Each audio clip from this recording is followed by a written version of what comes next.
psychiatrists, who are also medical doctors and who can prescribe medicine for the soul, which may be needed for the body to get settled.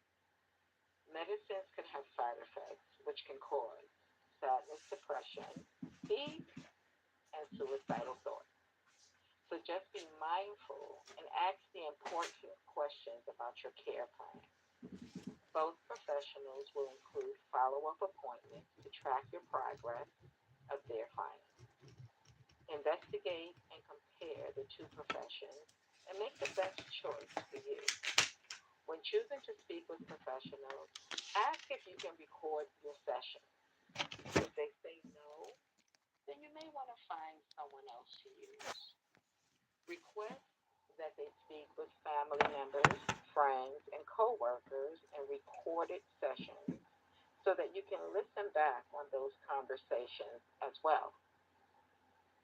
Sometimes we are so involved in the doings of this and that for others that we are removed from our own lives, or we are so preoccupied with life's issues that often outsiders, our family and friends, can see in us and around us what we miss. Therefore, speaking with others who know us can be helpful. Imagine feeling blue, feeling down, in need of help, and you go to seek help, and then the help tells you that there is no need to speak with anyone else in your circle. They tell you that your word, your version is good enough. Huh? Sometimes those in your circle may have more details to fill in the blank. Please know that our story is always going to be our story. Beep, which is why we are looking for help. The question then is, how accurate is your story? Should someone else close to you verify what is happening in your life just to make sure all is correct and what you are sharing? Maybe speaking with a spiritual, non denominational chaplain will help. Non denominational because if we belong to and have been faithfully attending religious services, we have been guided by this faith, and we may need a different angle to help us find our way back to a happier life. Not converting, just having guidance to help you get back on track. Grab some paper, a pen, or a keyboard. Write down your thoughts or even a recorder to speak your thoughts. This is something that can be done using your cell phone device. Whichever method or methods you choose, listen to or read what comes from you. It is especially important to hear your story through your own ears. So read it aloud or have it read to you. It will resonate differently in your mind coming from the outside in. When you are regularly thinking of something repeatedly in your mind with the same abilities that you have, you will get the same results. When you write it and read it or record it and listen back, those same thoughts will enter a different area of your brain. Then it processes in that area, giving you a different perspective coming from a different angle or way. Try it. The profile of suicide and mind/mental health conditions are discussed in this chapter. Some of the accessories and other things that can lead to ending the life that you know will be discussed later. This is not a how to end your life by way of suicide book. This is an awareness guide on how it can happen without you realizing that it is waiting patiently, and how we can stop it from winning, how we can change life, thereby ending the life that we know and creating a new one. Good mind/mental health is so important. And as you have read, there are many factors that can contribute to the wellness of your mind, our mood, and how our decisions are made. Watch the movie Brain on Fire. It's a true story and 13 reasons why, based on true events. Visit beatcancer.org for cancer coaches and support if there is a cancer illness that you or someone you know is dealing with. Please read on. See, that's Thank you for listening and welcome everyone to Minding Our Mental Wellness. Oops. Thank you for listening. I appreciate your patience in listening to chapter one of Mind is to Mental as Teeth are to Dental, and we all have a mind. In that chapter, I speak about the agents and I speak about suicide because for most people, when they hear mental health, that's the furthest end of where it can take you. And so I bring it back. I bring it back to some of the other mind conditions. And we'll learn some of the causes.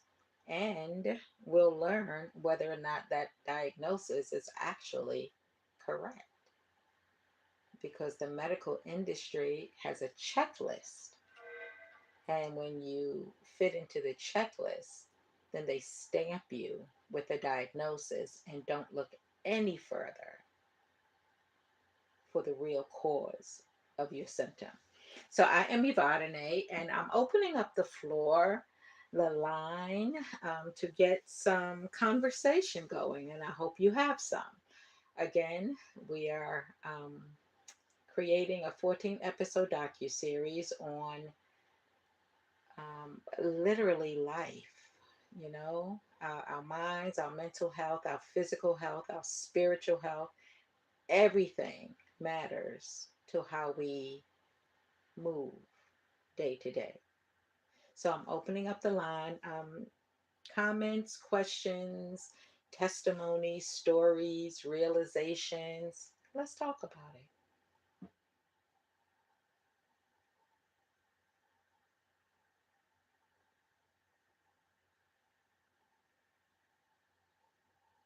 So I just want someone to say yes. So at least I know you can hear me. You don't have to say anything else because I can talk into tomorrow. But just say yes so I know that you can hear me. yes, we can hear you. Thank you very much. I appreciate that. So should I continue speaking or does someone want to have time to speak? Well, reading. Wait, my Greeting. name is Mahasan. I don't know your name, but I'm so happy to hear your voice and what you were saying today. Um, Brother Marcus, he's the one who called to inform me about you being on today. And anything having to do with life, I'm interested. So I finally tuned in, and it sounds like you were talking directly to me. So I'm very interested in the books because when Marcus called me, I told him, he said, "How are you?" And I started just telling him, "Oh, I felt like crying." And some things that was going on in my life, it's been going on all the time. Like you said, it's your story. It's been going on for a long time. And I never had it, you know, so clearly explained, like about the entities. What was you calling it? The article or something you were calling it? The agents. Uh, the agent. It started with an A. I remember that. The That was incredible. That was very, very interesting. And I would like to look into that more because I wonder what's going on with me. I got to find out about myself first, then I can help others.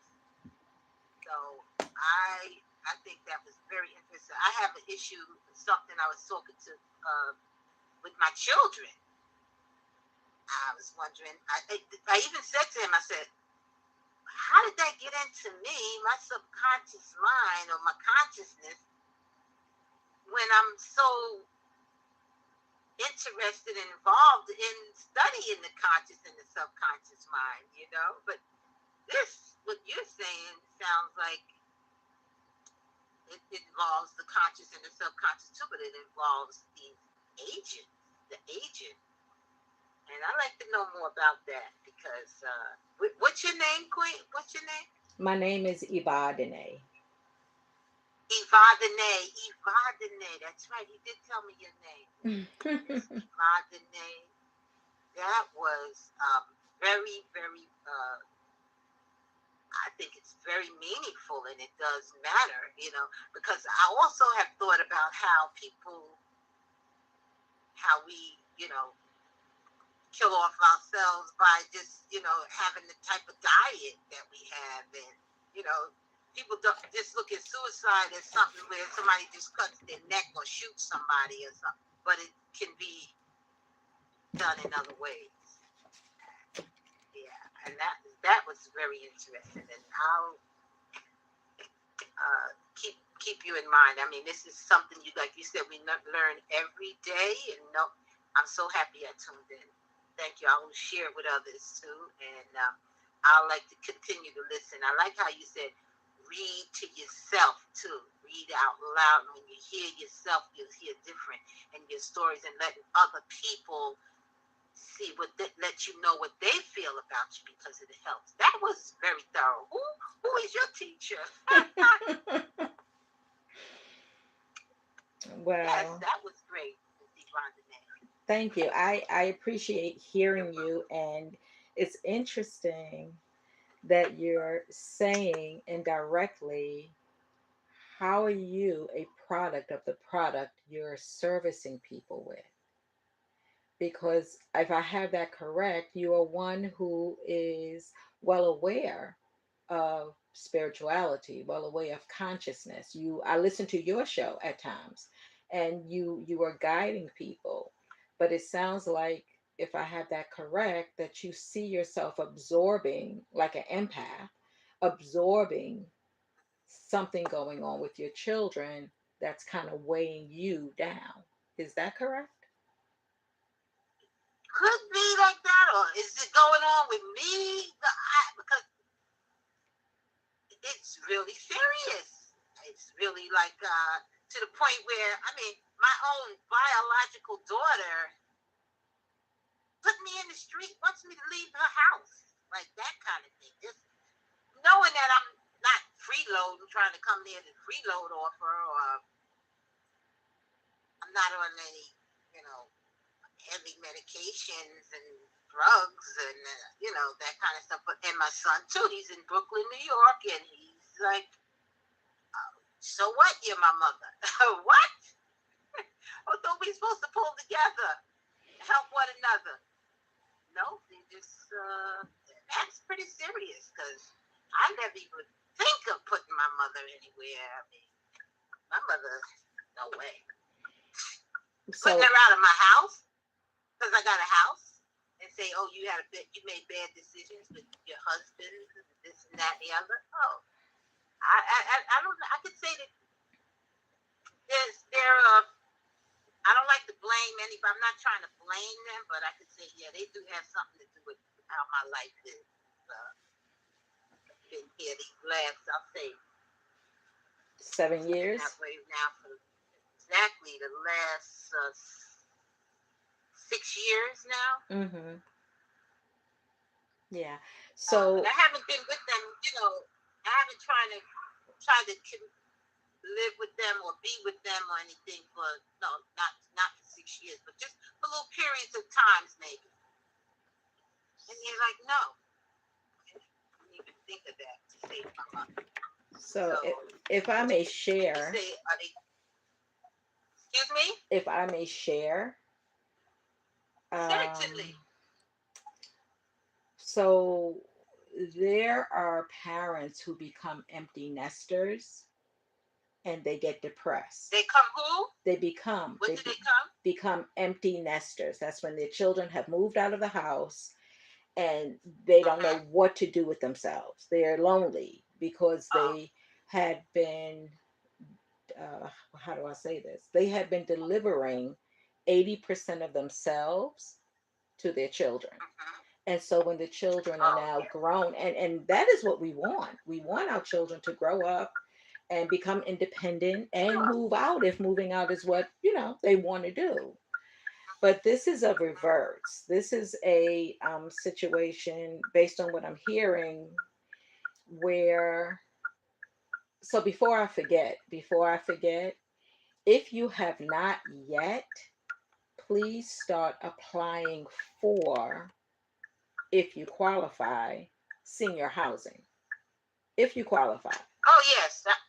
I've Be- been. I was there. I've been there. Yes, I have. I am qualified for that. I just left the senior housing living. That I found out when I was there. But I was there for almost 2 years, 23 months. I found out after being there a year that it was only for 2 years. I didn't realize that until a year after living there. And okay. before the year ended, I didn't have another senior place to go into, you Okay. know, uh, directly. But I have applied. Yes, thank Yes. you. And Yes. follow up.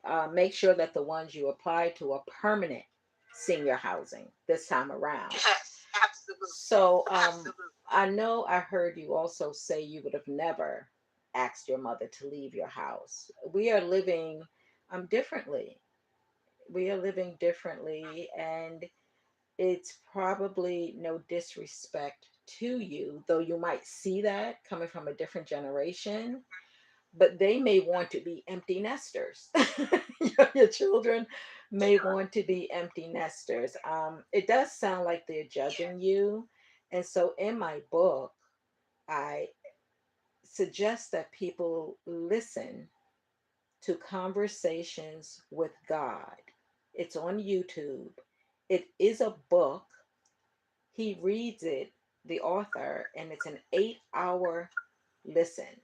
And you don't, of course, have to do it continuously, but it is a beautiful piece of work because it answers a lot of questions that people don't even know they have. So, just to respond to a question you asked, I think rhetorically, like who taught you? I attend Yes. I attend the University of the Universe. I have no student loans. I've been attending since probably before birth because I just kind of fell right into life. I was actually named for something without my mother knowing it physically. Can't say she didn't know it spiritually, but without her knowing it physically, the way she originally saw my name was Evadyne, Evadne. She added a Y and accented the E. So she spells it Evadyne. And the way she spells my name, 20 years before I was born, it was established as a pharmaceutical antidepressant. Oh, wow. Mm, She never knew that. boy. Oh, She never knew that. So it wasn't even by yes. accident, it was by great design. It was by great design Yes. because I have been counseling people since I was 12. And I have been Wow. very, not knowing it, it was when I self evaluated that I realized, hey, you've been doing that thing. But it's about your passion and your gift. I believe we all have been given one or two gifts, purposes for being on earth. And I do believe that I am living in mine. And it's no conceit. It's just recognition of self, and I know that's very important to do, to recognize self. I was asked just the other day by my uncle because he watches me, from afar.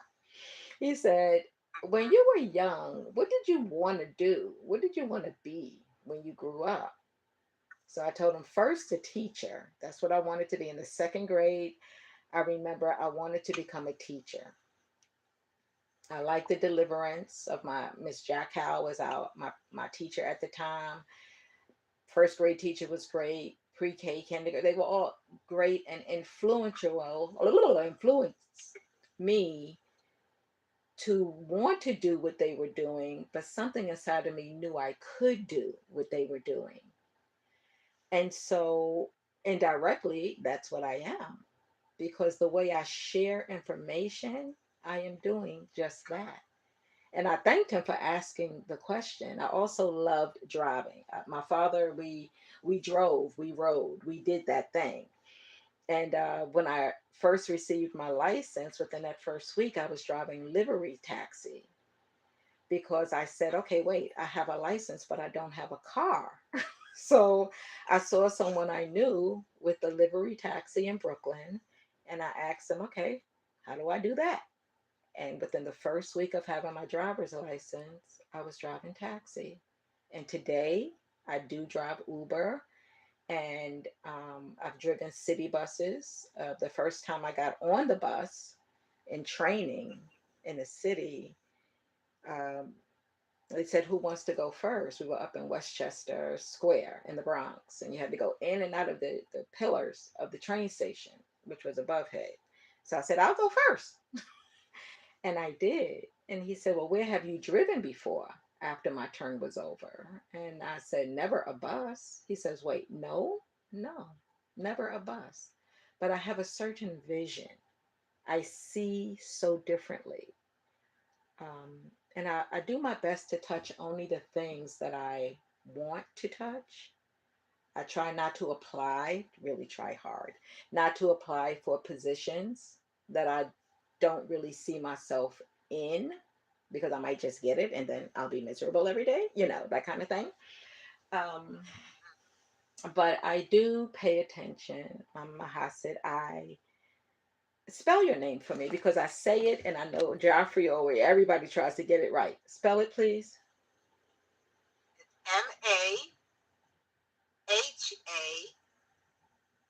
Mahass like in Sunday, I like in I am, and N like in niceness. Mahasin. Mahassan, yeah. Mahasin. Is the H a capital? No? Okay, okay, just asking. Well, I thank you. Thank you so much for listening in. So, what you were listening to um, was me reading chapter one of Mind is to Mental as Teeth Are to Dental. I was reading it. And when I beep, if you miss, do you know the reason why I beep? No. Because I want my audiobooks to also be literacy pieces. I want people who have the book to know where I am, just in case they need to stop and go back. So I beep when I'm turning a page. Okay. So that's treating two birds with one stone. That's treating two birds with one stone. And so that's what I will do with all the chapters. If I read them with someone else, there'll be that beep. And we want people to understand, we want people to improve, right, in their lives. So don't, if I may say this, I would consider not feeling bad, not to use your energy to find your comfort place. Do not use that energy to feel, how dare they do this to me? How dare they say this to me? They're people too. They're people too. True. And Yes. they're people where half their DNA is from people that you are no longer with. So they are, I'm Okay, sorry, that part. is that correct? That's right. Okay. That's correct. Absolutely. Okay. So let it be. Ask the universe to place you. What are you in Jersey? I'm in Charlotte, North Oh, Carolina. okay, okay, all right. Well, see if they hear they have a program just to start, right? Just for hopefully comfort. They have a program where here it's called the Foundation for Senior Citizens, and they have a home sharing program where a senior has space in their home and they're opening up their doors. They match you up, they check you out, but they'll match up. Aha. Yes, they'll match up I've people. heard of that. Okay, okay, that's good. Yes. So Thank you. you're welcome. Just to give everybody their Yes. space. Covering every. Yes. Thank you very much. You're covering every stone you can. That's right. Thank you very much. And I'm really glad to hear that and what you heard, some of it resonated with you because when I am at book events, people will pick up my book, open it up to a random page, read it, and say, "Thank you. I needed that." And I say, "You're welcome." Mm. Because I don't know if I mentioned, but my co author is the creator. So I take responsibility for paying attention. And when I hear comments like yours and theirs, I just give myself just another check mark. You listen well, child. You listen well. I am not licensed at all in psychology, psychiatry. I am a minister, but all of that, well, no, not all of that. Chaplain first, minister second, but those two things only because it satisfies the need of people who need to see something along with your name because they can't believe it's just you and the creator that has done wonders. Does that make sense? Yes. It does. Some people call it the school of hard knocks. Some people, but I haven't never heard anybody call it what you just did. It's Uh, University of the the Universe. school of the University of the Creator. Yes. Yes, the The University University of of the the Universe. Universe. That's right. No Oh, tuition, the no tuition. University of the Universe. That's correct. All right. That's correct. Beautiful. I appreciate you, though. I'm just going to ask, do you have any other questions or comments right now? Uh, no, let me ask you. Well, yes, I do have some. I wanted to share with you that my name that my mother gave me was Joyce, Joyce, and I chose the name Mahassan. So, because I wanted to use that name, because I thought at the time I wasn't really feeling that joyful. I was I was married to somebody who didn't make me feel so joyful all the time. So, and we were changing our last names because I was a Muslim studying and practicing Muslim at that time, Islam at that time. So I changed it to Mahassan because it had to do with physical and spiritual awareness. And so that's why I chose the name Mahassan. I was just letting you know that I have quite a few names. That That's those are my two first names, I say. okay. So your name, according to AI, it means gentle or virtuous. Uh, the name Mahassan or Joyce? Yes. I mean, that's the Arabic name, Mahassan, Oh, okay. gentle or All right. virtuous. Would that be you? Yes, could be. Yes, ma'am. That could Okay. be me. Absolutely, I am pretty gentle and virtual. You said? Virtuous. Yes. Virtuous. It, thank you. Oh, Yes. absolutely. Absolutely. Well, I thank you. Please stay on You're and welcome. let me share also. I am going to midnight, but I don't expect everyone to stay with me that long. Um, I am here to really again allow us to have conversations and to understand that we're all human, we all have a mind, and it is really our responsibility to take care of it. You know, in the medical field, it seems like everything above your chin is extra, like it's not included in, your health, your dental, your vision, your hearing. Above your chin is just like extra. But I said, remove everything above my chin and see what I have left. See what you'll be working with. It won't be much. It really won't be much. So we're here, and anytime you want to leave, you can. Of course, I don't hold you. I thank Marcus for sharing the information, and I know he's going to come on. He might come on sooner, but I think about 8 o'clock he's going to come on and interview me. He's a very good orator, and he is familiar with the work that I do. So I think it would be good to hear his questions. I don't have them pre-scripted. I'm such a right now person. Um, is there anyone else who would like to speak on life, on guidance? Because whether it's two of us or five of us or 10 of us, this will be on YouTube. Actually, we are on YouTube. Kind of think of it. Oh, yeah. So I am simulcasting. I absolutely forgot. So, yes, anyone else have any questions or comments?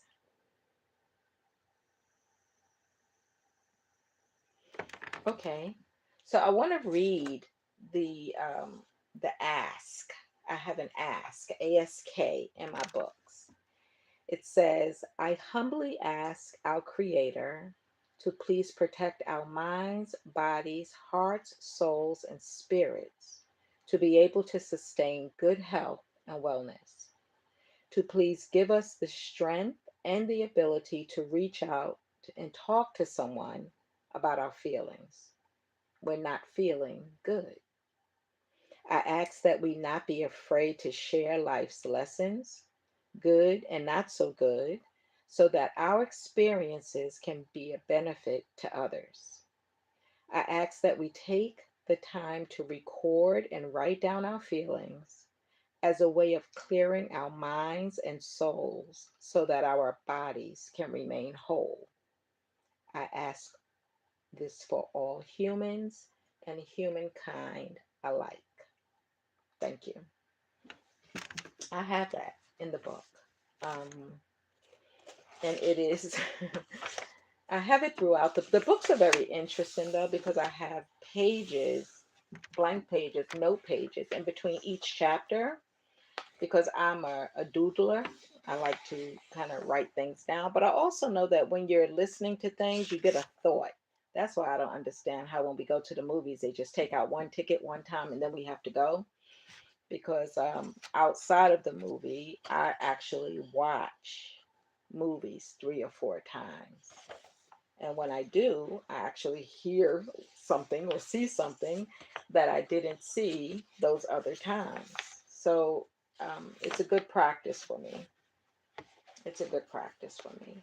I'm going to read the names of, I'm going to read the chapter titles. I'm sorry, did someone want to say something? Okay. I'm going to read the chapter titles. And each chapter of Mind is to Mental, as teeth are to dental, and we all have a mind. Each chapter is a chapter on its own. It's independent. You don't have to read one in order to get to two.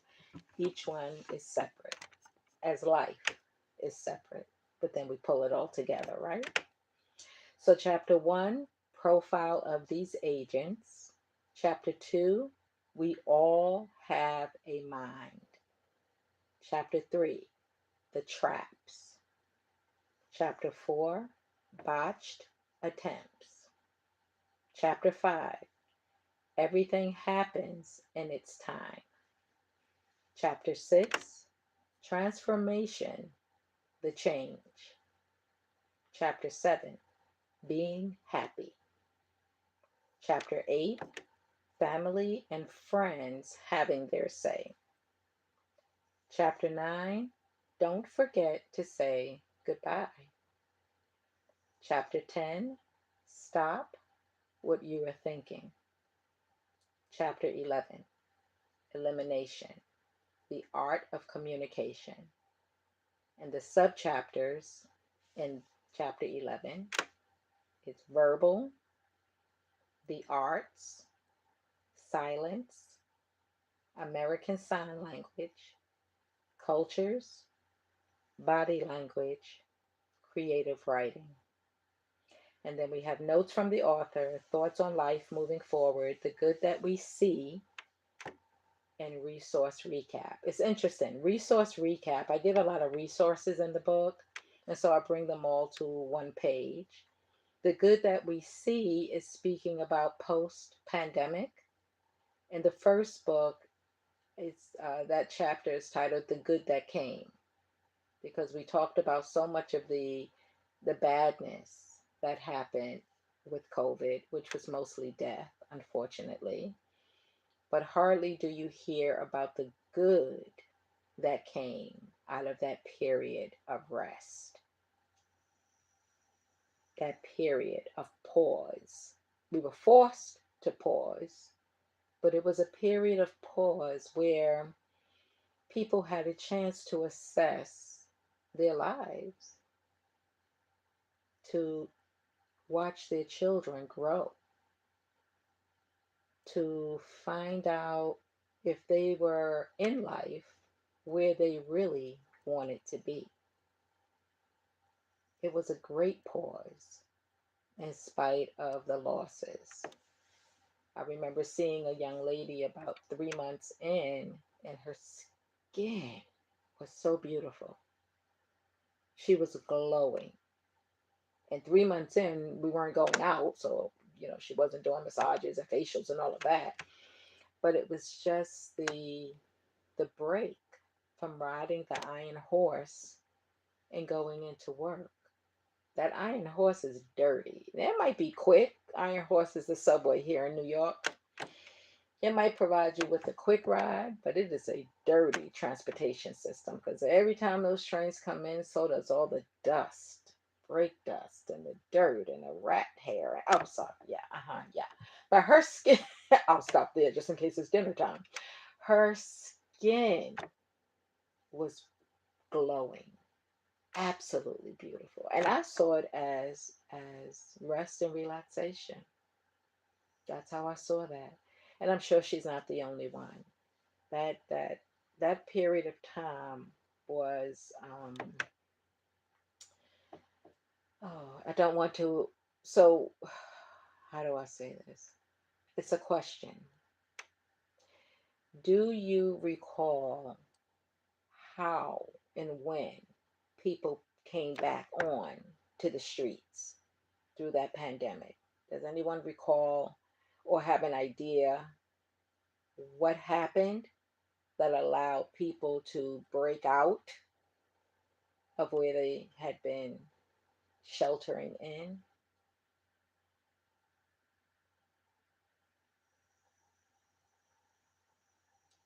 Okay.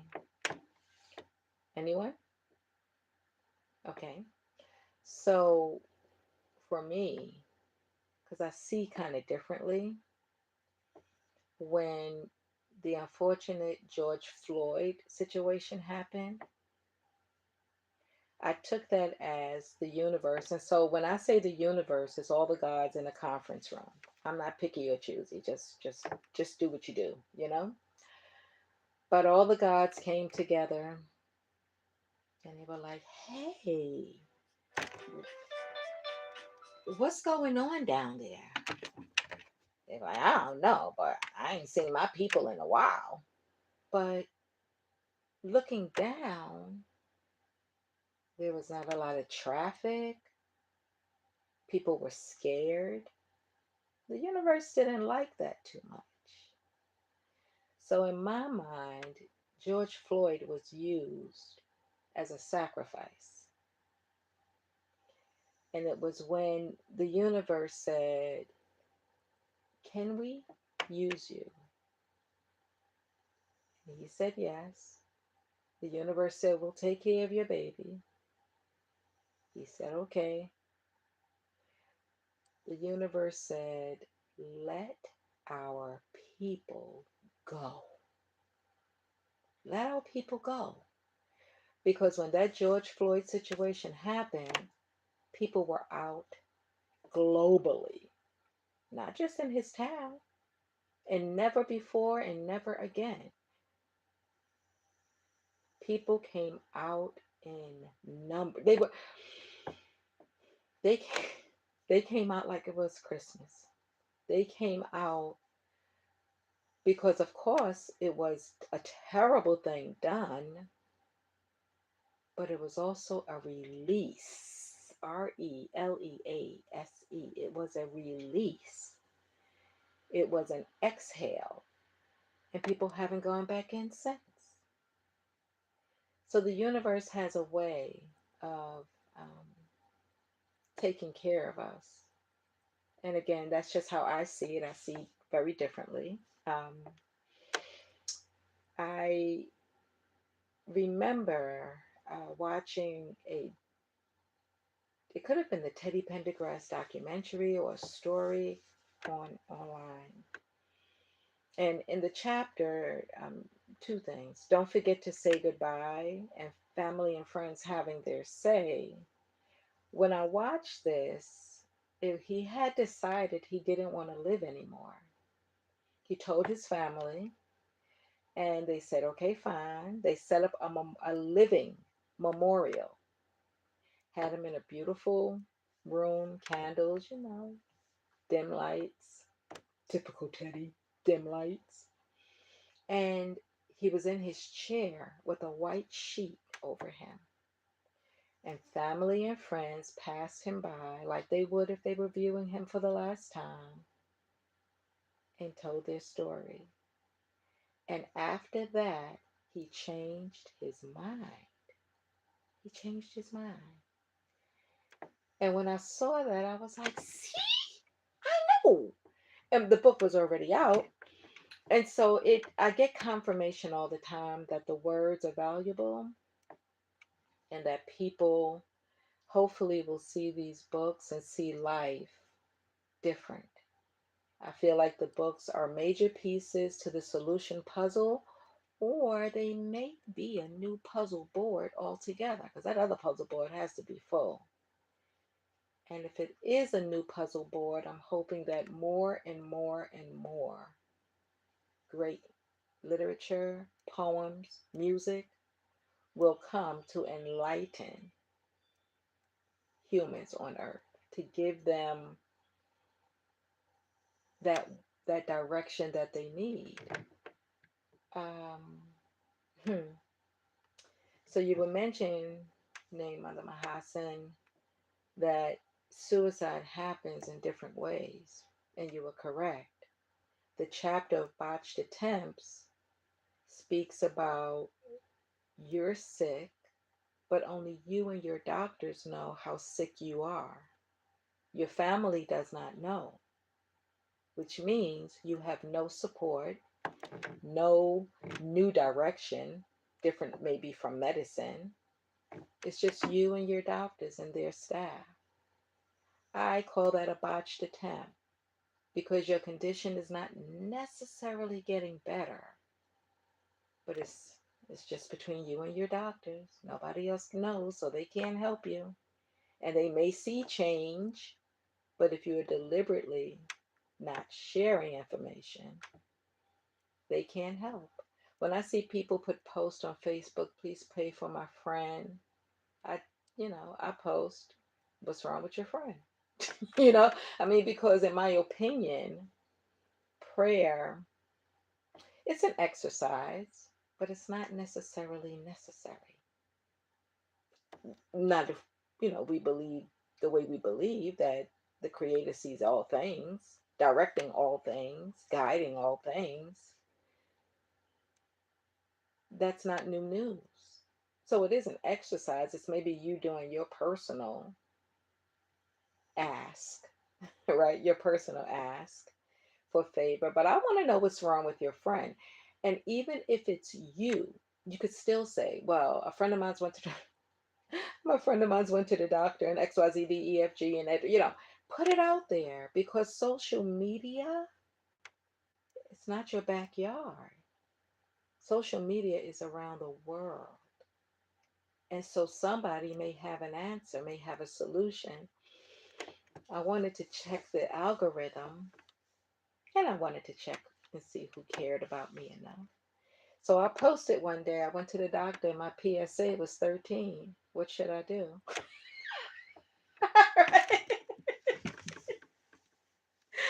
That's what I posted. And I think three people sent me a funny face, like a laughing face. But that was it.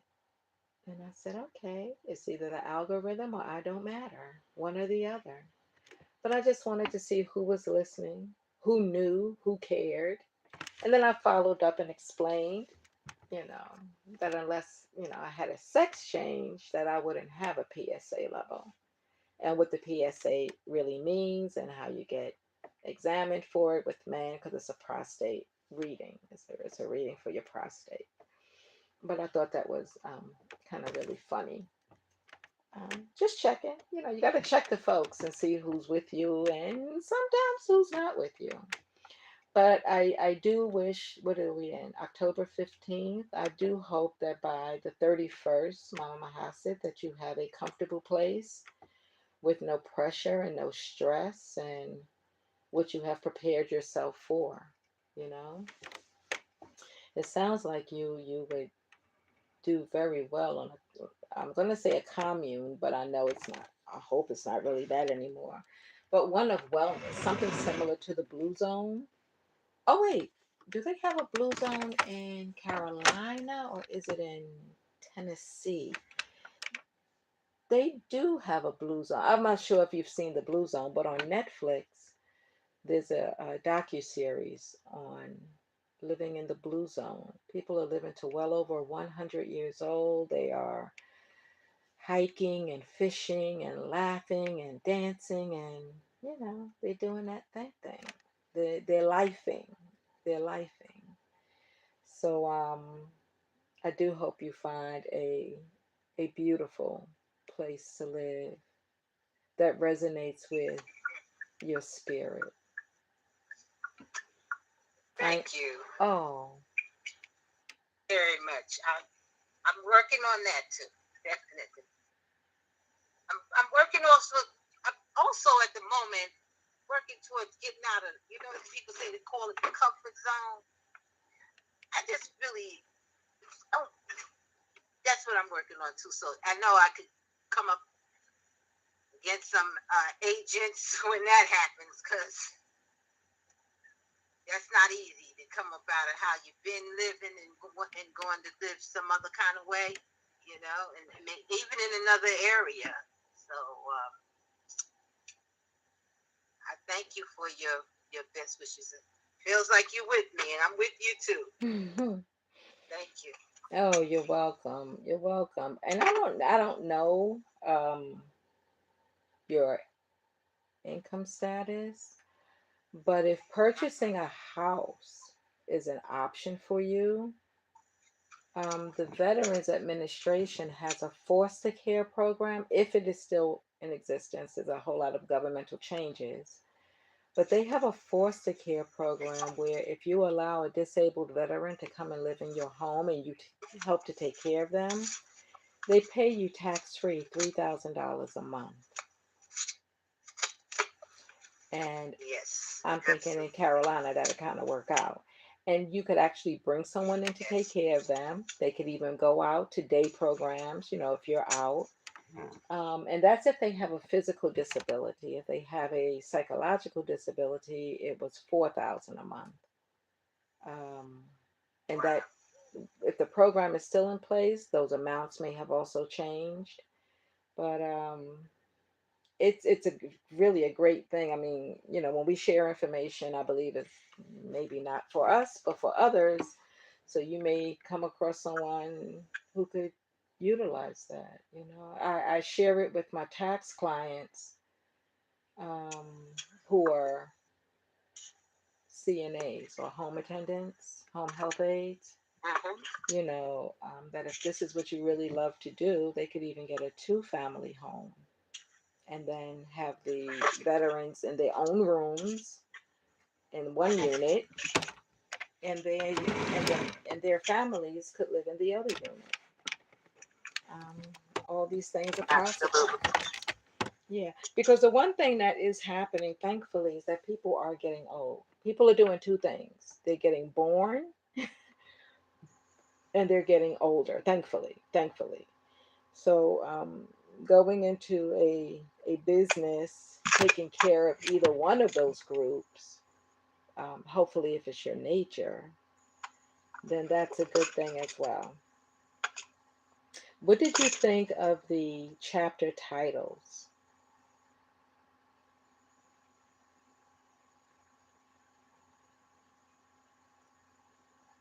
Okay. You went on mute, Mama Hassan.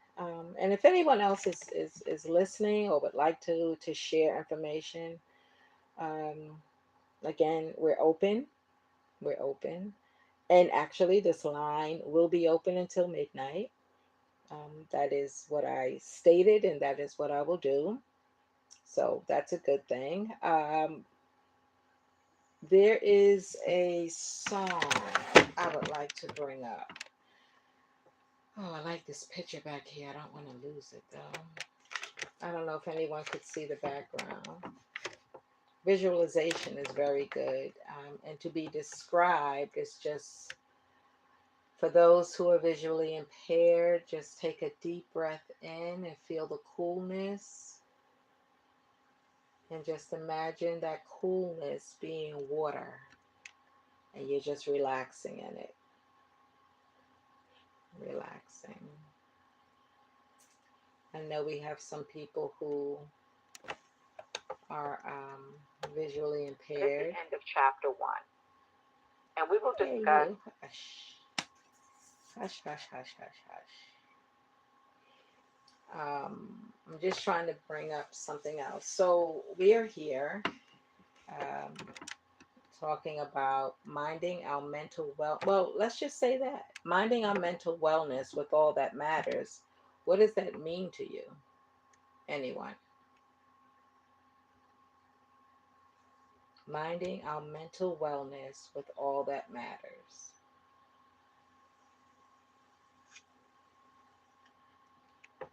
Okay. For me, it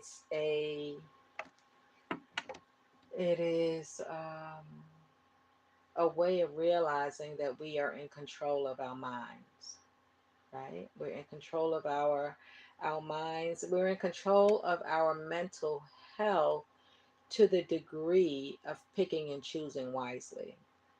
It doesn't mean that you won't have others come in and influence your peace, let's just say, but the more in place that you have your base is in place, then you will be able to handle it. I love, and I mentioned her in the books, I love Adele's music. I call Adele therapy. Adele is working you through it, preventing you from it, getting you over it, or just having a great time. Just having a great time. The more prepared we are for situations, the better we can handle them. And we can't, oh, what do they say? Fool me once, shame on you. Fool me twice, shame on me. You want to know that all things are possible. If you see them happening to others, ask yourself, how can I prevent this from happening to me? Or if this should happen to me, how do I best handle it? And it's not wishful thinking. You're not asking for it to come. You're not. You're just saying to yourself, how do I arm up? I've been arming up since I was a kid. I don't know if it worked, But I've been listening to the lyrics of music since I was a child. And I would listen to some of those He Did Me Wrong songs, and I'd be like, I don't think so. Just like that. I don't think so. And I know never to say never. I just say never twice. Never again. Because once I show you or you show me what one is capable of, know that it can happen again. So I don't say never. I just say never twice. And if it is twice, it has to be like immediately. But if it's not immediately, 48 hours, things are changing. You have to. I got a black eye back in the 80s, the late 80s. So I did that steak thing I used to see on TV, on TV, where you take a steak and put it on your eye. I guess it's supposed to be the blood in the blood, and I don't know what it's supposed to be. But I got a black eye because I told the gentleman I was dating that we wouldn't be dating anymore. And because, I listened to those He Done Me Wrong songs when in the 70s before I was even dating. And just things just like stick in the back of your mind. And I had left work one day in my car. Let me, disclaimer, my car. I left work one day, and while we were at work, it turned totally black outside and it stormed like crazy. So when we left work, it was still raining, and I offered a coworker a lift. So back to that whole driving thing, because I drive, and that's what I do. I offered him a lift because even though I would have to make a left and maybe go a half a mile out of my way once I picked up my daughter, that was nothing because I love driving. It doesn't make a difference. Well, when I get to the babysitter's house, my boyfriend was there. Boy, I haven't said that in a long time. My boy, my boyfriend was there, and he wanted to know why was this gentleman in. Let me say it again, my car, right? So I explained to him about the weather condition, and I really shouldn't have had to, but I did. And I offered him a lift home to Popular Grove in Maryland. And he says of course, he was disputing the weather. That's what he was doing. But I don't argue. So I picked up my daughter, went home, dropped the gentleman off, went home. Boyfriend came by, watching the 10 o'clock news, and it talked about the horrible storm in Brooklyn, Maryland, lo and behold. And he looked at me. But I had already made my decision. I had already made my decision that that relationship was over because I don't really do a lot of explaining in that kind of way. And I'm not good at jealousy. That's an illness. So that Saturday, I went over and I collected the things in his house that belonged to me and my child. And he walked me to the car, and then he punched me in the face.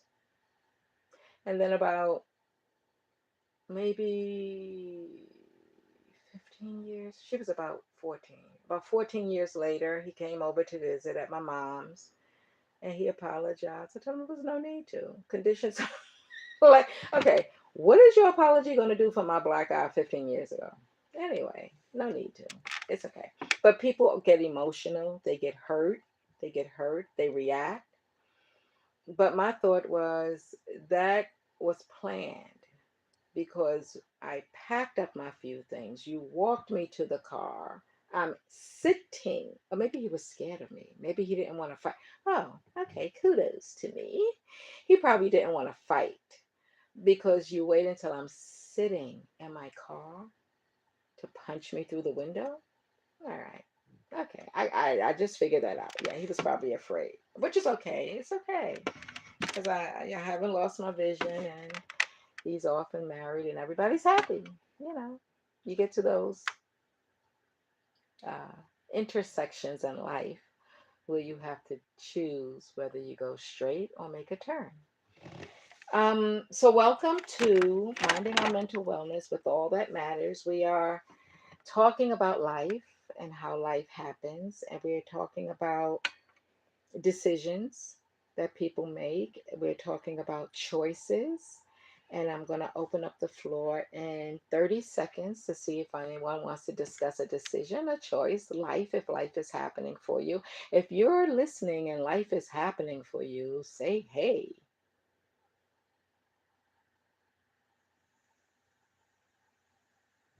Okay, so I'm not going to be on here by myself.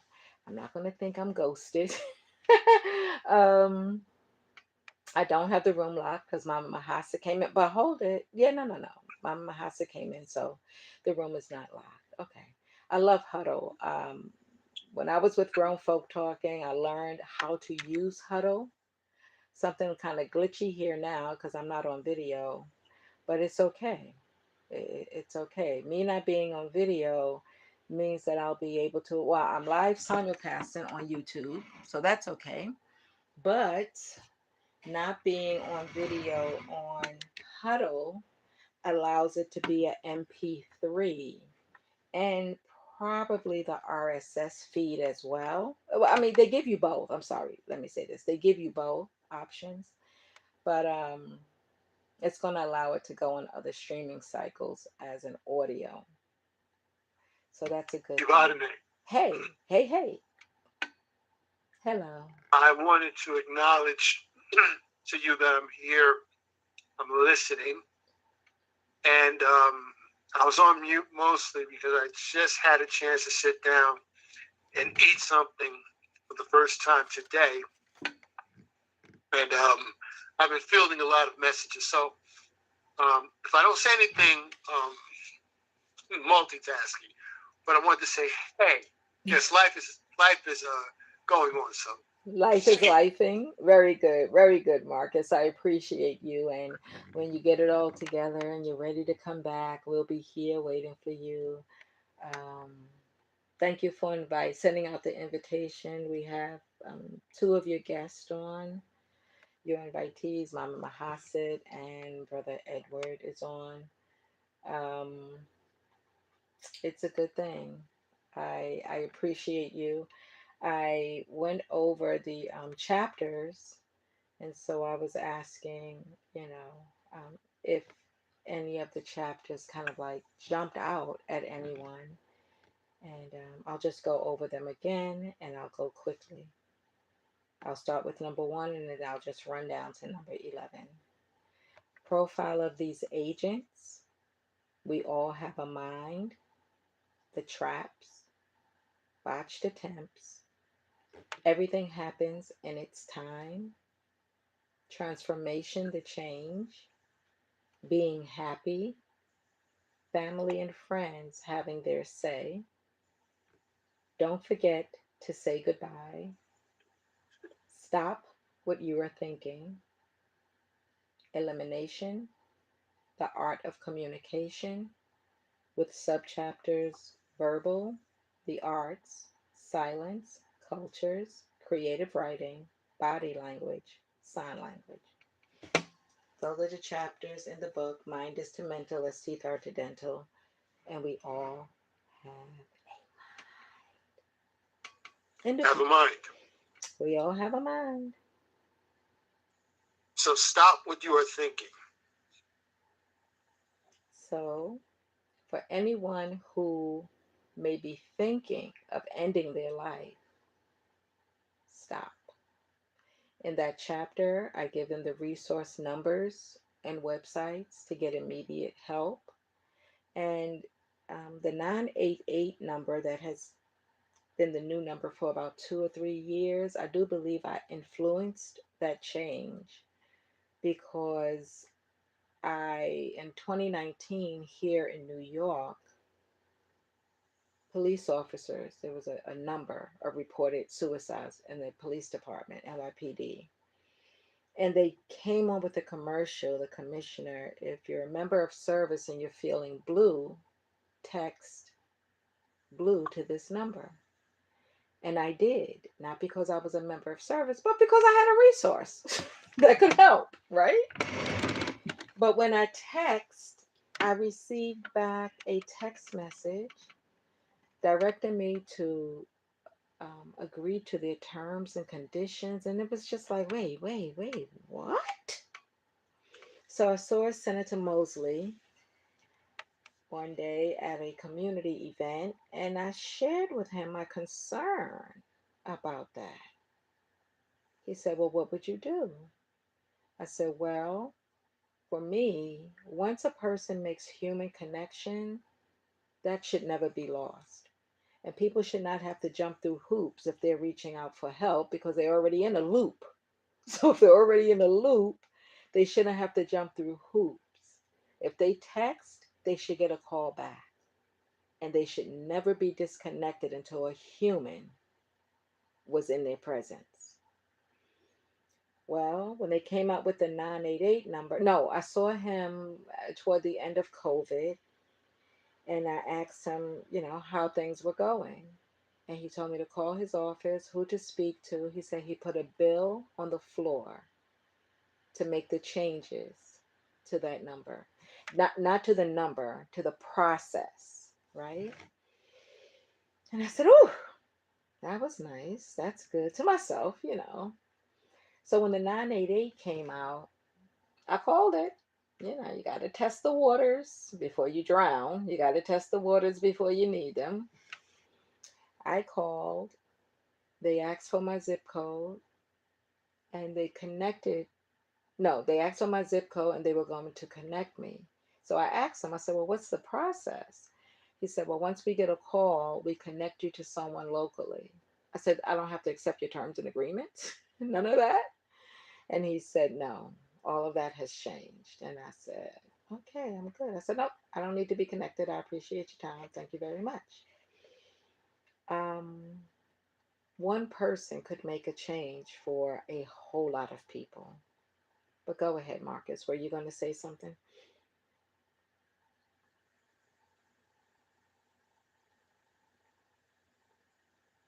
Okay. I thought you were going to say something. Um, yeah. Stop what you were thinking. I share with people. ugh, Here's an example, though. So I share with people, if you do not like the life you're living, pack your things and move. Can you do it immediately? Maybe not physically, but mentally you can. And I give the example of how some of us were probably not good every day in class or at home. But I gave the example that if there was a class trip on Friday and you wanted to go, you did all your homework, you did all your house chores, you did not do anything to mess up that opportunity because of your anticipation of how much fun you wanted to have on that trip. So it is the same way with pack your things and move.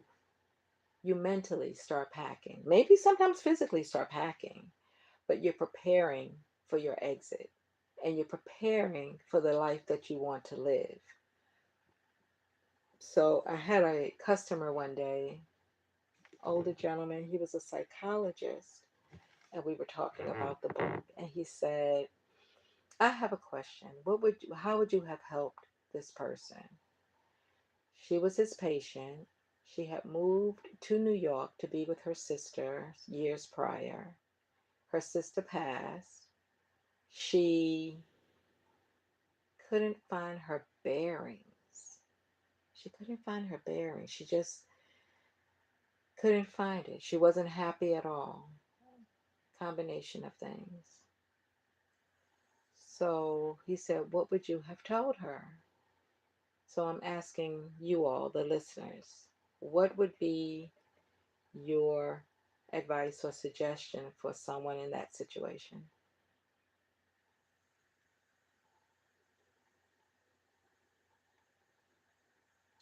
Okay, so I told him just what I said earlier. I said I would have told her to pack her things and move. He said, well, that sounds pretty simple. I said, right. She came here to live with her sister. years prior to help her sister. Her sister was no longer here.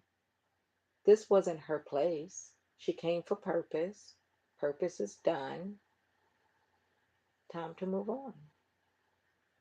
And again, it's not always so easy that you can do it. I don't know what her living situation was. I don't know what her income situation was. But he said, but that was so simple. I said, life is simple. We complicate it. And he looked at me. I said, well, what did you do? He said, well, I couldn't help her. I referred her to a psychiatrist. I said, okay. He said, and she committed suicide 6 months later. Hmm. I asked him if he would come on my podcast. He said, oh, no, no, no. No, no, no. I said, okay, no problem. See, I could tell your story. I won't tell your name, but I will tell your story. Because as we are here today, it's all about helping one another through life to live the best life possible. I like that. Let me write that down. Oh, I don't have to write it down because I'm recording. I can listen back on it. But I will make a note.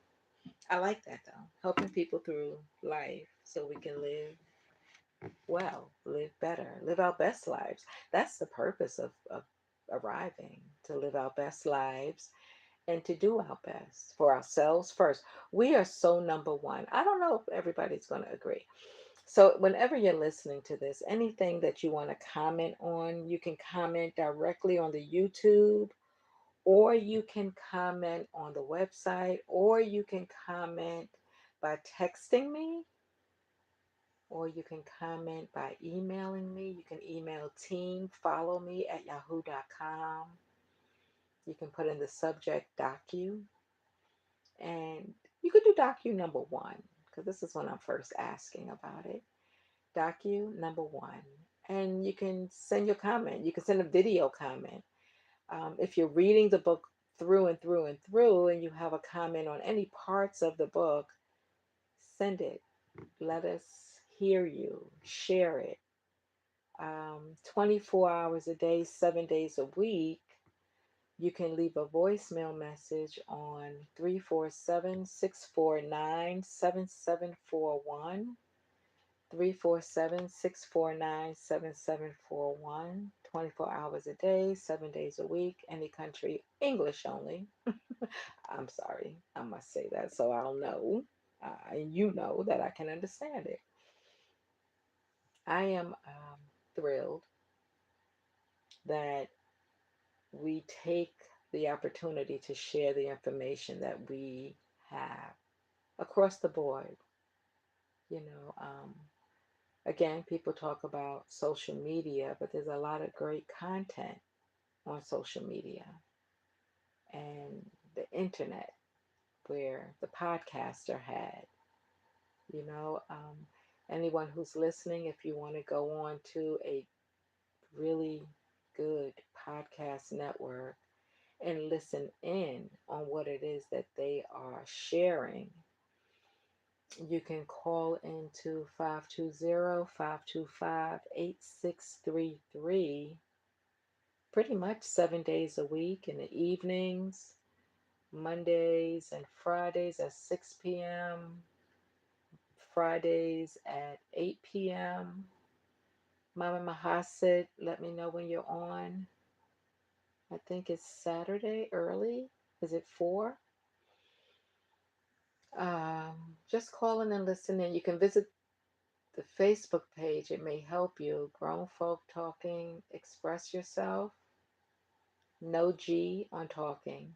Grown Folk Talking, Express Yourself. PPN for Progressive Podcast Network. Go to the Facebook page. And you should be able to get a directory, a schedule, see some of the podcasters. It's very progressive, very informative. It makes you think. I call myself a thinker speaker, by the way. I call myself a thinker speaker because when I am speaking, people will say, wow, I never thought of that. So I've coined myself I think, oh wait, a coin. Should it be a crypto coin? Maybe I'll make one. Okay. Uh, a virtual digital coin called Thinker Speaker. Who knows? Why not? I do look forward to continuing this docu-series. I look forward to helping people. It's what I do kind of naturally. Um, I mentioned American Sign Language as being one of the subchapters in chapter 11. I think it is a group of people who are not given enough attention and access to information. I don't know it all, but a lot of attention and access to information. Somebody's line is open. I'm listening. Oh, that was my mistake. Thank you. Oh, it's okay. You know there are no mistakes, right? There are no mistakes. And I don't mean it was on purpose like that, but everything happens the way it's supposed to. Maybe I needed a deep breath. Who knows? You know, that's life. But Yes, I know what you mean. oh, Mama Mahasa, when is your show? That see, it wasn't by mistake. When is your what day do you Uh, air? it's Saturdays at 4 Oh, p.m. I was right. And That was I would also love to add that a teacher, a reader, did you say you consider yourself a teacher and a reader? a thinker speaker. Oh, a thinker, speaker. All right. And I would also love to say you're a reader too. You could read very well. I thank you very much. Thinker and speaker, yes. You're welcome. Thinker and I speaker. thank you. And are you saying read as in reading the books? Not only that, reading people too.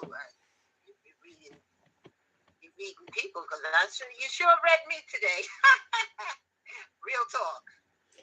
I I accept. needed to hear what you said. Like people who say, "Oh yeah, you said what I needed to hear that." So I say you because you could read people too as well. Read very well, both ways. Well, I thank Thank you. you. I thank you. Yes, yes. I mean, we are here to do that thing that we're put here to do, and um, I'm gonna just keep doing it. I'm being mindful about how I speak because words, as I mentioned in the reading, words can hurt people, and you may not even know you did it if they don't tell you that you did it. So it's been my habit to think before speaking. I kind of started putting that in place about, oh, time is flying. Okay, 20 years ago, give or take. Thinking before speaking. And knowing not everything needs to be responded to. That's very important. People will lure you into all kinds of things. They'll just lure you right in. But I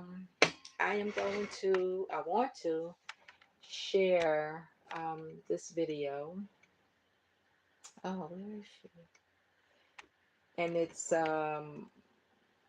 what is that? Barbara Golar. She's out of California, and I listened to it about a month ago, and it made to me a lot of sense. It made a lot of sense. I know I was going to play a song. I might get to that too, but Voices of Hope, Healing Together. Voices of Hope, Healing Together. Barbara Golar.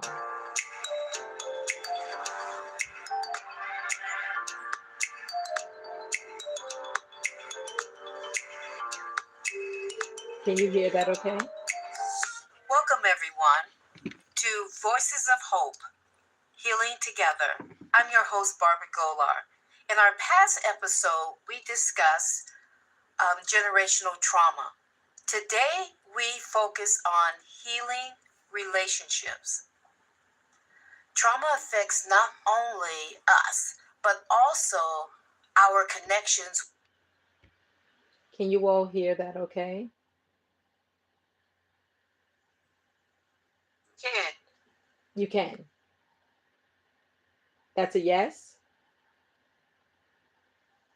Yes. Thank you. Yes. Thank you. Yes. With our loved ones.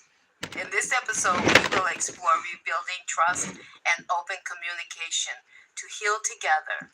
We'll hear stories of resilience, our expert that we have in the house again, advice and ways to create stronger and more meaningful bonds. So, without any further ado, we're going to go ahead and dive into this.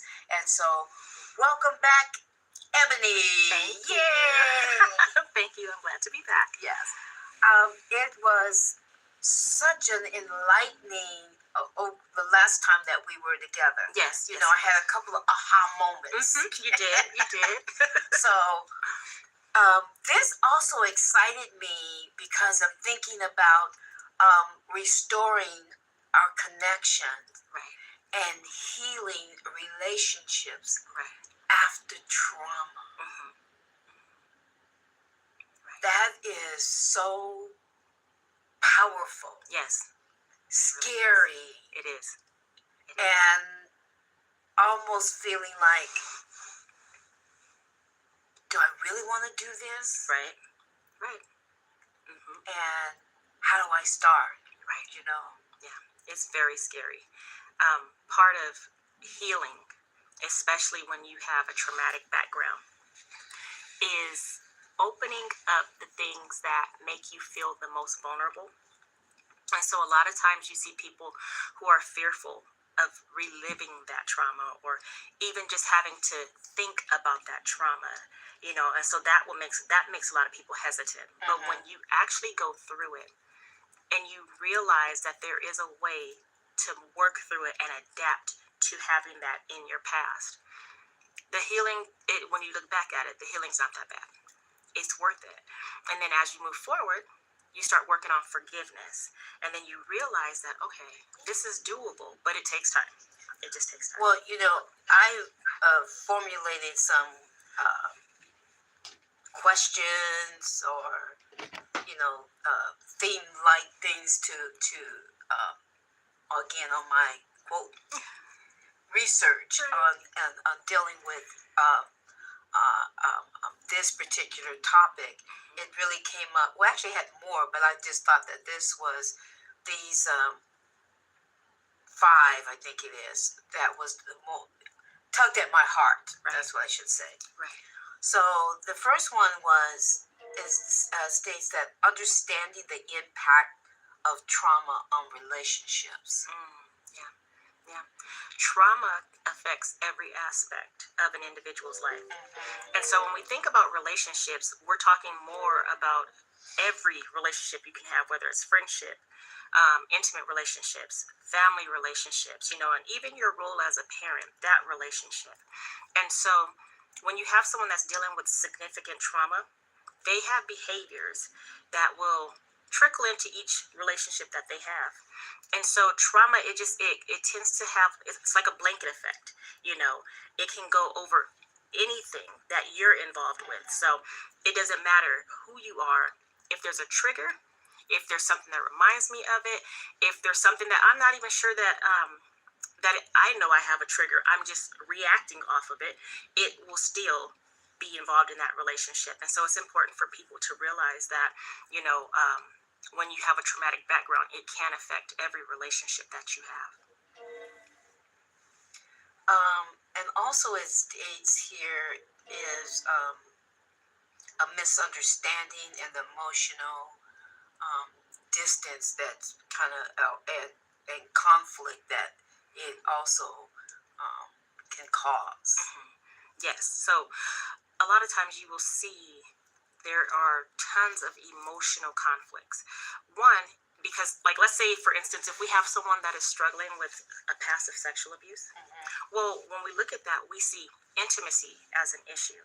We'll see even with friendships, maybe a hug, maybe sitting too closely, maybe, you talking to me in a certain tone. All of those things can have an emotional effect on us.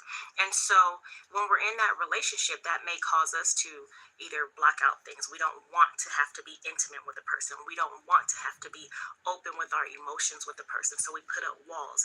And we see that this conflict, it starts to become something to the individual, because they're wondering, like, I know I like this person, but I just can't, I don't want him to touch me, or I don't want her to touch me, or I like this person, but when he tells me that he loves me, or she tells me that she loves me, I just don't feel comfortable with that. So it causes this internal conflict, like, okay, what's going on here? And it's like a back and forth fight with them. And overall, we find out that when we talk about it, it relates back to the trauma. Well, that was just an example of something sexual, but then there's also, I'm thinking in terms of this passive aggressive bullying kind of thing as well. If you experience that, then you also have a trigger from anybody. I mean, it can be. It can be. So let's say, for instance, you're in a home where there's a lot of verbal abuse. A lot of times you will see, even the parent, they may be very passive aggressive, and their behaviors in turn can cause the victim or the individual to take those behaviors. And now we see them having certain, like, passive aggressiveness with individuals, even their children, husbands, in all types of relationships that they can have. And that stuff gets passed down too, and they don't realize that it's a problem until maybe they come to marital counseling, or somehow the children are affected by it, and the children are like, I'm having conflict with my mother, but eventually that, it'll have an effect on that relationship, and it comes out from the other person, and then it has to be brought to light that, okay, this is what happened, and that's why mom is acting this way with me. but yeah, I don't know. I was also, I'm not. I don't mean I don't know. I was also thinking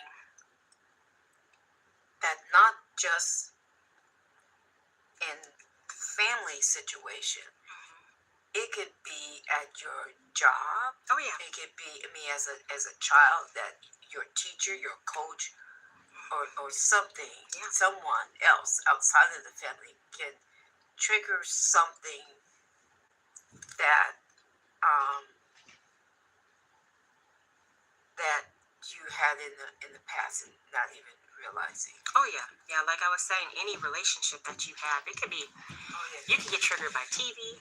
You can get triggered by friends. It's anything, but it's that trigger. And the person may not know that they're triggering you, but it just happens. Right. Yes, definitely. And it also can be really simple things.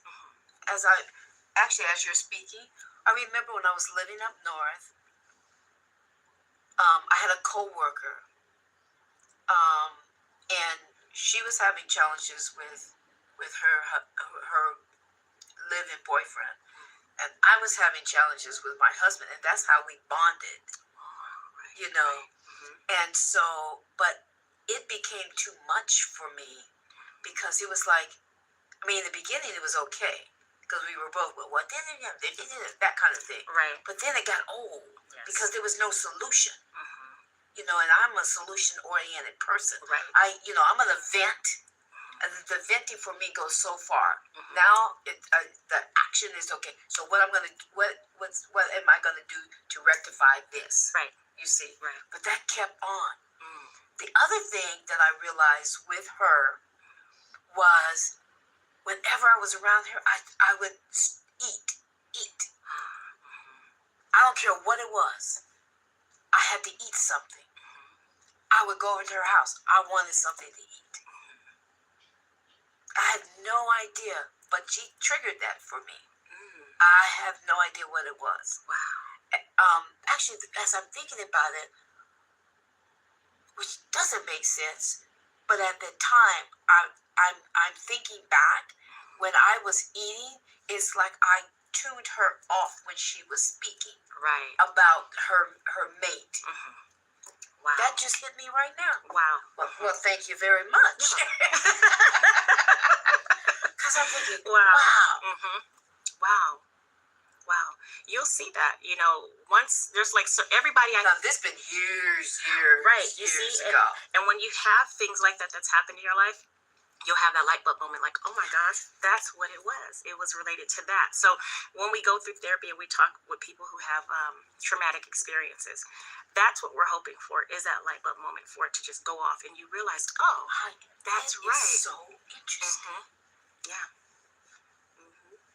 And you can tie that back to something. You always can tie it back to something as long as you're talking it out, just as you did right now. You talk it out, and then all of a sudden it just clicks. Here it is. That's what it was for me. So that's very, very interesting. You know how many years ago that was? That's I was in my 20s. Wow. Yeah. Wow. 20s? Very early 30s. Wow. So that was a long time ago, girl. Oh my goodness. So now I'm also thinking once I moved home, there was another home that I would go to. That was my way of shutting people off. Certain people, I go to their house. I just want to eat. So you were blocking out something there too. Yeah. Yeah. I didn't have to. I didn't have to listen. Wow. Because if I wasn't doing something, I had to listen. Right. But if I was chewing, then even though they're talking, I am focused on what's in my mouth.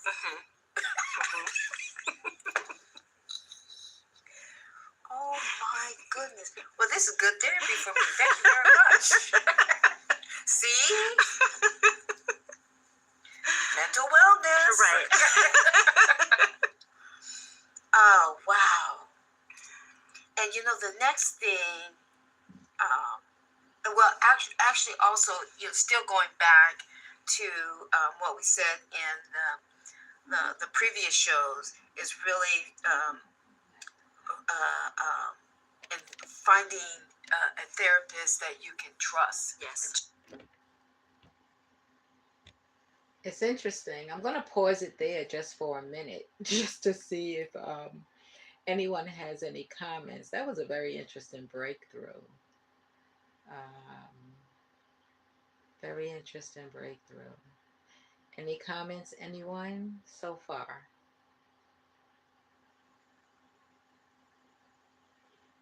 Okay, I will continue. Evadyne. Oh, hi. I am still here. Just letting you know. I'm listening. I'm still multitasking, but I'm here, and I just sent out a few more notices, so some other people are going to be joining you soon. Thank you very much. Appreciate it. Thank you. Going back. I'm having a cup of coffee. Would you like me to send you one? Hold on. Received. Thank you. Bye, Marcus. Thank you. I'm going back. Check in on your mental wellness. Yes. But not a but. I don't mean but. Also, they here in my notes speak about rebuilding trust and communication. That's not an easy task. No, it's not. Just rebuilding trust with anyone is difficult. With anyone, yes. It's so difficult. So you have to take the steps to, one, you do have to communicate how you were hurt. You're opening this door again, and it's like you have to face all these emotions. But when we talk about trust, that is hard for a lot of people, because it's almost like, okay, you did something to hurt me or something that I didn't like, and now we're talking about me coming back around and trusting you. That puts a person in a vulnerable state, and a lot of people like to feel vulnerable.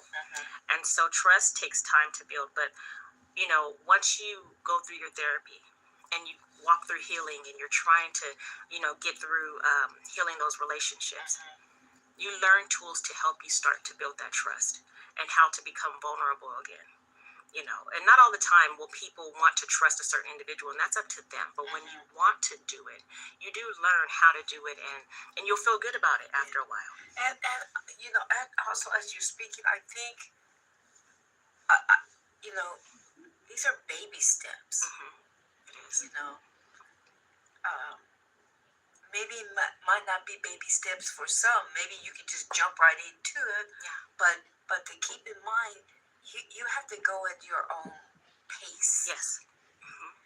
And to also make sure that you are creating this safe space so that you can be vulnerable. Yes, it's important. That's one of the first things you do as a therapist. When you have someone come in talking to you, you want to let them know that you're, not only are you going to tell them about, yourself and, the limits of confidentiality and all of these things, but you're creating that safe space so you guys can start to build rapport, to build therapeutic relationship. And then as you're going along, you're doing things to try to make them comfortable and so that they can start to trust you, because a lot of these things that we're talking about, trauma as it relates to family, relationships, and all aspects of life, it's hard for people to talk about. So you don't want someone to come in feeling like, okay, I can't trust this person, or I don't feel right in here, it feels uncomfortable. You want to have that safe space in session. So I know we talked, and this is probably going to be a topic on everything that we do here. Is and I'm going to keep kind of beating that into the ground, is making sure that individual finds the right person for them. Yes. And that it is okay if you go to a session and you start feeling that, just like we spoke in the previous episode, that you can stop it, or if you choose to go finish that session, thank you very much, and you're out of there. You're not coming back. Right. And so that's also, I think about that also of the trust. It is. Because if you are going to start opening up to this person, you have to make sure that you really feel comfortable. That will help you to rebuild your trauma, the trust. Right. So yes. you have to. So I just want to mention that that is something that I actually mentioned in the book, that you get a therapist before you need one, officially need one, so that you know that this person is good for you. So you're not really going through anything traumatic. You realize, okay, we can do this. I mean, you could almost see yourself as being friends. That's the level you're on, but they are there to be the professional to help you. And you don't have to see them every day. You want them to get to know you, who you are at your best. Just in case life ever throws you a curveball, you have someone to get you back to your home base because they know you, right? They know you. And with that, keeping their number handy, because that time that you may need someone to get you back to home base, you may not be home near your phone book on a nightstand. You may not be even yourself. So they should be like one of your emergency contacts again, because as Barbara and Ebony are saying, it's someone that you trust. And as I am saying, it's someone that you've chosen when you weren't, I'm going to say, in a loop. I like that loop thing. Let me write that down. Yeah, I have to write that one down. But yeah, when you're not in a loop and you're clear, you see directly, you've chosen this person because you know this person.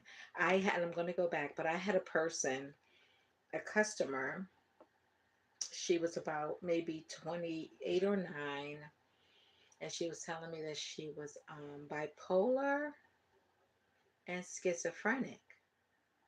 And so we were talking, you know. She was also a therapist. And so now I'm looking in my rearview mirror. But that rearview mirror and me, we got some stories, right? So I'm looking in my rearview mirror, but keeping a straight face because now you're behind me still. And the chosen group for her is juvenile LGBTQ community. Does anyone see an issue with that? Just asking quickly. Okay. So I felt it was kind Again, of. please. Go ahead. Yes.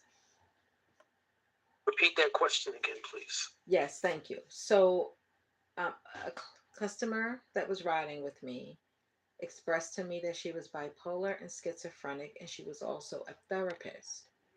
And her client base was juvenile LGBTQ young people. And I'm asking, does anyone see a problem or a situation or the reason for that? Wait. Hmm. Okay. Wait. Hmm. Okay. I'm just processing what I believe I just heard. Mhm. She's. Wait a minute. She's a psychiatrist. A therapist. Okay, she's a therapist. She is schizophrenic and bipolar. Mm-hmm. And she is a therapist to specific groups of people. Mm-hmm. And the specific group are young people who are in the LGBTQ community. How do you feel about that? Um, honestly, that's got me twisted right now. That's yeah, that's got me twisted. Um, just the schizophrenia and the bipolar, like those are two things that if you put them together, that's like taking Prozac and Ritalin at the same time, you know, and walking around. My, Okay, I have to digest this. okay. So my thought I when can't lay she it down. said it, I felt that she chose that constituency, that community, because they would not be able to peg her. Whereas an adult might be able to say, wait, what's wrong with you? you know, a young person may not, not saying they won't, but may not be able to detect if she was going through something. And or so again, you got to watch who's holding your ladder, even with no diagnosis for someone who's in control of your care and your mind, even with them having no diagnosis, they could still have prejudices. So that's why it's good that you get a therapist while you're at your best so that your mind is clear and you can see this person and how well they are. Period. Mm, Period. All right. good point. Thank you. I'm just going to continue this. Thank you, though. You got to trust this stranger before you're able to trust that family member or that friend or that coworker.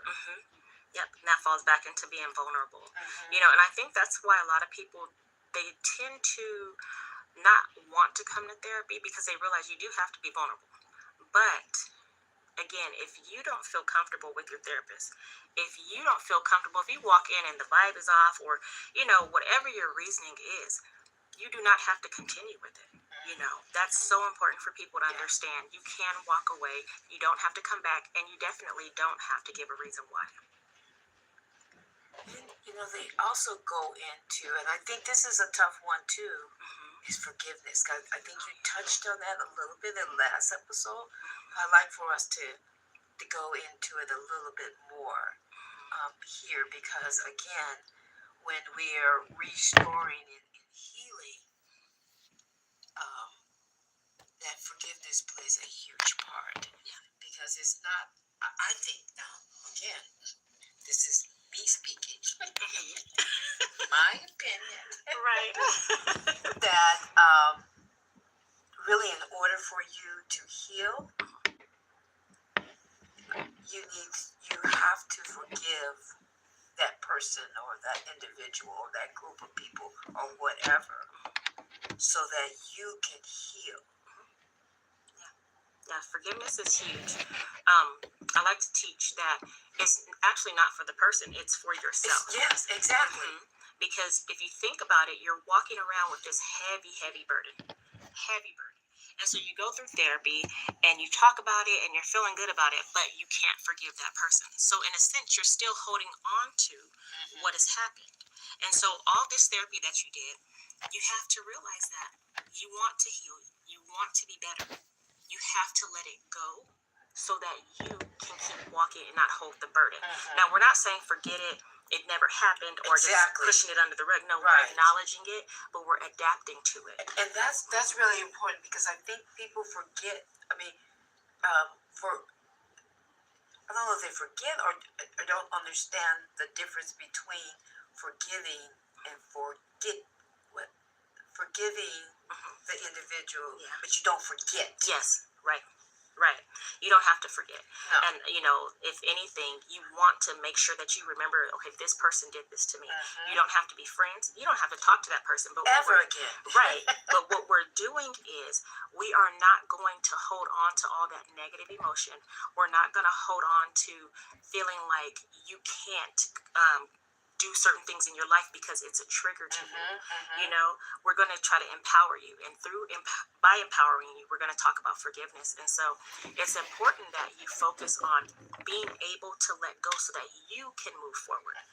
You know, but after that, you don't have to talk to that person. You don't even have to look in their direction, but you want to be able to free yourself from the bondage of the trauma that may have been caused by this person or these people. Okay, so I'm going to ask first to the listeners, what is your position on forgiving? Do you feel you have to? Oh, that's a good way. So, do you feel you have to forgive in order to move on? Or what is your feeling and your position on forgiveness? Can I go first? No. Yes, sir. Go ahead. Go ahead. You got it. Thank you so much. All right. My opinion, simply my opinion, is that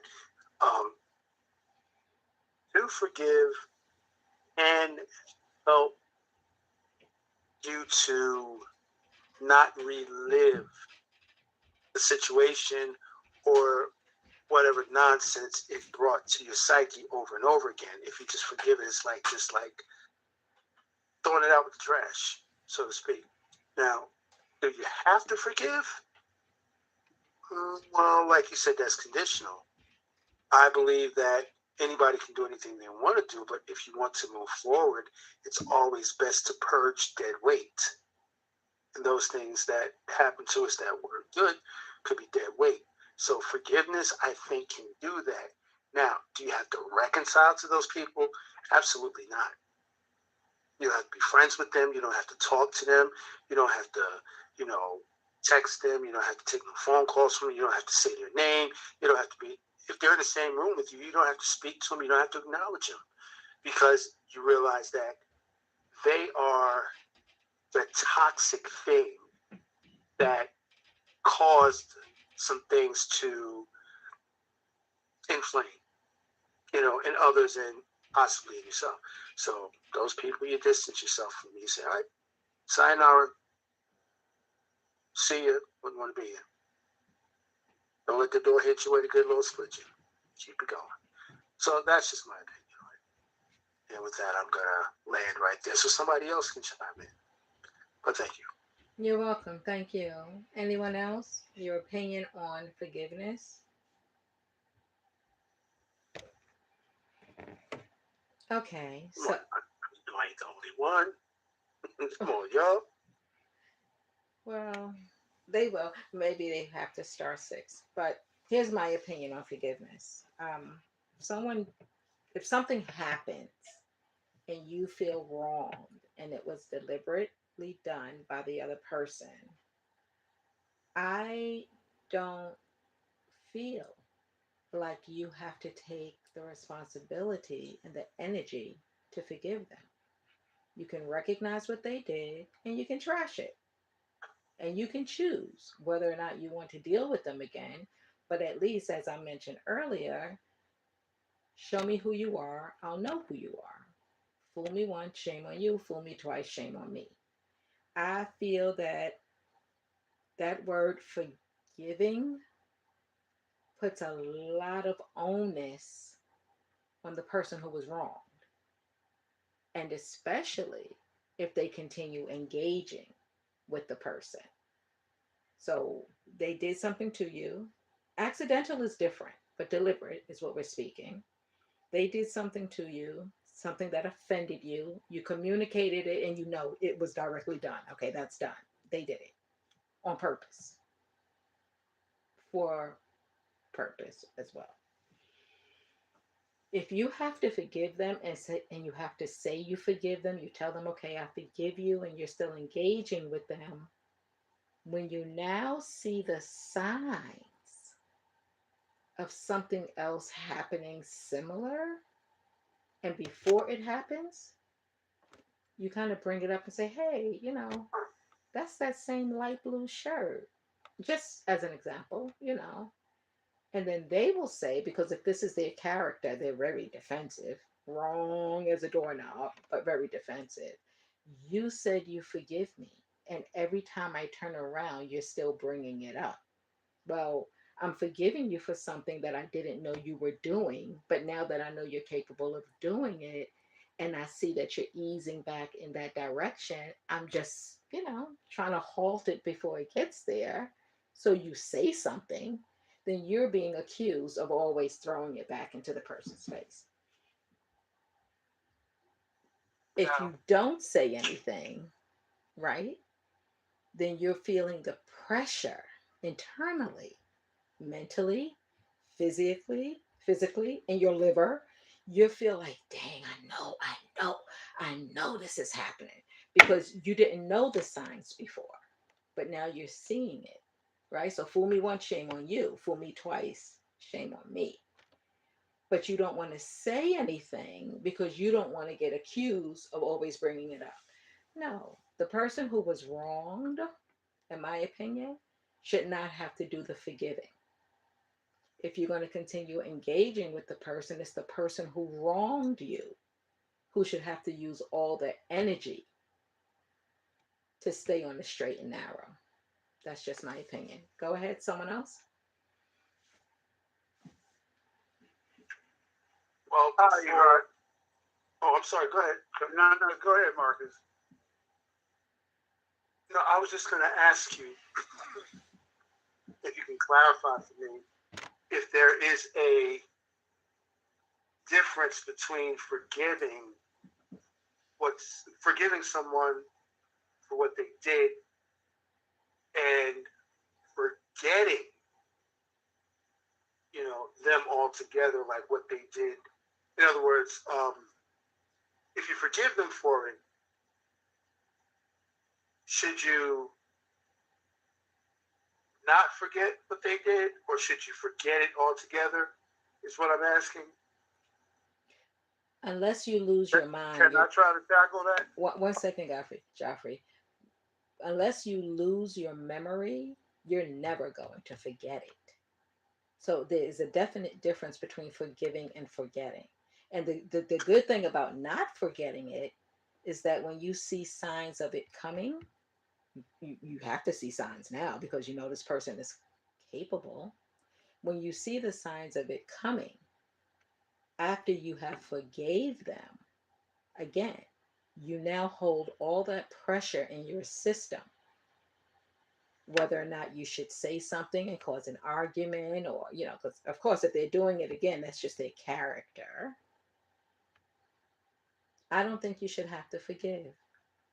I don't think it should be the responsibility of the one who was wronged to have to use their energy to forgive.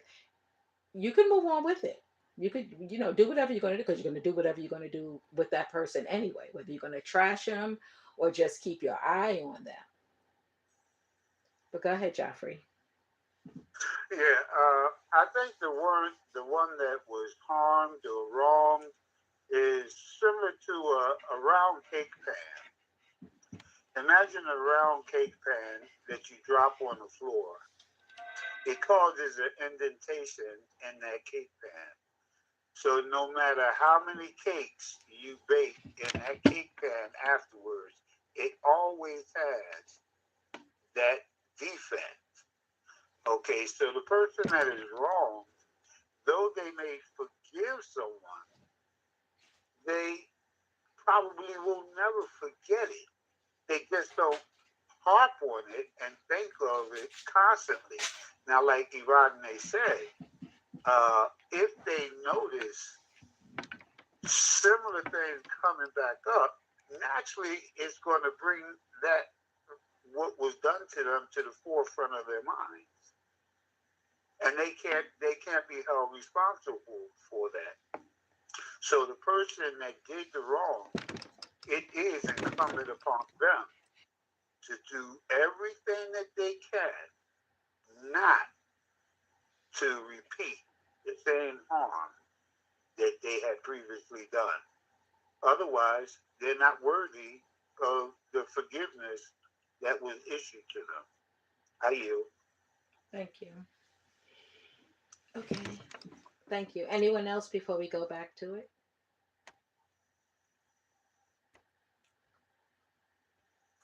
I agree.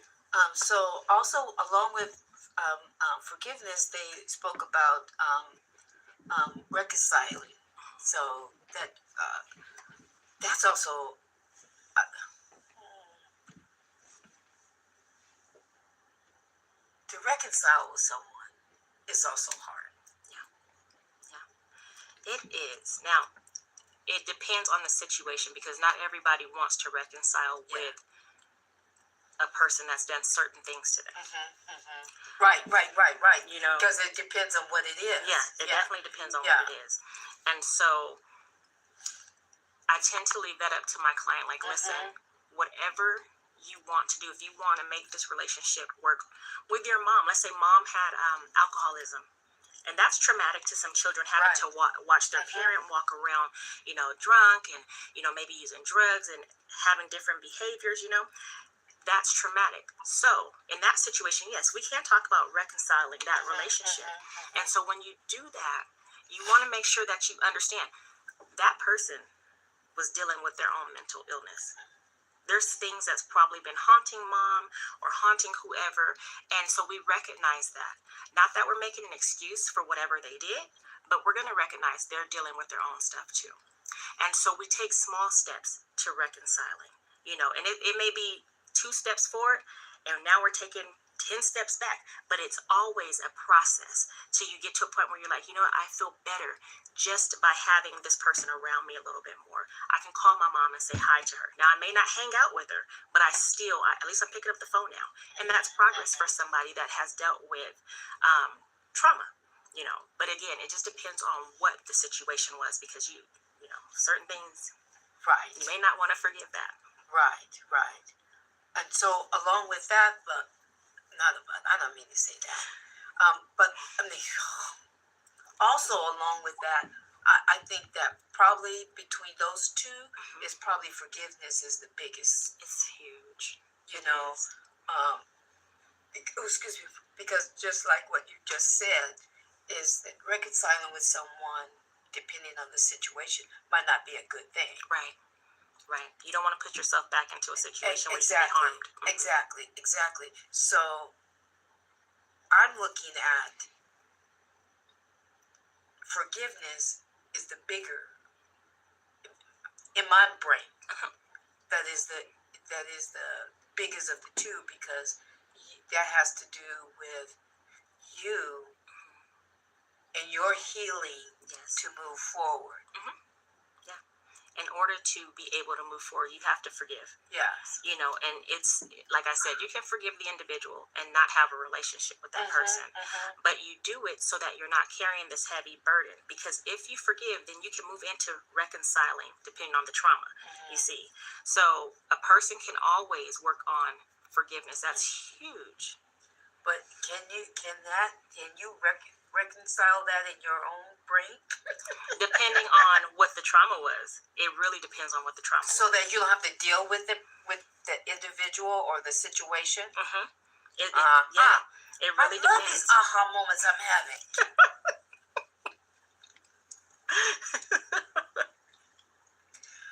Wow. Okay. Yeah, it depends on. It really just depends on the individual. You know, I've actually had clients that has forgiven people for some really traumatic things, and I'm like, more power to you. You know, but that was their journey. You know, that was leading them. That was their forgiveness. So again, it just depends on the person, and it depends on the level of trauma. But yes, you can definitely get to a point where you can reconcile it in your own brain, because you have to. In order for you to get a real healing, you can't just be like, oh, I forgive and everything's going to be okay. No, it takes a lot of mind work and dealing with emotions, and it's a process that you get to that, and it takes a while to get there. It's not easy. It doesn't happen. And I'm only saying that because of me. And so that just with me having that aha moment, because that's something that I did, and I thought, was that okay? But I know I felt good after, because I had already forgiven a while back. Because first of all, I knew that in order for me to keep on moving, then that's what I needed to do. Now, but that didn't happen overnight. That was over some years. And then also for me, with that forgiveness from regarding that person, it took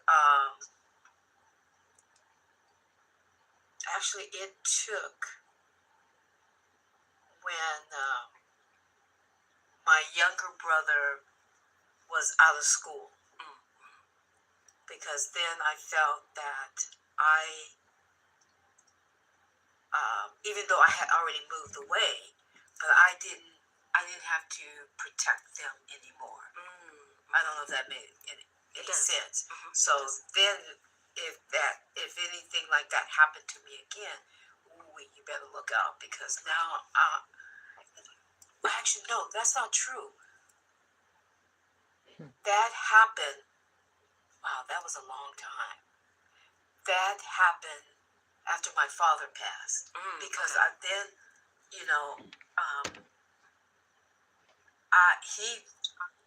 it was a protection for me, for him. Because had he known things, then that wouldn't have been good. Right. So after his passing is when I said, now I'm free. That I don't have to protect anybody. I mean, in that sense of the issue that happened with me. Yeah. Right. Does that make sense? It makes sense. Yeah. Yeah. So, wow. That was. I guess this show started because I needed to have something. We all need therapy. I mean, my mental wellness. Yes. Checkup. Oh yeah. We all need mental wellness. Because it's been a while. Okay. Right. Ooh wee. Girl. Oh my goodness. Wow. And then this leads into a support system and healing together. Yeah. Support systems are so important because when you're going through something, it's a little bit easier when you have people around you that you can talk to that can kind of motivate you, keep you going, and remind you why you're doing this versus having to do it alone. And so, one thing that's important is always having a good support system. And these are people that you trust, these are people that aren't going to enable you.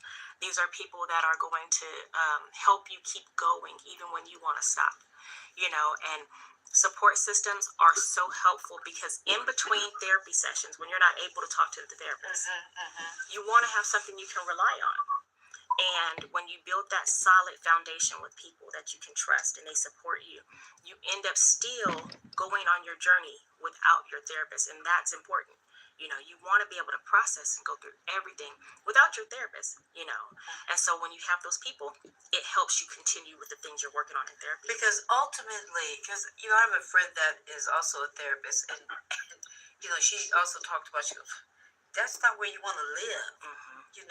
The goal is for you not to be, but to come for your checkup. Yeah. I'm like, oh, that totally makes sense. But also understanding when you're in the throes of something traumatic or a really strong issue, then that's totally different. You might have to see the person once a week. You might have to see them 3 days a week. Yeah. Who knows? It's all depends on what is going on with the individual. Oh yeah. And their needs. Yeah, so. Depending on how awful the trauma is and how they're feeling, we can decide on, okay, let's come twice a week, once a week. That happens when you first meet the client and you're just talking about what's going on and what they need from you as a therapist. But yeah, definitely making sure that you get the amount of sessions or the amount of therapy that you need, and being okay with voicing, this is what I need. I would like to come more than once, or I would like to come more than once a month. So yeah, that's important for you to be able to do that. The other thing, I think we've kind of touched on this. It was talked about healing from relational trauma, such as domestic abuse, toxic family dynamics, and how individuals can recover and build healthy relationships and moving forward. Yeah, a lot of people have toxic families. And they grow up thinking that this is okay, such as every time the family gets together, we're fighting, and I mean fist fighting, uncle's over there drunk or somebody's doing drugs and now the family's just one big melee, as an example. These things, as you're growing up and you see them, you start to think, oh, this is how everybody acts. This is how families are. But as you get older, and if you decide to kind of process through how your childhood was through therapy and, just talking to somebody, you start to realize that that's not the case. Well, again, as you're talking right now, this popped in my head. Because I'm thinking, maybe I'm thinking of myself.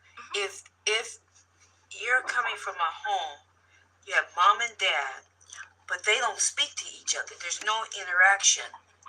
To me, that's traumatic too. It can be. Yep. And so, and even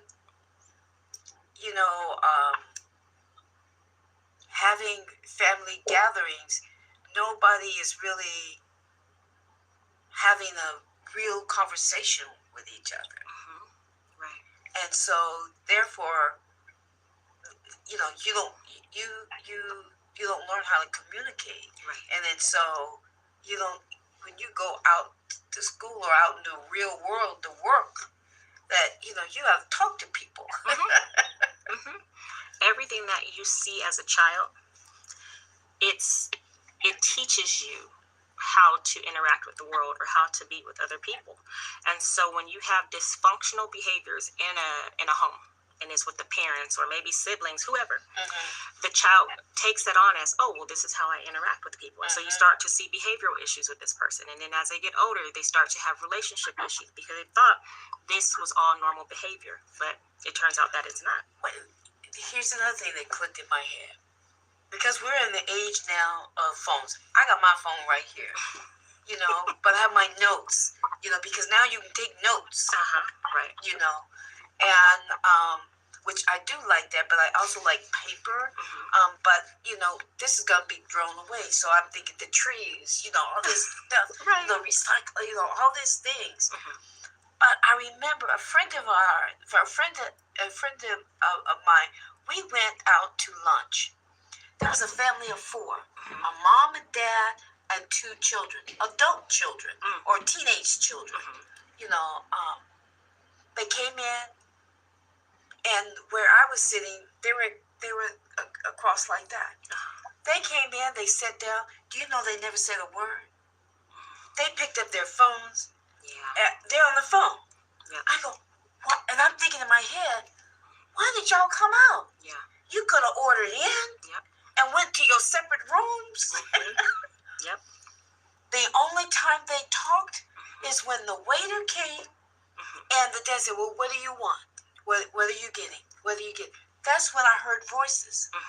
Other than that, nothing. Wow. Yeah. And then when the food came, they're like this, in hand and eating. That's bad. I thought, oh my goodness. Yeah. These phones, as helpful as they are, they also can become an issue or distraction. So what I'm saying, if they do that out, what in the world is happening at home?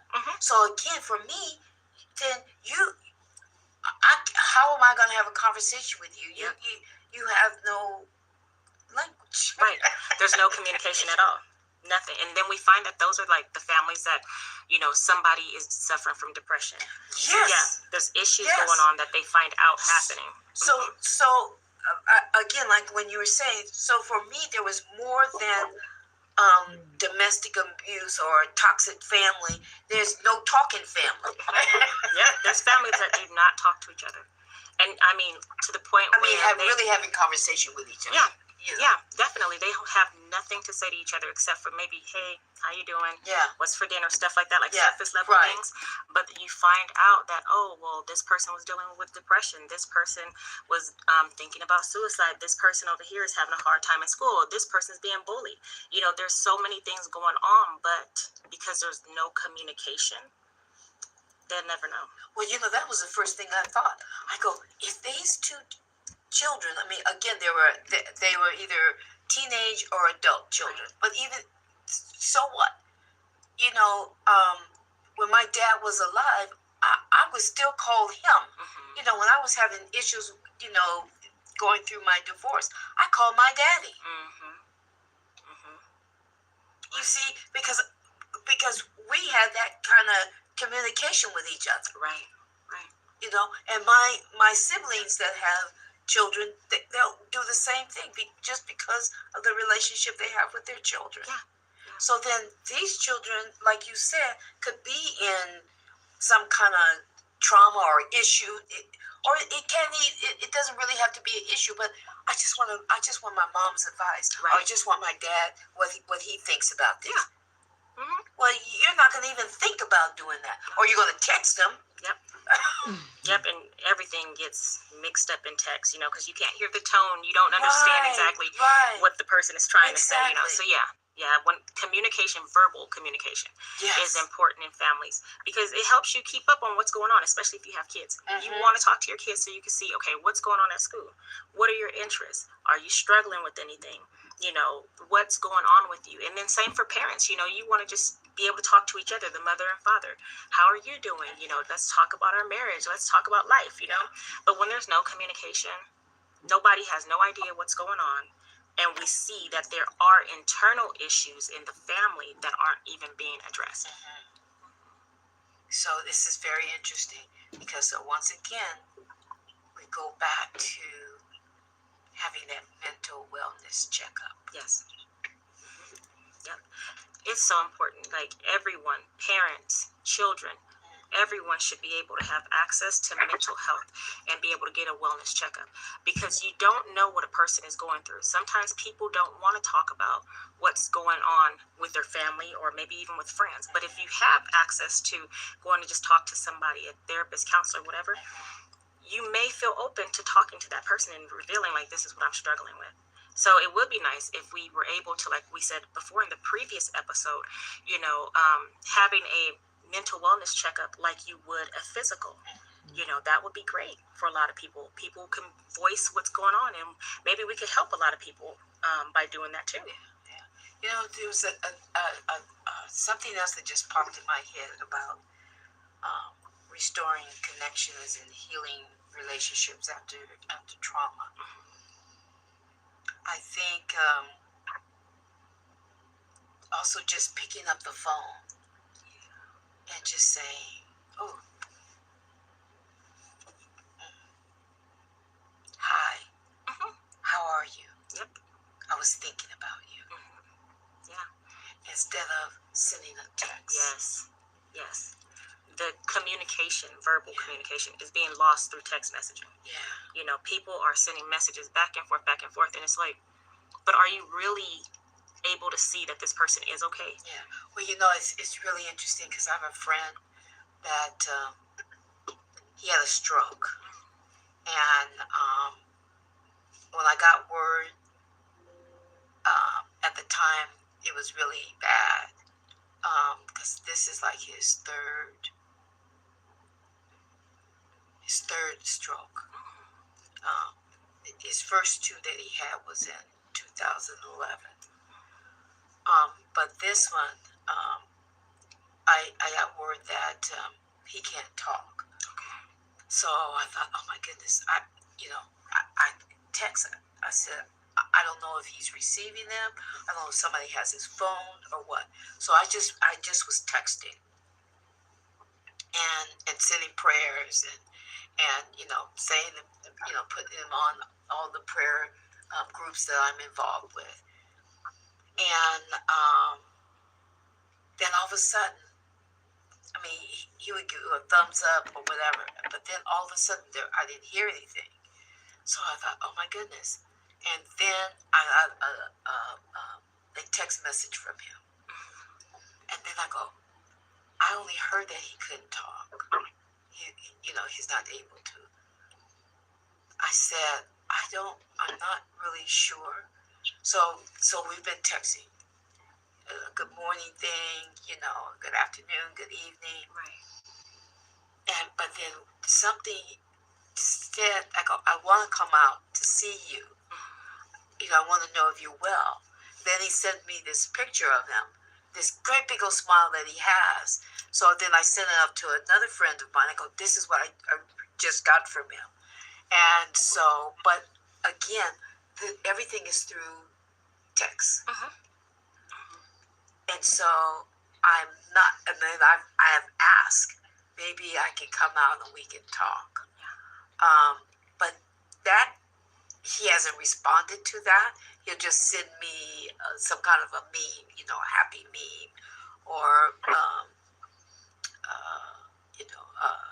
happy Monday or happy Friday, something like that. So the more I start getting of those, I said, okay, so he's not in that space right now. Right. So that's where we're at right now. Is doing that. Right. Eventually, he's probably processing a lot. Yes. And it's hard for people, especially when you're used to doing something and then all of a sudden you're not able to anymore. But still, it would be nice to be able to verbally communicate. But in his situation, he's able to at least show you, like, look, I'm happy, through a meme or through a text message or something like that. And that's good. That's a good way to communicate still. And it would be nice for you to be able to go out and be able to see it, see that he's happy and kind of feel like, okay, he's doing okay.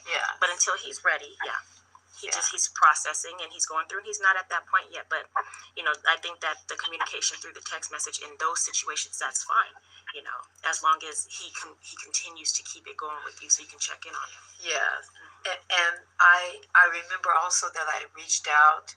I said, give your daughter my information. But I also know that we have some other, mutual friends that they have that information. Okay. So I will always know. I don't know why I brought this up. I have no idea. none whatsoever.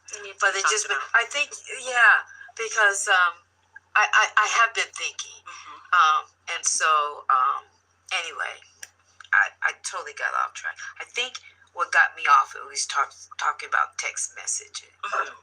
So in some cases, like with this situation, is okay.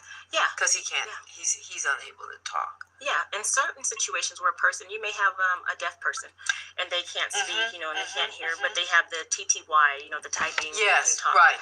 Those are okay, but when you're in a home where you're able to speak to each other and you see each other every day and there's no communication flowing back and forth, yes. That's a problem. Yeah. That's a problem. Yes. So, any closing remarks from you on with this topic, restoring connection and healing relationships after trauma? Yes, it's okay to focus on healing. It's okay to talk about trauma. And if you feel that inside of you, you want to forgive, forgiveness is okay. You can forgive people. You can move forward. You don't have to always forgive if you don't want to. If that's what you want to do, that's fine. But I would always recommend, in order for you to fully heal, you have to start with forgiveness. You don't have to have a relationship with the individual. You don't have to even see the individual. But you want to release yourself from being able to hold this, having this weight on you, so to speak. And from there, communicate with someone that you trust. Like I said before in the previous episode, if you're with a therapist and you don't feel comfortable with that therapist, you do not have to continue. It's your right to find someone that you feel comfortable with, that you know that you're able to be safe with. You want that safe space. That way you can start to work on your journey. And then in families, it's very important to have that communication. Check in with each other. Verbally communicate. I know text messaging is easy. It's sometimes it's fun, but there's nothing like good old fashioned communication. Yes. Face to face. Let's sit down and talk, because you can learn so much about your children, learn so much about yourselves or your spouses or your friends just by opening up your mouth and talking to each other versus sending it through a phone or email or anything like that. Thank you so much. I can't believe that it goes by so fast. It does. It does. It definitely does. And I really hope that you're really getting something out of these episodes that we've been having on Voices of Hope. Right. And really and truly reach out to seek your mental wellness. Get that checkup. So I want to leave you on this. First of all, thank you for joining us. And so I'm going to leave this message with you. Trauma may create distance, but healing brings us back together. With patience and love, we can rebuild trust and turn pain into peace. Together, we can heal and grow stronger. Thank you so much. Be well, be happy, and we'll see you next time. Bye. Thank you. So that is Voices of Hope, Healing Together, Healing Relationships, with Barbara Golar, Gholar, and Evadyne Wright. I thought it was very interesting. Any comments?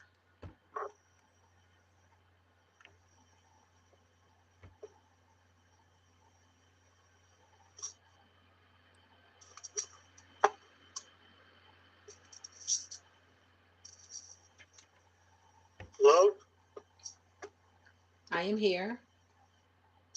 Yeah, did you ask for comment? Oh, any comments on that presentation? Yes. This is Joffrey. I have a couple of comments, as usual. I think it's a good suggestion that a person would start with forgiveness. But if you make it mandatory, I kind of think that would not be a good thing. And also the forgetting. You can't make demands on a victim you have to go where they are and move them along to their healing according to how they're feeling. Now, while they were talking, I thought about that guy that went into the church down in South Carolina and killed those people. And it was like automatically they came up with they forgive him. You know, I don't know how much that is for show and how much of that is real, but I think we are a forgiving sort of people. Uh, so forgiving, we forgive, and I think we have short-term memories on things. But I know that there are people who have suffered victimizations. I wouldn't I wouldn't think it was good to go to them and say, you must forgive in order to release yourself. Because people have different coping methods and different coping styles. So uh, that just stood out to me. This constant phrase, you must forgive. You must forgive to start your healing. I think I disagree with that. And I think if you let people express themselves and how they feel to the degree that they want to express themselves, uh, and you just listen. A lot of times, just listen, and in their speaking, they can convince themselves of what they need to do to get past the trauma or get through the hurt or whatever it is. And I yield. Thank you. I personally love the word healing over forgiving. I love the word healing because it's a trauma, you want to do that. Um, thank you very much. Anyone else? Any comment? Yeah, I'll make a comment. It was good information. Um, good. It was a good way that they all spoke about different aspects, but at the end of it all comes together to a point. Um, I have a mixed bag on forgiveness. I mean, I think that it's necessary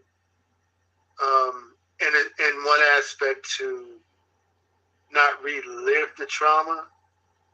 I mean, now I'm not saying by any means are people given a pass for doing nonsense or whatever, but for a person's own sake, for example, if it's me, my own sake, I don't want to hold on to any aspect of uh, these goofballs or these jokers and what they've done.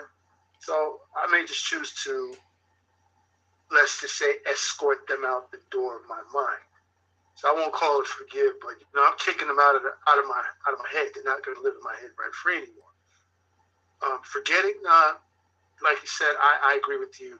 You never forget because you know you want to recognize when the nonsense or the ruckus tries to come back. And if you try to forget it, or if you do forget it, it's just like playing in the sandbox or trying to eat ice cream in the sandbox. You're pretty much eating sand, when you thought you had ice cream. So I appreciate the information, the way that it was brought out. I think that was very good. Thank you for providing that. You're welcome. Thank you. Thank you. Anyone else? Okay. I Voices of Hope. She's out of California. Again, her name is Barbara Golar,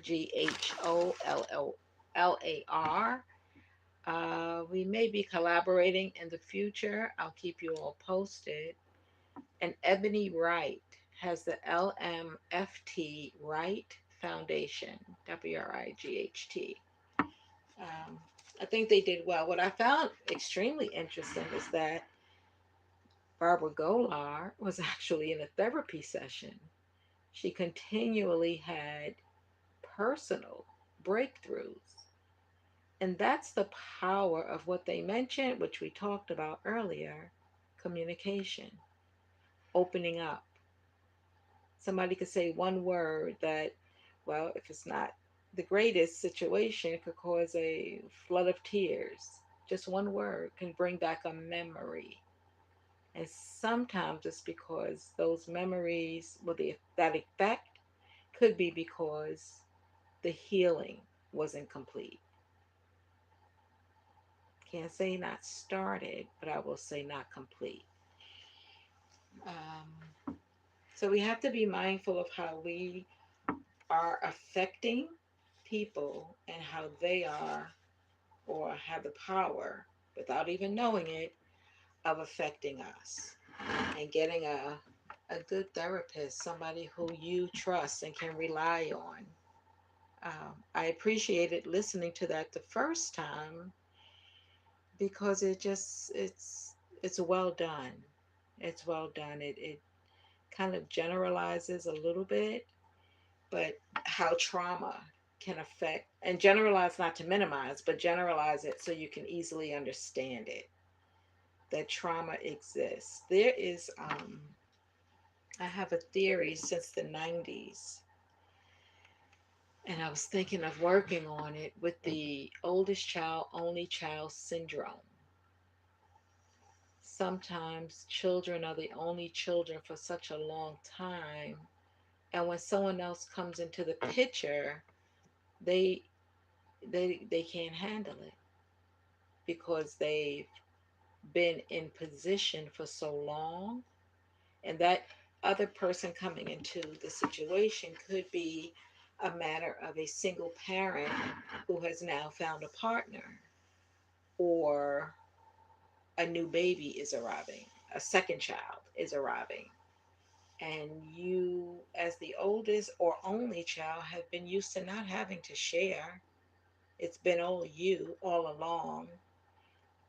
And people get, at all ages, they get very connected to what is their normal. So I'm going to do something on only children, oldest children. The other syndrome or condition with oldest children is that they have younger siblings that they had to take care of when they were too young to take care of them, when it wasn't really their responsibility. And so they grow up being the older, traumatized sibling, holding everyone at blame for what they couldn't do in their young life because they had to take care of their siblings. They had to do for their siblings. And it causes a lot of animosity with the siblings, like it was their fault. But it also causes a lot of hate with the parents for putting them in that position where they had to take care of siblings. Well, I have another listen to. This is with Dr. Robin L. Smith. She's on Sirius XM, Dr. Robin. And she is speaking about, it's going to start off with devils and demons, but don't get scared. Don't run. It's okay. It's the spirit of a demon in a person causing their character to be a certain way. But when I started recording both times, it was at that same exact point, spirits and demons. So I like to share that. Anyone else have any comments or questions, or I'm going to say testimonies or stories to share, or something that they feel like they want us to help them work out?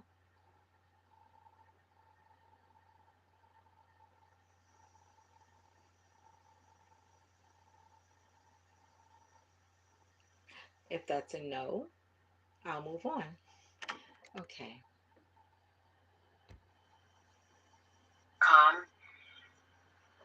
But there is a free offering there called Choose Differently. And Choose Differently, it's for you, it's for everyone you know. And it's free, it doesn't cost anything except for you to go online and request the resource of Choose Differently. But it is a teaching that reminds you of how much power is in your ability to choose. And did you know that when you don't make a choice, that's still a choice? So when people said, well, I didn't vote for anyone, I just decided not to.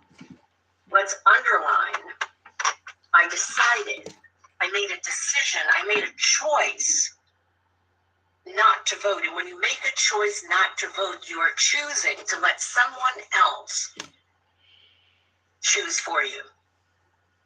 I shared with you that I had the amazing opportunity to facilitate a conversation between two blood brothers and spirit brothers, but they are also, they're family to each other, and they are also like family to me. And that's Dr. Howard Stevenson, the famed researcher at the University of Pennsylvania, and Brian Stevenson, the famed lawyer and, I mean, just a foot soldier for justice, particularly in the legal system, with clients on death row. You may have seen the movie Just Mercy with Michael B. Jordan and Jamie Foxx and many others. That is the story of Brian Stevenson. And also the book, if you've not read Just Mercy, these are musts. And I was sharing with you that I was going to be facilitating and leading this conversation between Dr. Howard Stevenson and Brian Stevenson. And so that happened. Lion's Story.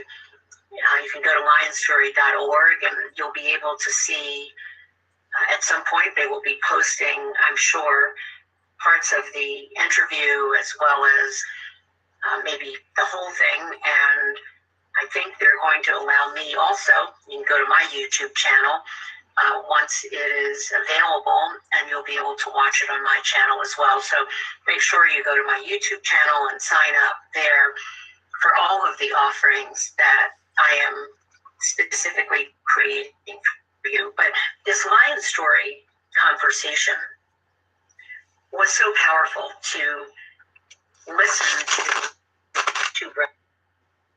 to invite them to share with the audience much of their own story and journey, both personally and professionally.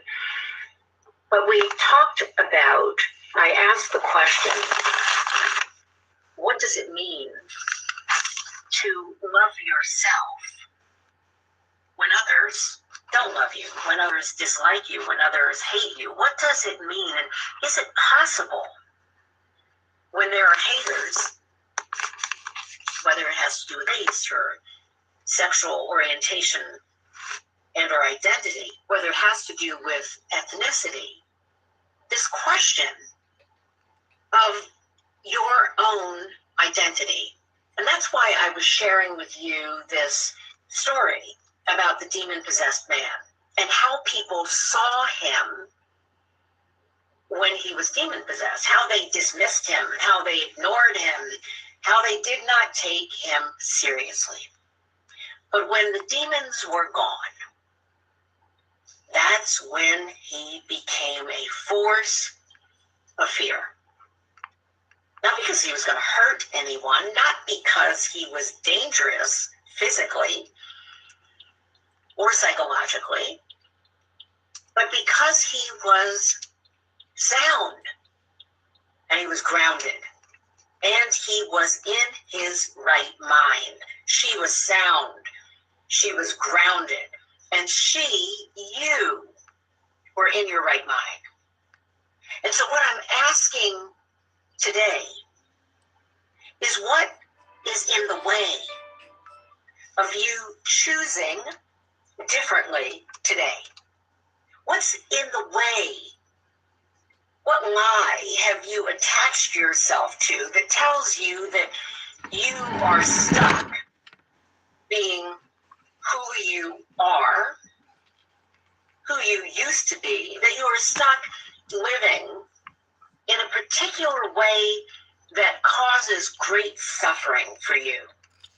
What is the lie that you are identifying with and nursing and rehearsing? Remember, what you nurse and rehearse becomes real. It becomes your life. What you nurse and what you rehearse is what you feed. And what you feed is what grows, and what grows has dominion. And so I'm inviting you in this moment, right here and right now,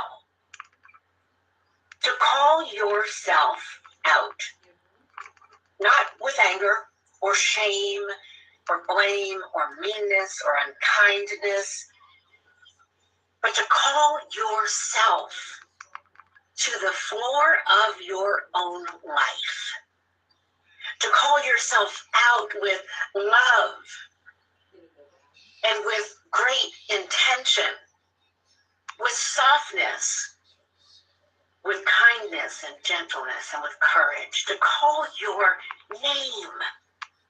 I want you to use your own name right now. So my name is Robin.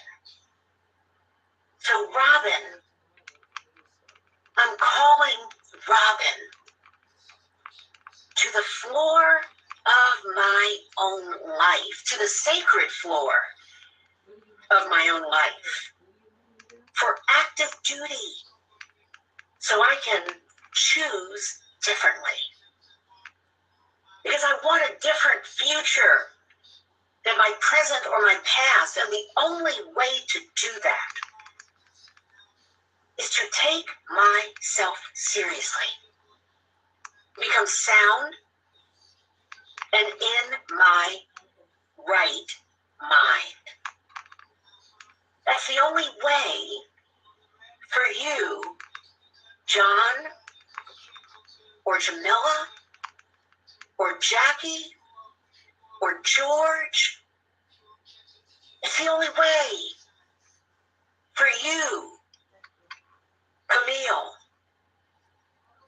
Zakia, Evadyne, Julie, Roger. Call yourself to the sacred and holy floor of your own life for active duty to do what? To choose differently. You have the power. And I'm here to help you have the tools. And tool number one is to invite yourself to the floor of your own life. Invite yourself to the table of your own life. Invite yourself to the story of your own life, not someone else's life, not your grandma and not Pop and not mommy and daddy, but your life. That you were fearfully and wonderfully made to be you, not to be someone else. And how we fail,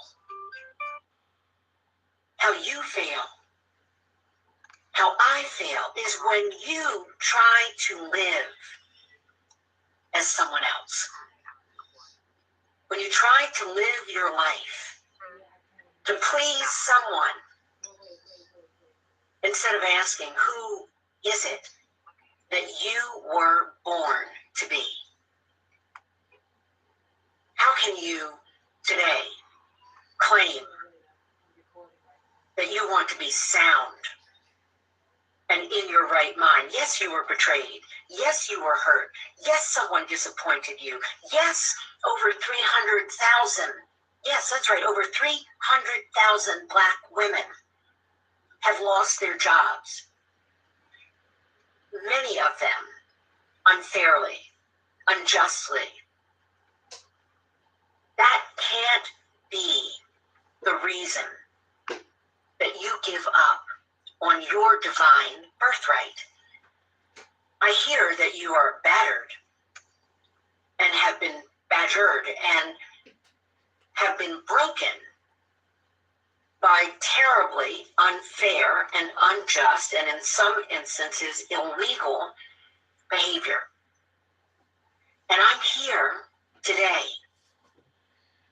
to call you to the only floor that really matters. I'm here to call you to the floor of your life. The floor that belongs to you, the table that belongs to you, the story that belongs to you. To call you out with love again and courage and gentleness and respect and dignity. That you will never mistreat yourself the way you have been mistreated. That you won't betray yourself even if someone else has betrayed you. That you won't hate on you even if you've been surrounded by haters, family, friends, strangers.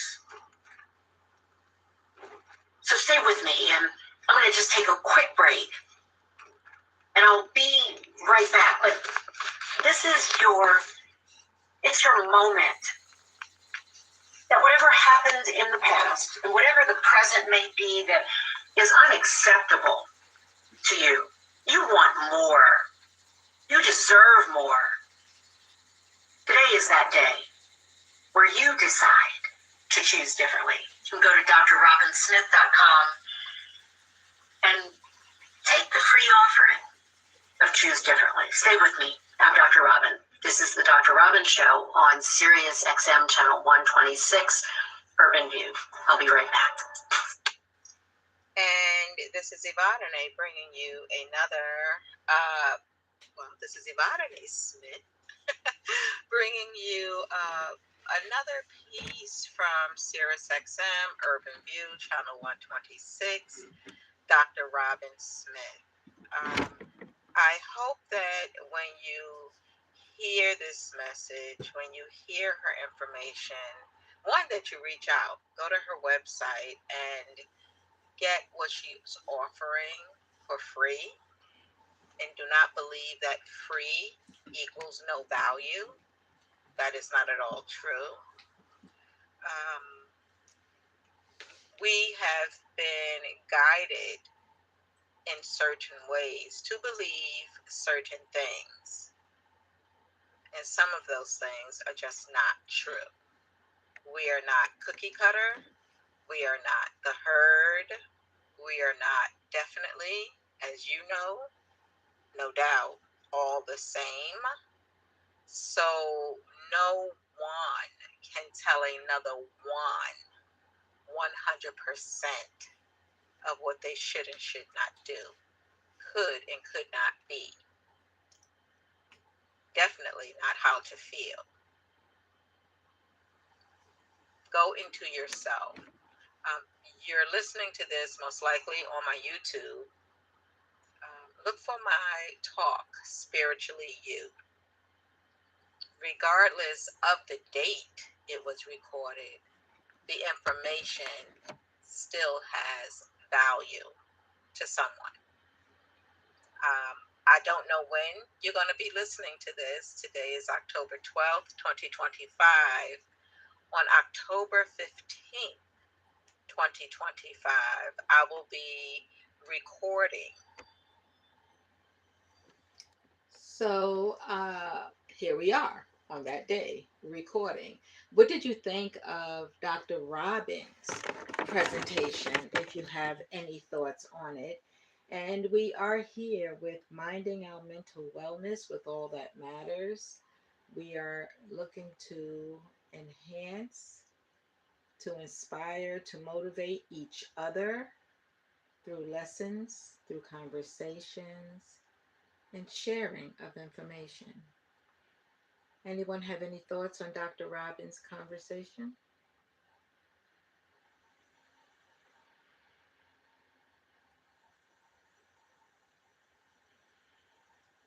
Okay, all right. I approve of her message and not allowing anyone to control your direction, your destiny, not pounding you down climbing, when you're climbing. And so I guess you have to arm yourself with strength and power and wisdom from within, from within, so that you can accomplish the goals that you're setting forth to accomplish. That's just my thinking on what she said, and I thought her story, her examples were valuable. Every little bit helps. Again, this is like a puzzle, and some of the pieces may fit on your board, and some of the pieces may not. But it's all about information, education, knowledge, right? Knowledge. Okay, I will go back to Dr. Robin. Does anyone have anything to comment on, or um, outside of Dr. Robin's conversation, any information you'd like to share?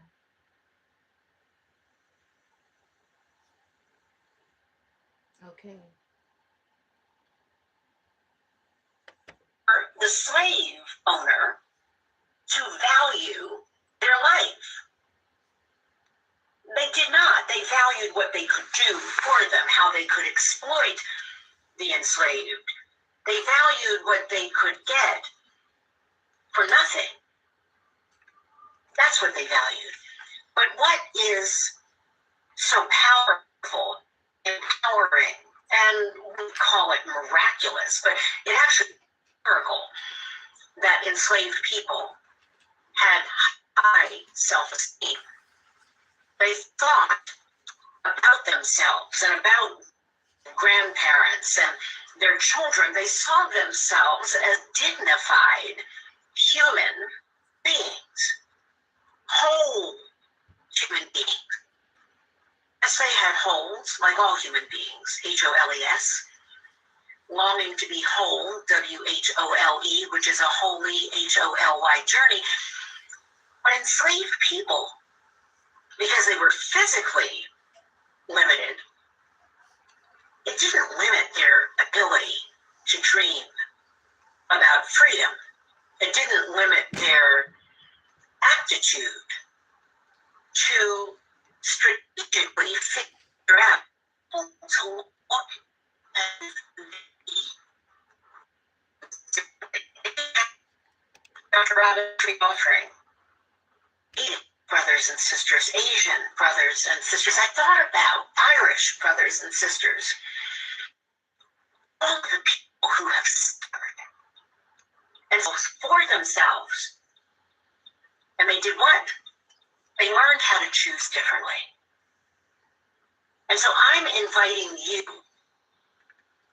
whoever you are, whatever your history is, whatever you know about yourself or don't know about yourself, I'm inviting you into your own power to choose differently. I'm inviting you to realize that for you to be solid and sound and in your right mind, that's a terrifying reality. And you might think, Dr. Robin, what's so terrifying if I'm solid and I'm sound and I'm in my right mind? Well, because then other people can't control you. They can't pull you off your dime. They can't get you off your square. They can't pull you away from you. So they can call you out of your name, but you let that roll right off of your back and right back onto them. The only way that hate becomes toxic to you is if you let it in. I think about gifts, and when someone gives you a gift that you like, you receive it, right? You take it and you say, thank you, this is so thoughtful. But it's a very different reality. If someone offers you something and you say, no, thank you, I don't want that, or no, I won't receive it, you might even say return to sender. And so I'm asking today, are there things that have come your way that you need to send back where they came from? Are there demons, evils, things that have pulled you away from living the life you desire and deserve, and you thought you had no choice? You thought because your mother was detached. You thought because your father was gone. You thought because someone ended up in an addiction and they left you, they never came back. They never checked on you. You actually thought, this is what I'm here to share. This is the good news. This is the great news. Not what happened, because that could be really bad news. Was a thing about yesterday's breath and moment. I can do everything about this one. I can do everything about whether or not I let you pull me off my center. I can do everything about that. I can begin to master new skills, and you can begin to master new skills, new muscle, new skills of courage and curiosity, compassion. You know, what are the Dr. Rob about every week? The tools of compassion, your body's muscles. One who's really close to me. And I was talking about something that happened, and I was really disappointed. I had made a commitment. I was involved with a group of friends, and some of the people in the group did not execute what they had decided they were going to participate in, you know, what their role was going to be. And so two of the friends had a falling out, and as I looked and I listened, I thought either I can spend my time and get lost in a conversation that is going nowhere, and that was exhausting and draining. And, you know, we've been talking about that, to protect your energy, protect it from waste. Wasteful conversations, wasteful relationships, wasteful endeavors. You don't need to blame yourself or someone else. Just remove yourself. Just fail fast. Remember I talked about the failure only means that you didn't learn something. So if you fail fast, it means you learned. It means that you... So she's going to come back in a second, Dr. Robin Smith. Please take note.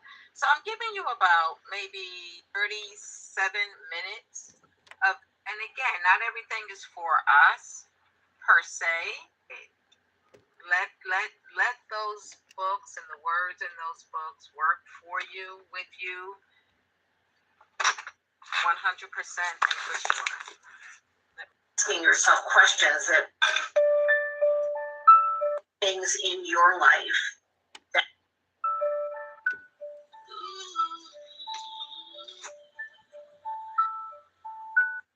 the life that you desire and deserve. What is it that you're attached to? What thought?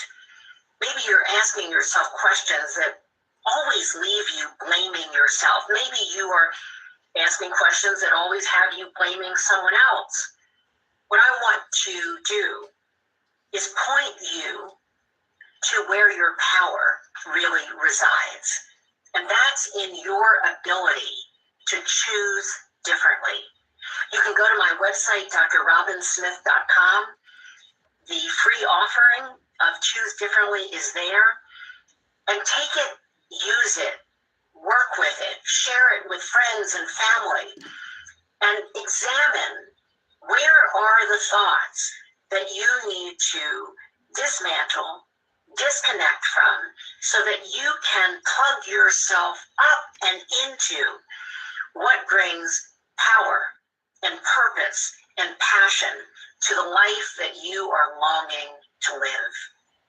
That's Unlocking the Heart of the Matter, and I'm Dr. Robin. I'll remind you that you can find me on all social media, LinkedIn, TikTok, Instagram, and Facebook at Dr. Robin L. Smith. My websites are drrobinsmith.com, and also there is theinvisibleache.com. Let us never forget that treasure.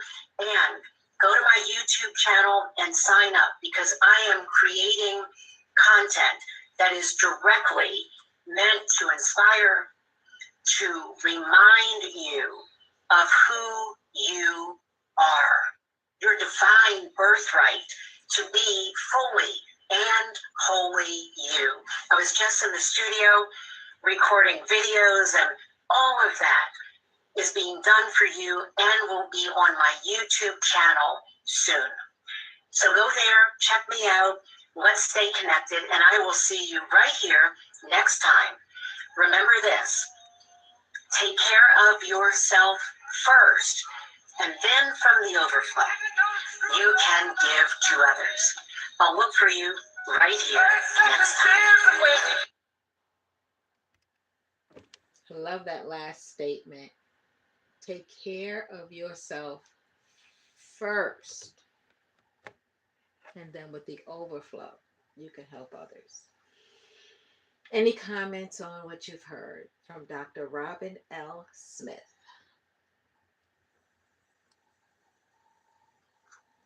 Hi, Evadyne. Hello. This is Joffrey. Yes, sir. Why am I hearing myself? Are you still hearing yourself now? Well, let's see. Okay, that stopped. Yeah, this is Joffrey. That last statement, it makes a whole lot of sense, but it goes against what I was trained on growing up and what I carried into my 50s. And that was, to put this God first and others second and myself last. So I'm trying to incorporate. No, I'm trying to figure out how to incorporate putting myself first. So that's where I am with that. And the other thing, I think she spoke earlier when I didn't comment. She spoke something about loving oneself. I have issues with loving me, and it's partly because of things that I have done. Things that I have done that I don't really forgive myself for. And I'm sort of like caught in a trap, not really holding on to my past, but, I'm still tied to it somewhere because it still comes up into my mind, whether somebody else says something or whether I'm just sitting around thinking. And, well, what do they say? Stinking thinking leads to drinking. Mm-hmm. I don't really drink, but I don't know. That means I don't have an outlet. So it's interesting. It's interesting the things that she was pointing out, and those are just a couple of the things that stood out in my mind. And I yield. Thank you. I feel that the earlier presentation may be beneficial for you in healing So we all do things. And again, I also mentioned the 8 hour presentation earlier, Conversations with God on YouTube. It's read by the author. It's an 8 hour read, and it's so beautiful. It's a conversation with God, asking God questions, God answering. And then, of course, I know. Well, I'm not going to say I know because God works in mysterious ways. So, just like with my book, I will say the information that's in it and how it resonates with people, it has nothing to do with me other than the fact that I wrote the book. It doesn't have anything to do with me. I know what I know and I know what I don't know, and I just paid attention and put those words into between those covers as I was guided to do. So when listening to Conversations with God, like as people pray and meditate and chant, and then they don't accept when they receive what they've asked for. They don't accept it. So I'm confused as to why they asked. But they sometimes are looking for it to come packaged the way they expect it to be packaged. And the package may not be anything like that. So they ignore it or they don't value it, one or the other. But I do believe Barbara Golar and Ebony spoke to some things that might help a lot of people if you heal first yourself. No one is perfectly like anyone else. I say I'm perfectly who I'm supposed to be. So if there are things that have been done in life that with more knowledge, not intentional, but with more knowledge, you know that now it wasn't the right thing to do. Okay, make amends and let it be. But you don't want to carry, well, you may not want to carry burden, and that's unless that's your cross to bear. You don't want to carry unless you've killed someone. Wait, let me get this all out now. If it's just human nature or human error and it hurts someone or some many people, you can apologize. The young lady was speaking earlier, and she was speaking about the relationship with her children and them exiting her pretty much from being around them as much, living with one and they wanting their space. And just we're human. We're all human. So if that is the case, you try to find the easiest way to exit the situation. If it's not your situation, you find the easiest way to exit and be grateful that you can. Be grateful that you can, because there are some alternatives where people are being carried out in bags. So be grateful that you know where you're wanted and where you're not. And if you're not, make the plans for a good exit where everybody's happy. Because even with divorces, a lot of times people know that the marriage isn't working, but they stay in it, and the more they stay in it, the more rough edges happen, and then they end up looking like a porcupine. And then everybody's mad. Everybody's can't be touchy because you're gonna get stucky. But when it's over, you keep holding, you keep holding on, and it just makes it worse. It goes from a little scar to an ulcer. Oh wow, literally too, right? Yeah. But yeah, I enjoy listening to Dr. Robin Smith. Um, she speaks kindly. I enjoy Joel Osteen. I love the way he tells story, then relates scripture. But I like his stories. But I like the way he tells stories and then relates scripture um, most times, and not just throwing out scripture. from ancient years ago.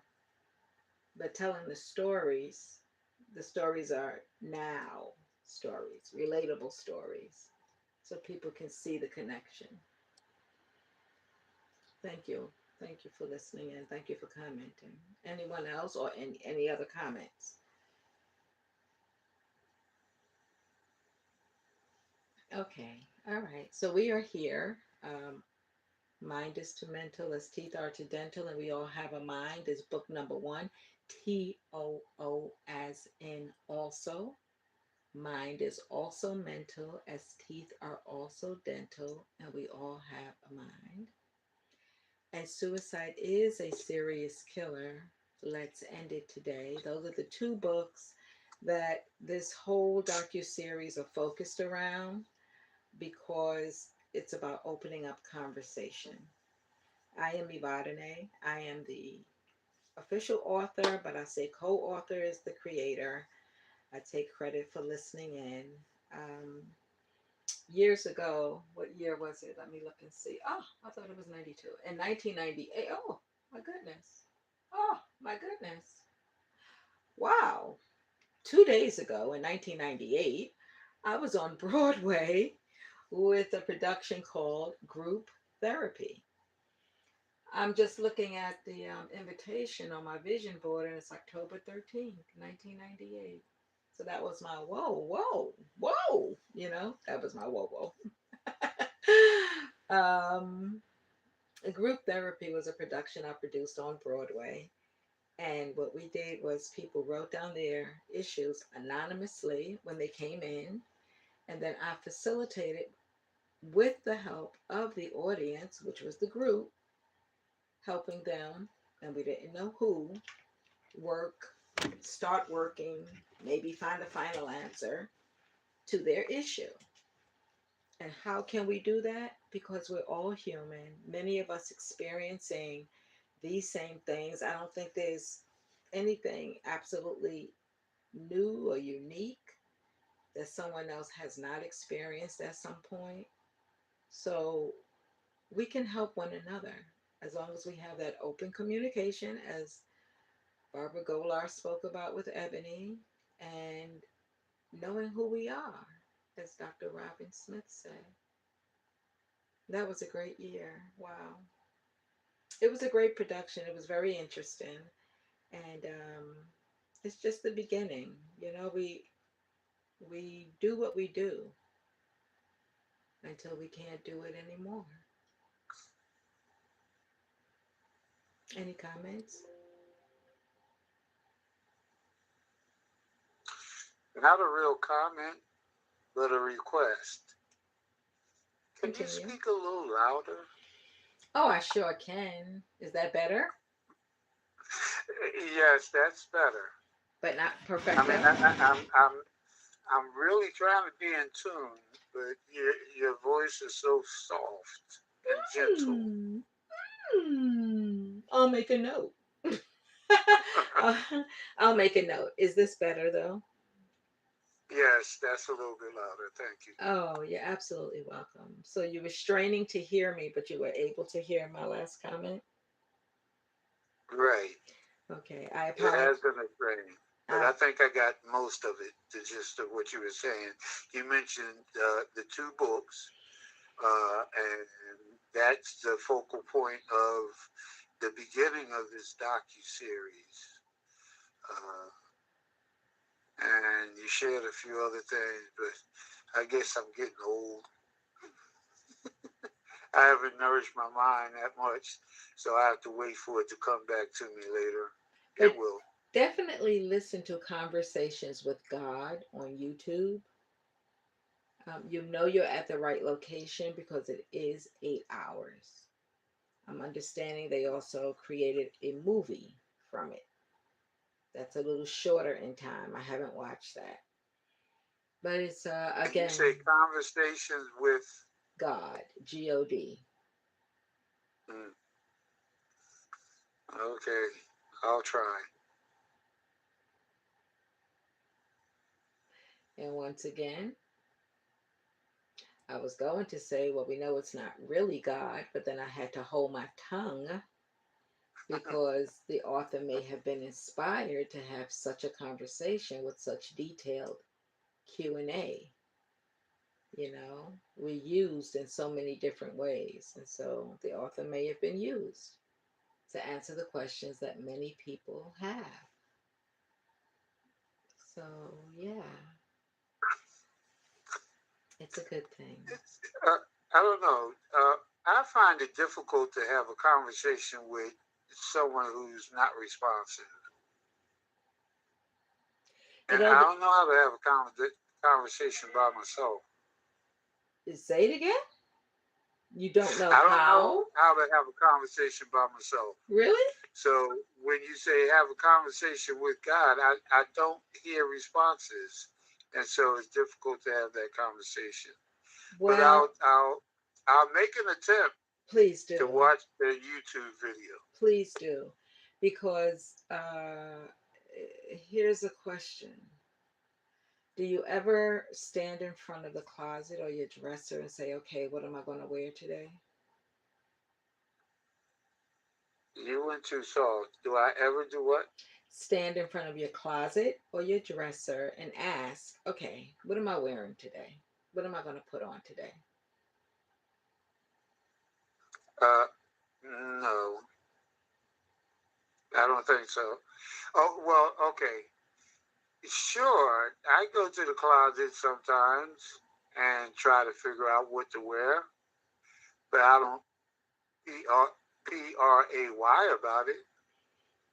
Oh, no, not necessarily prayer, but you're speaking to yourself when you're asking the question, and then yourself gives you the answer. You figure it all out together. So the conversations with God and even with prayer, when people ask, again, they want to be particular about how they receive. So they sometimes ignore their answer. But you get the answers. The answers come, they come through humans. They can come through a television program or a song that you've listened to forever, but for the first time you heard something you never heard before, but then it resonates with you because it's the answer. Like I asked my co author, what is it that the medication is doing in the body that it can cause sadness, depression, and suicidal thoughts? I asked that of my co author, which is the creator. And then one day I was walking into a building and there was a man in the parking lot, in the parking garage, and he was kind of babbling on. So that got my attention. And in the end, we walked in together. We talked, told him about the book, asked him the question. And because he was a Navy medic, he told me one of the things the medication can do is deplete your protein levels and throw your neurotransmitters off, which can cause sadness, depression, suicidal, and homicidal thoughts. So I asked of my co author, and my co author sent me a chatterbox, got my attention, and I got part of the answer. And when I didn't research it, but when I share it, not knowing who I'm sharing it with, sometimes it's with medical professionals, sometimes it's with medical researchers, and they agree. So that's confirmation that what he said was true. That's not the only thing, but that is one of the things that the medication can do, which can then result in sadness, depression, suicidal, and homicidal thoughts. So it's a physiological change that the medication can cause in your body. So the Creator does send answers. We just have to pay attention. Just pay attention. And again, it could be in something that you watch all the time or music that you listen to all the time, but just didn't hear that part until after you were asking for that part to be revealed.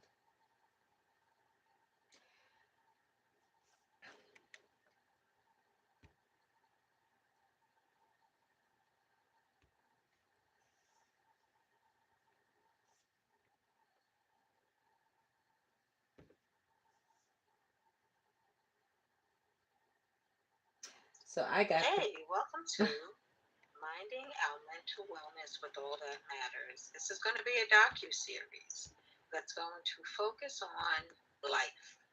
We will be discussing chapters from the books Suicide is a Serious Killer, Let's End It Today, and Mind is to Mental as Teeth Are to Dental, and we all have a mind. The idea is that we're going to open up conversations, we're going to hear conversations, we're going to engage in conversations about LIFE, life. That's what we're going to do today. And as you watch and listen to some of the footage I will bring in from other hosts, other shows that I found very valuable, I hope we all will benefit and that we will share this information. You may visit networkingforsuccess.info/promo and look at the page that will help you to see how you can access the book.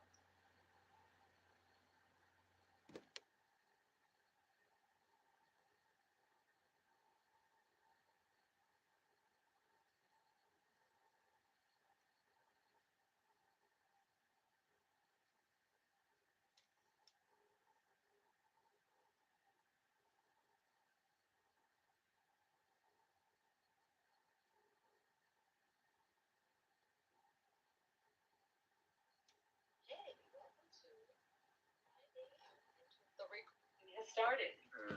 I'm I sorry. think I'll do that. I'm sorry. Go I ahead. think I'll do that. Because I know she don't want to record dead air, that's for sure. But she took the recording off. Can you hear me now? And then turned it back on. Okay. Yeah. Can you hear me now? Is this Mahassan or is this Evadyne? It is Evadyne. It threw me off. Yeah, we can hear you. Okay. Thank you very much. It is recording again, correct? Yes. Yeah, I had to come in on the phone. That's weird. But there's no one more. Okay, so anyway, here we are back again. Thank you very much, everyone, for staying and coming. And um, I don't know if I missed any comments, and I don't know where we left off, but I do know that we get our answers. We just have to pay attention when they come, Joffrey. We have to pay attention. So, Conversations with God is very enlightening. And if you listen to any of it, let me know, what you think of it. And it go in with an open mind. I'll say that. How's that? I'll try because I know everything, so it's hard.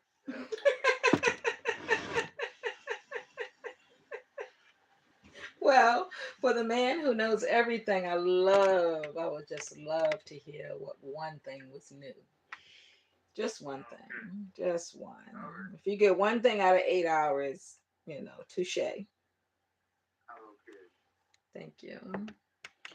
Any additional comments? We are here on the Minding Our Mental Wellness with All That Matters docu-series. We're focusing on chapter 1, where we just speak about the different things that can affect your mental health in a negative way, but also knowing how to keep your mental wellness up. And some of the things that can help keep your mind right are bananas. Bananas have tryptophan, and tryptophan creates serotonin in the body. Serotonin being the chemical ingredient in Seroquel, which is prescribed for depression. So, bringing it back to the tree, a banana. Banana peel has an enzyme in it that kills a bacteria that attacks the pancreas. Because that bacteria attacks the pancreas, people are being diagnosed with diabetes because of insulin resistance or lack of insulin production, where in fact it could be that bacteria that's interfering with proper insulin production. So, banana peel is good for that. Cloves, Cloves, is very good. I believe they say it is the herb with the highest antioxidant content, omega-3 content, which means it's great as an antioxidant, it's great as a anti-inflammatory. And so me and cloves, we hang out a lot. I will put them, ground cloves, in my drinks that I drink. I will keep the whole cloves in my car to chew on them. And just because. And then I love the aroma. I love the fragrance of cloves. It actually reminds me of my favorite flower. They almost smell just alike. So I've taken cloves to another level. But yeah, they're really good. Yes, they do have a hotness to them. If you have a toothache, it can help with pain. It's a pain reliever. You can actually infuse the cloves into oil so that if you have aches and pains, cayenne pepper also you can infuse in oil. Olive oil is a good one. Almond oil is another. If you have other allergies to different things, find the one that works for you. But the cayenne pepper helps with pain, aches and pains, because the heat from the cayenne, the capsicum, it draws blood flow to the area. So they say where there is no pain, they say where there is pain, there's no or lack of blood flow. So the patches that they sell at the pharmacy, the heat patches, that's what they're doing. The heat patches go on, it draws the blood to the area, and voila. Because ideally, the heat patches would be hot, not make you feel better, but it's the heat that's drawing the blood to the area. So that's why the cayenne pepper will do the same thing. It was funny. I had a customer client who was complaining about her knees. Oh, Miss Smith. In the morning, I could barely get up. So I told her about the olive oil and the cayenne pepper. Actually made it for her and dropped it off. And she called me 3 days later and she said, I'm going to kill you. I said, okay, what happened? She says, I'm in the bathroom in the mirror doing my hair. Before I realized, I jumped out the bed. I was in the bathroom in the mirror doing her hair before she realized, like, wait, I don't have no pain.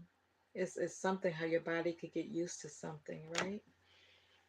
Yeah, but it's a lot of different things. Now, what was the carrier oil you used? I used olive oil. Okay, because castor oil helps to bring things in. So I kind of think that would be good as well. That is true. The cold pressed castor oil is supposed to be like the best. Organic cold pressed castor oil.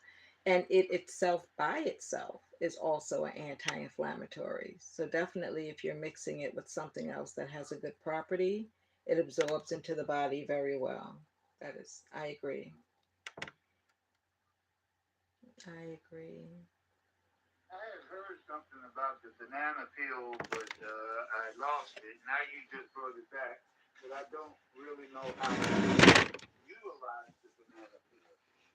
So, I start with organic bananas. I peel them and I put them in the blender with water. I blend it and I drink it. Okay. That's what I do. Vegans actually use the banana peel and fry it up for breakfast food.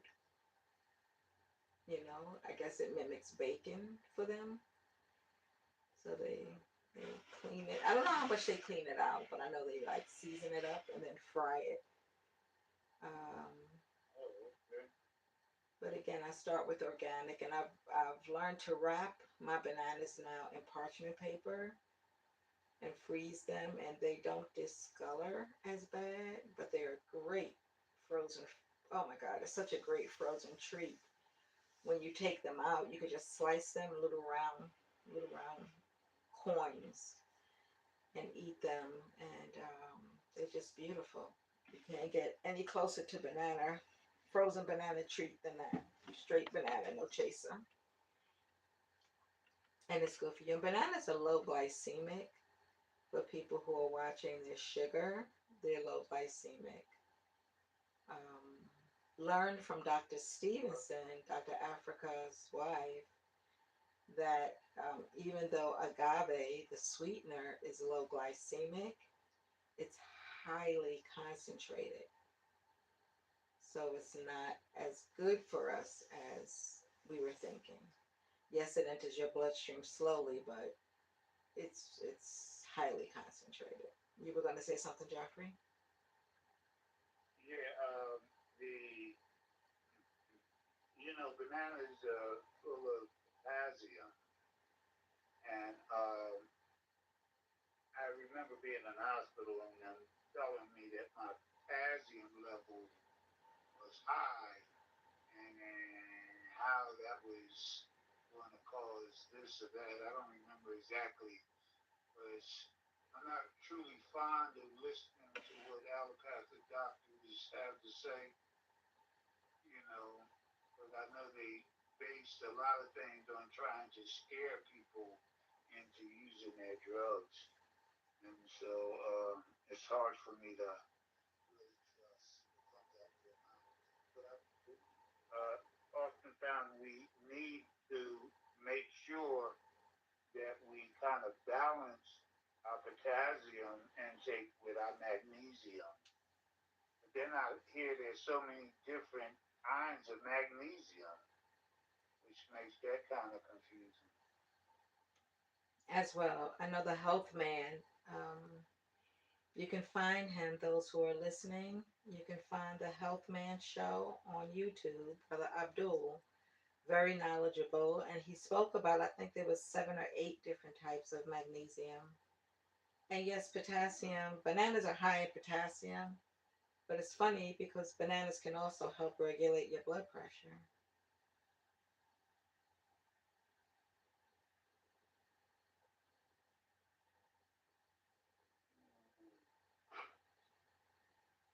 I think the health is actually physically working out of Olive May in East Olive May Health Food Store. Okay, thank you. It's Olive and then MAE. I think it's MAY. MAY. Olive May. But don't quote me. I just know they're on Main Street Thank you. in East Orange. Yes, he's very knowledgeable. Extremely. He's been in the business for over 30 years with nutraceuticals and vitamins. Interesting when he said that people were coming. I don't know if you heard that people were coming during COVID into the health food store with prescriptions from the doctors for nutraceuticals. That was Yeah. powerful. People are coming, they're waking up. You health force. No, you're absolutely right. Absolutely right. I'm so happy for what for God is my God is divine.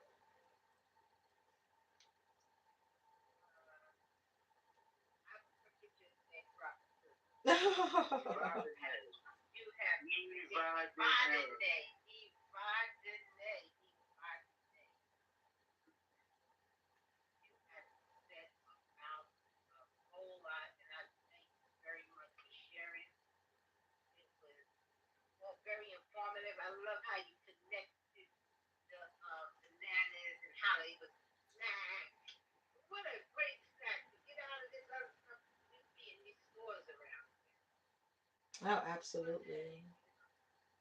Oh wow! I feel like I hit the jackpot this Yes, and all the other. I love the connection. I love. That's why I love Grown Folks Radio too. It really is really grown up and growing, more growing too. Always, circle. I feel connected now. I don't feel by myself.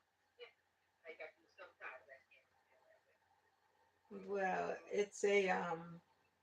it's a podcast network that has such a variety of shows on it.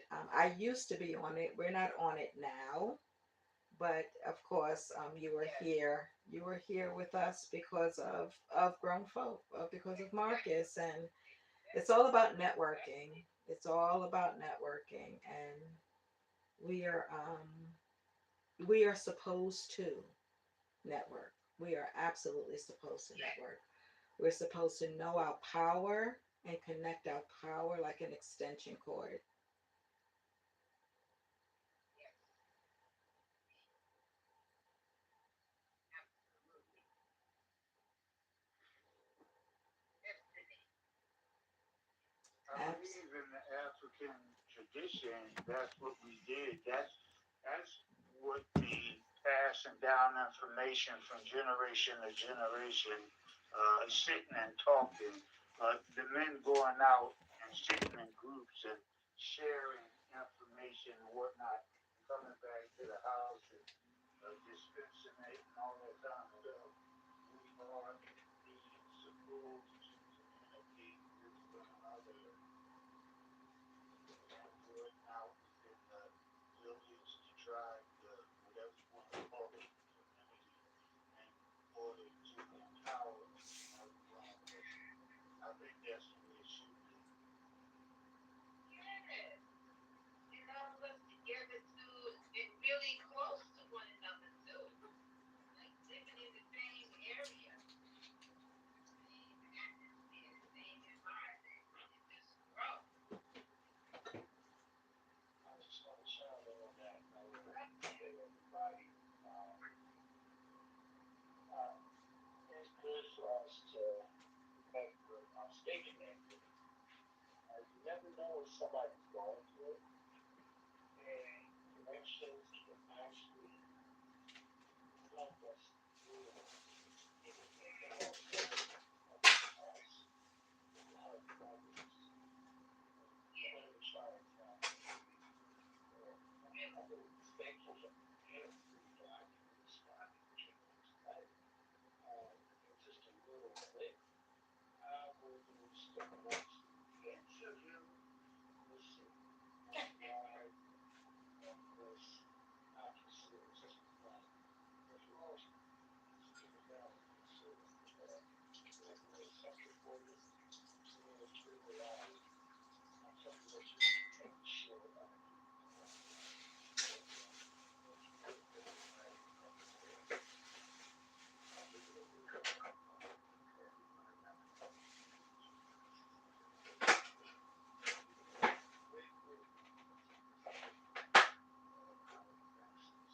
guys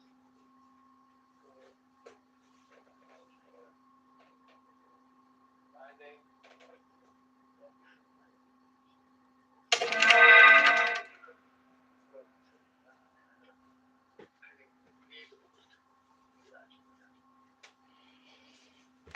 Hmm. Thank you, Well, sir. Thank you. Mama Hassan gave kudos to King Marcus for his calling out. I mean, I knew about the day, and I let it slip away. Had it not been for Brother Marcus ringing my phone, I would have missed out on some great content, which I'm sure I missed out on a lot of content. But, I like to thank Marcus for calling me. However, 9:30, I will be signing off 9:30, and I think you all know why.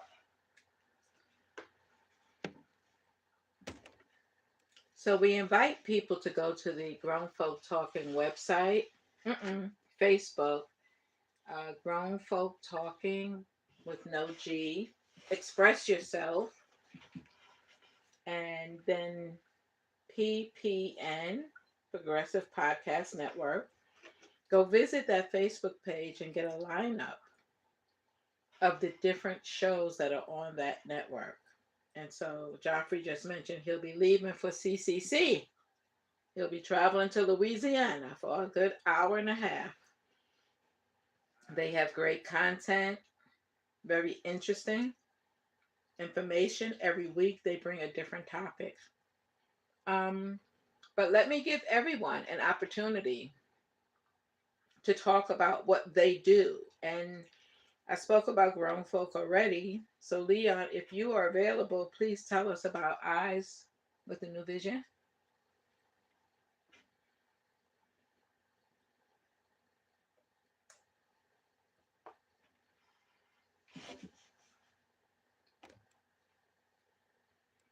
Okay. Mama Mahasit, please announce your show, and then Marcus. And if anyone else is on that has a show on Grown Folk Talking Network, and give your phone number, give the contact number where they can come on. Okay, well, I'm driving at the moment, and I have to pull over, which would take me a while because I'm not sure how to get around in here where I am. Okay, so why do you have to pull over? You can't talk and drive? No, not on these roads that I'm on tonight. Okay, Not right not a now. problem. I mean, What's the name of your show? my GPS. I'd like to. Soul Liberated. Yeah. So I'd like to help out if I could. 4 p.m. on Saturdays, Mama Mahassan comes on with Soul Liberated on Grown Folk Talking. We can dial in at 520-525-8633.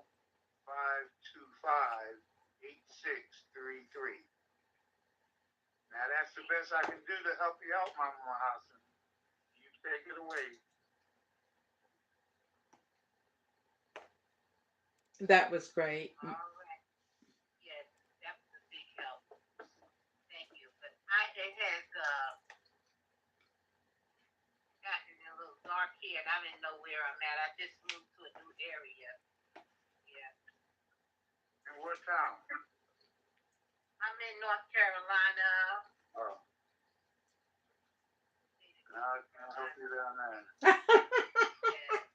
I'm on this mountain. It's a little small little town. And it's a parking space, and it's dark too. They have a few lights here where I am right now. Are you near, is it Asheville? Asheville? No, not right now. Asheville is about maybe at least an hour away. Okay. Okay. Maybe now an hour and a half. I'm here in Charlotte, North Carolina. Here. Did you say? Wait. Did you say? Did you say a little town? Yeah. Mount Holly. Mount Holly. Okay. Okay. Mount Holly. All right. It's a big town here. Charlotte is, yeah. Yeah. Well, my GPS don't even take care of it. Yeah, you might need to write down the directions. Yeah, I do. I know. Well, look, and travel in the daytime. It's dark here now. All right. Well, you be So, but safe. I'm not. Yes, I'm not afraid though. It's helping me with fear, and helping me with, and getting in a little bit earlier. But the day was great though. I met you all in my life. Thank you. And, you're welcome. And I feel like I'm here. One of my purposes, to help to build a city, be a contributor to build the city of peace over in Uganda and East Africa. My father was a master percussionist, and so I grew up with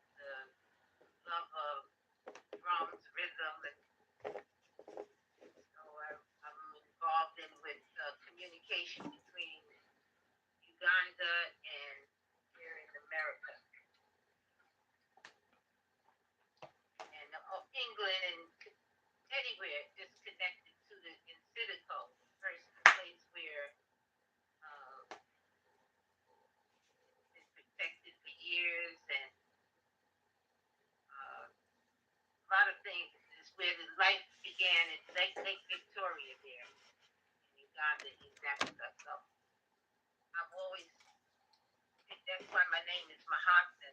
I chose a name that had to do with physical and spiritual because I always felt that your physical has got to have balance, the physical and the spiritual. So that's why I chose the name Mahatman too, as well. So I'm involved in with people who we call ourselves mamas and babas. Mm-hmm. So instead of just calling people by their first name, because this has a little bit more respect, you know. So we do that there, and I love the discourse too. How people can come and speak and be heard and listen to and grow. I love that discourse there.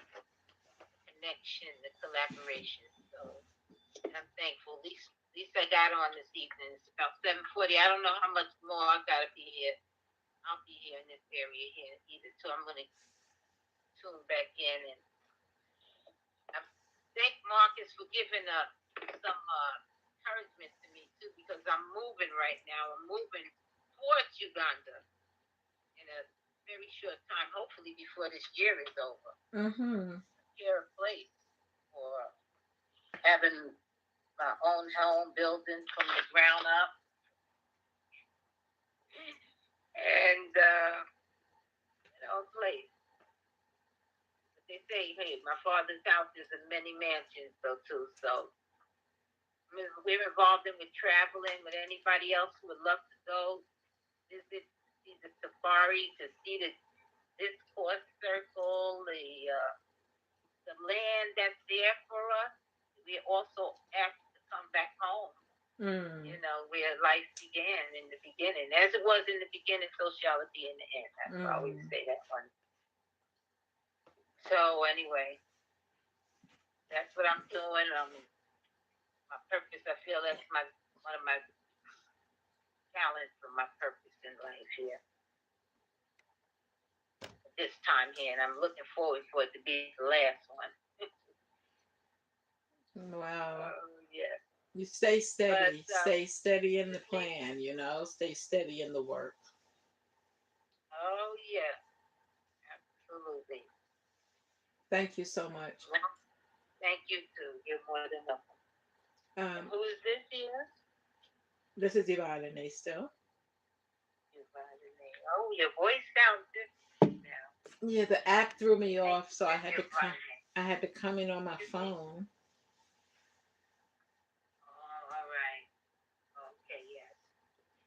Thank you. I'm gonna get the phone too, because my phone is getting hot. Oh that yeah. Cayenne, all those tips you gave us. Thank you. Well, we're here to help. We're here to help. We're here to help, and we're here to share what we know, so that we could all grow. All right. Well, my phone number is. My name is. Oh no. I have your number. Have it? I Okay. do. Thank you. I remember to share our number. And I was going to say, if you don't mind giving your number, that's fine. But this is going to be on YouTube, and it's already on Facebook. So no, it's on YouTube now. So that's why I stop you. All right. All right. Thank you very much. Oh no, yes, you're welcome. All right. And be safe. Be safe. Have honor. Have honor. Thank you. Thank you. Anyone else on? Oh, it's almost 8 o'clock, Marcus. You want to talk about what you do before you interview me?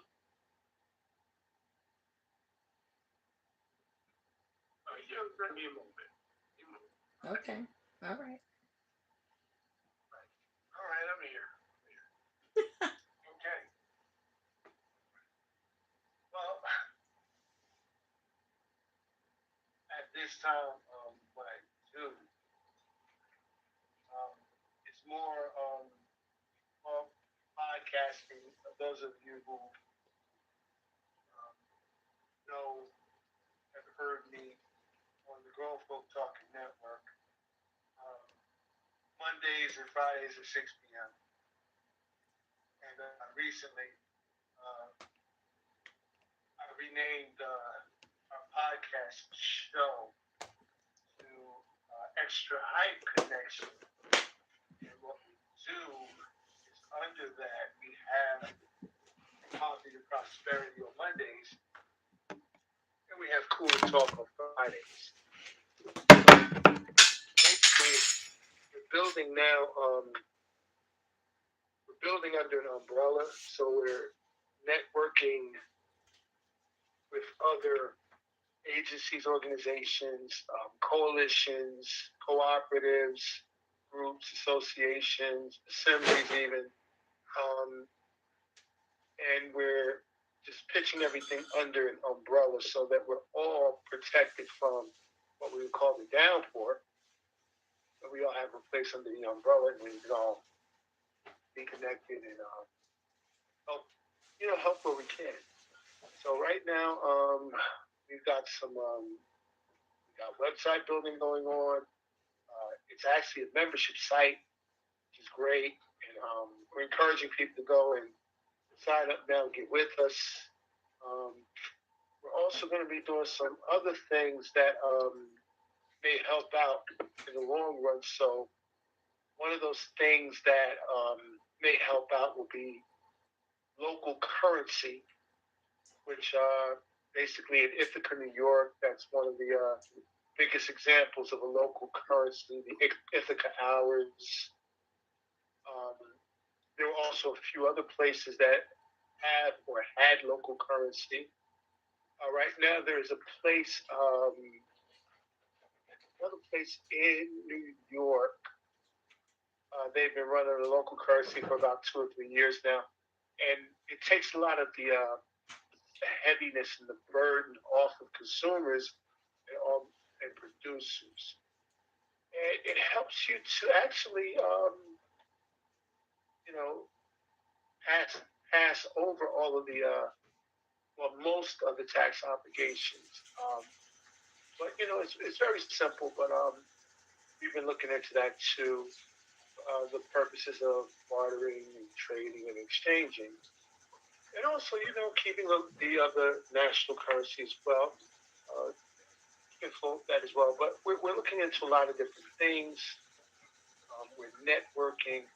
We're we have independent artists that are in entertainment. We have a newsreel on the website. So upcoming events, summits, um, other collective podcasts and broadcasts. We're putting all that there, and anybody who would like to promote or advertise what they do, we made it accessible. So PrologicStrategies.com is the website. Full Focus is the one who built that. You can email him, call him, or chat to him, all from the site. Sign up for membership is free. Also, he's got a special promotion running now. For those of you who know, over on the Grown Folk side, we do a Flip Side Friday every fifth Friday of the month. Give away a lot of prizes. All people have to do is come and be ready to give the right answers to some trivia questions or some music questions. And we also have a couple of bonus rounds that we've done in the past couple of Flip Side Fridays. And we've given away bigger prizes, such as tickets to live concerts and live performances. So we're building up, growing, we're giving back, doing what we can do, and hopefully others will be inspired to dig deep and not be afraid of who they are and what they can do. And we try to get rid of the word can't. Maybe we'll say, well, not at this time, but moving forward, we will. So we have those campaigns going on. We have some other things that are important going on as well. The people who are physically and visually, hearing challenged, cognitive challenged, those communities, we're really standing up so that we're not forgotten about. We're not swept under the rug. So we have a few campaigns about to happen, and just to let some of you know who are on the line, we do have something written up already. We're gonna have to discuss it and fill in the blanks on it, but it's pretty much almost ready to go with names and addresses, email addresses, and phone numbers and fax numbers that can be contacted this particular campaign. So we've got a lot going on, and I've been going all day today since about 5 o'clock this morning. So I think I'm going to sleep good tonight. But I'm here now. So enough about me. Thanks for listening to me.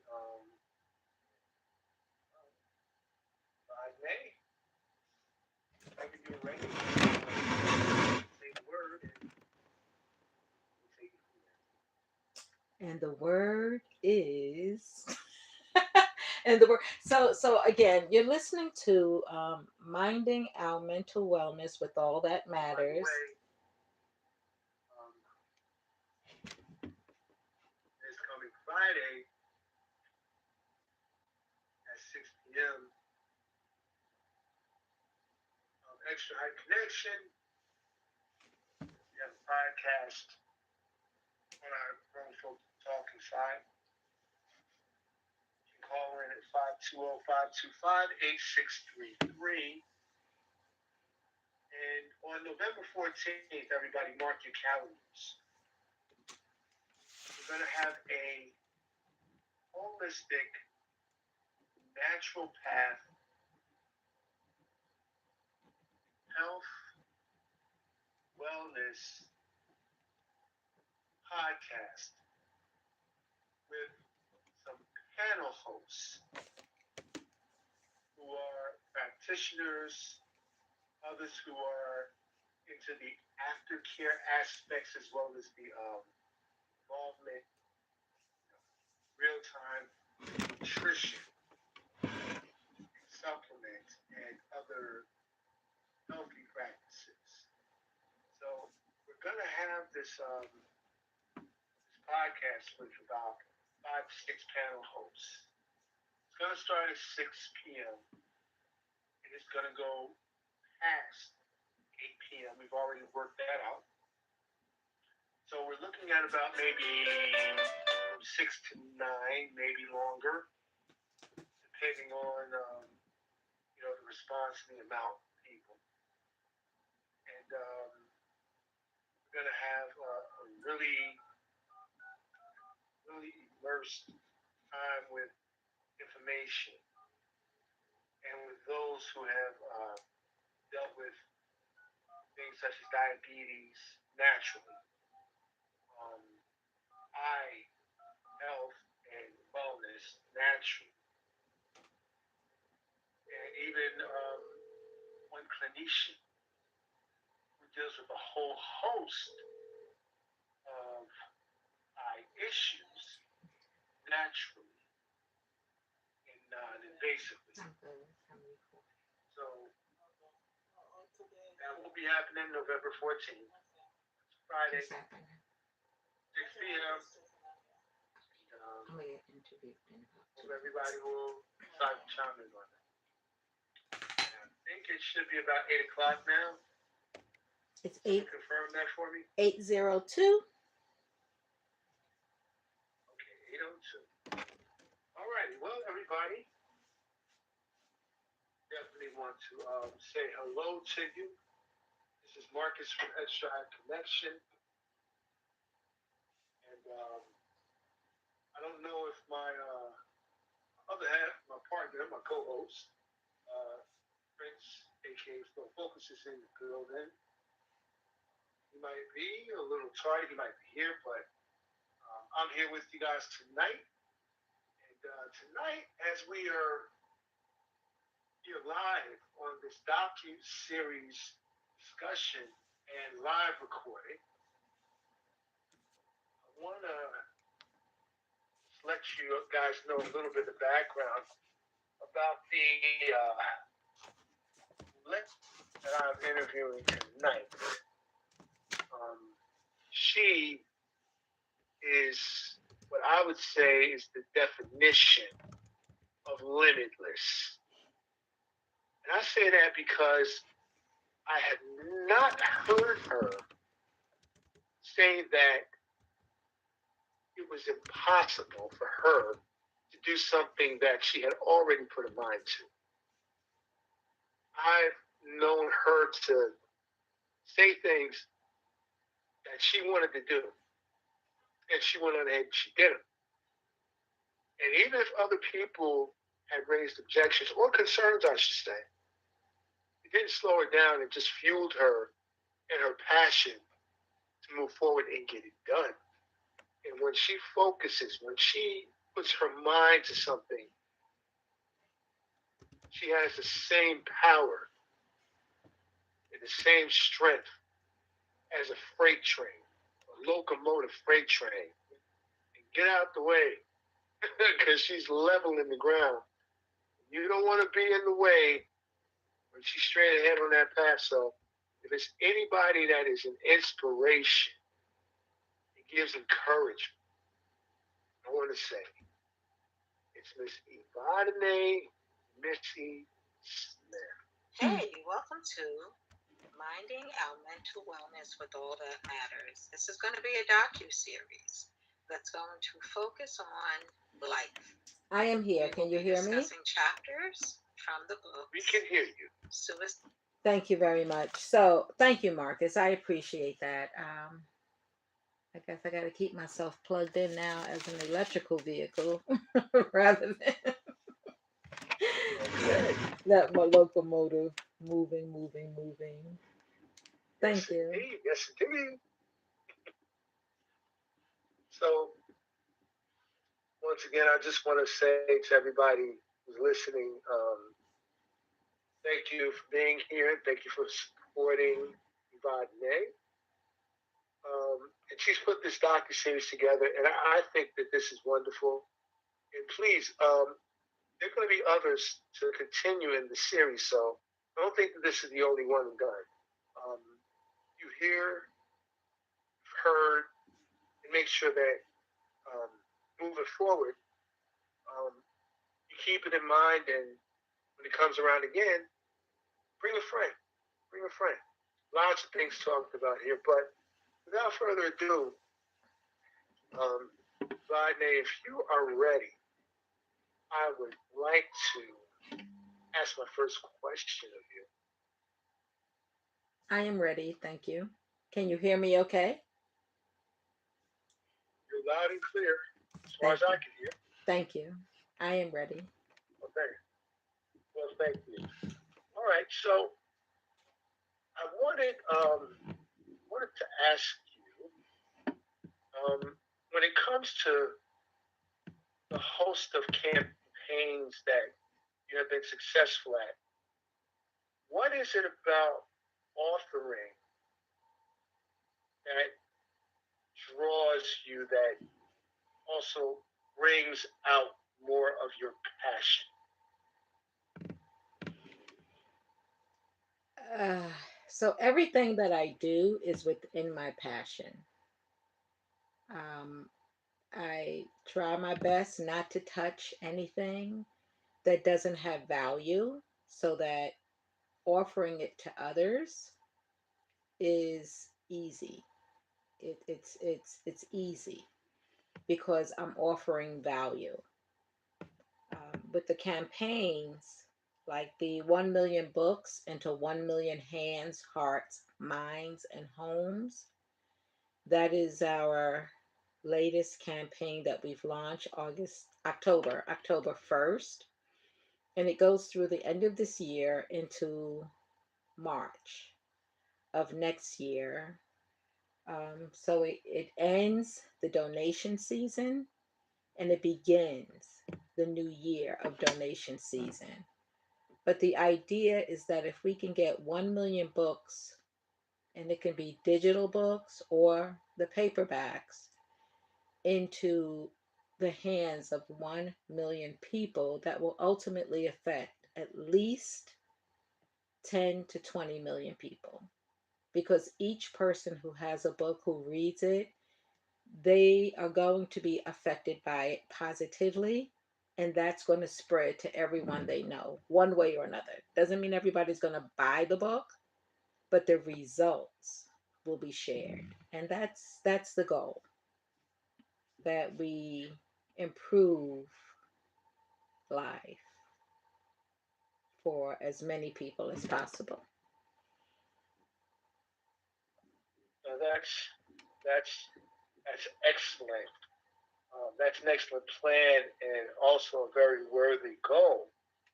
Um, so let me just ask you this, take it here, and then we'll bring it back. But what is it that inspired you to, launch this campaign on the October 1st? What is it? 1 million books into 1 million homes. What what welled up inside of you to say, hey, we're going to do this. We're going to be successful at it, and it's going to change lives. What is it that made this the thing right now as opposed to anything else? Many people look at the end of year holiday season and get sad. They get sad. There's a high rate of suicides and suicide attempts during the holidays. And we're a month away from that season. The sooner we can get good information, good direction, options into the hearts and minds of people, it can change those numbers. That's why the first book, Suicide is a Serious Killer, Let's End It Today, that's a statement and a call to action. The only way we can put a stop to this is if we understand it, understand what can cause it, and minimize the risk. So the second book, Mind is to Mental as Teeth Are to Dental, that's simplifying that. When you say the word mental, it's not supposed to make you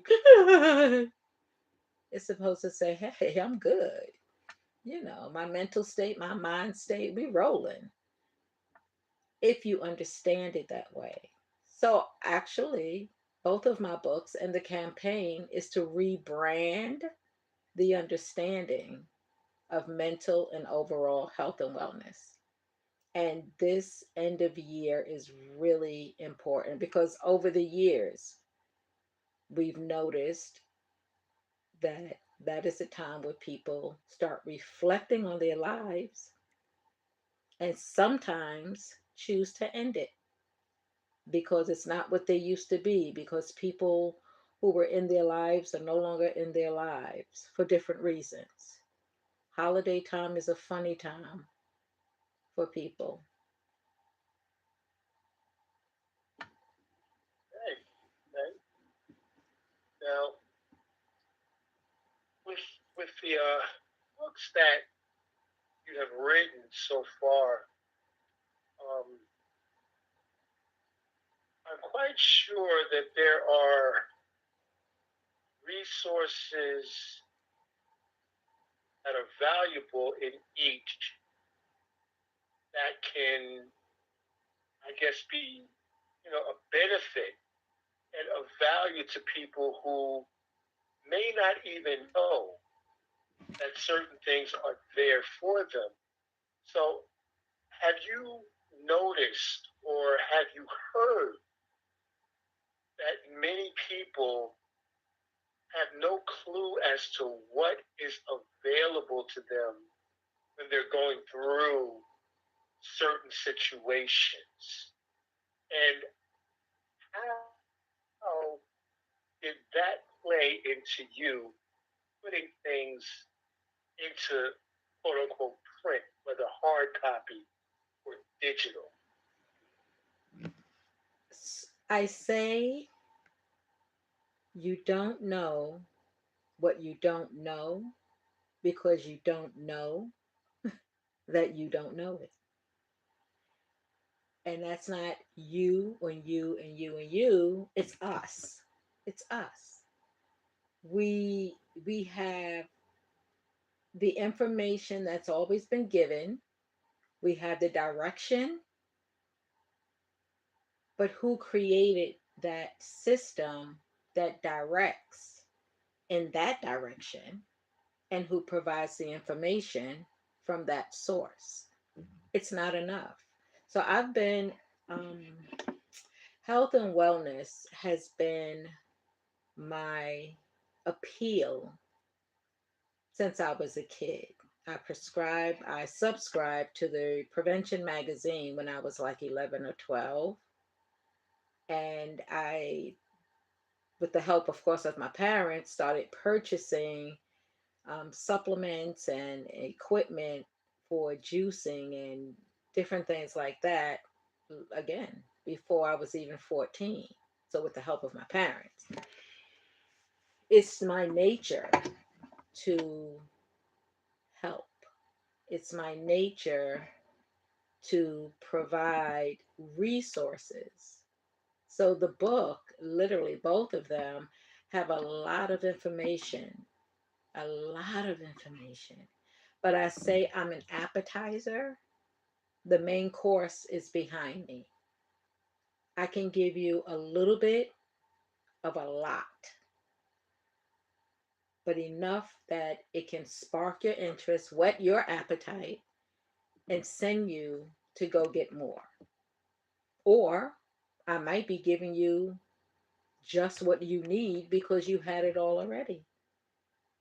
But people are looking for happiness.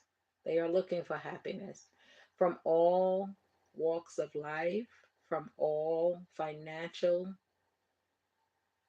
yeah, from all financial situations, all levels. People want to be happy. And that's what they're seeking, happiness. So I am providing a guide.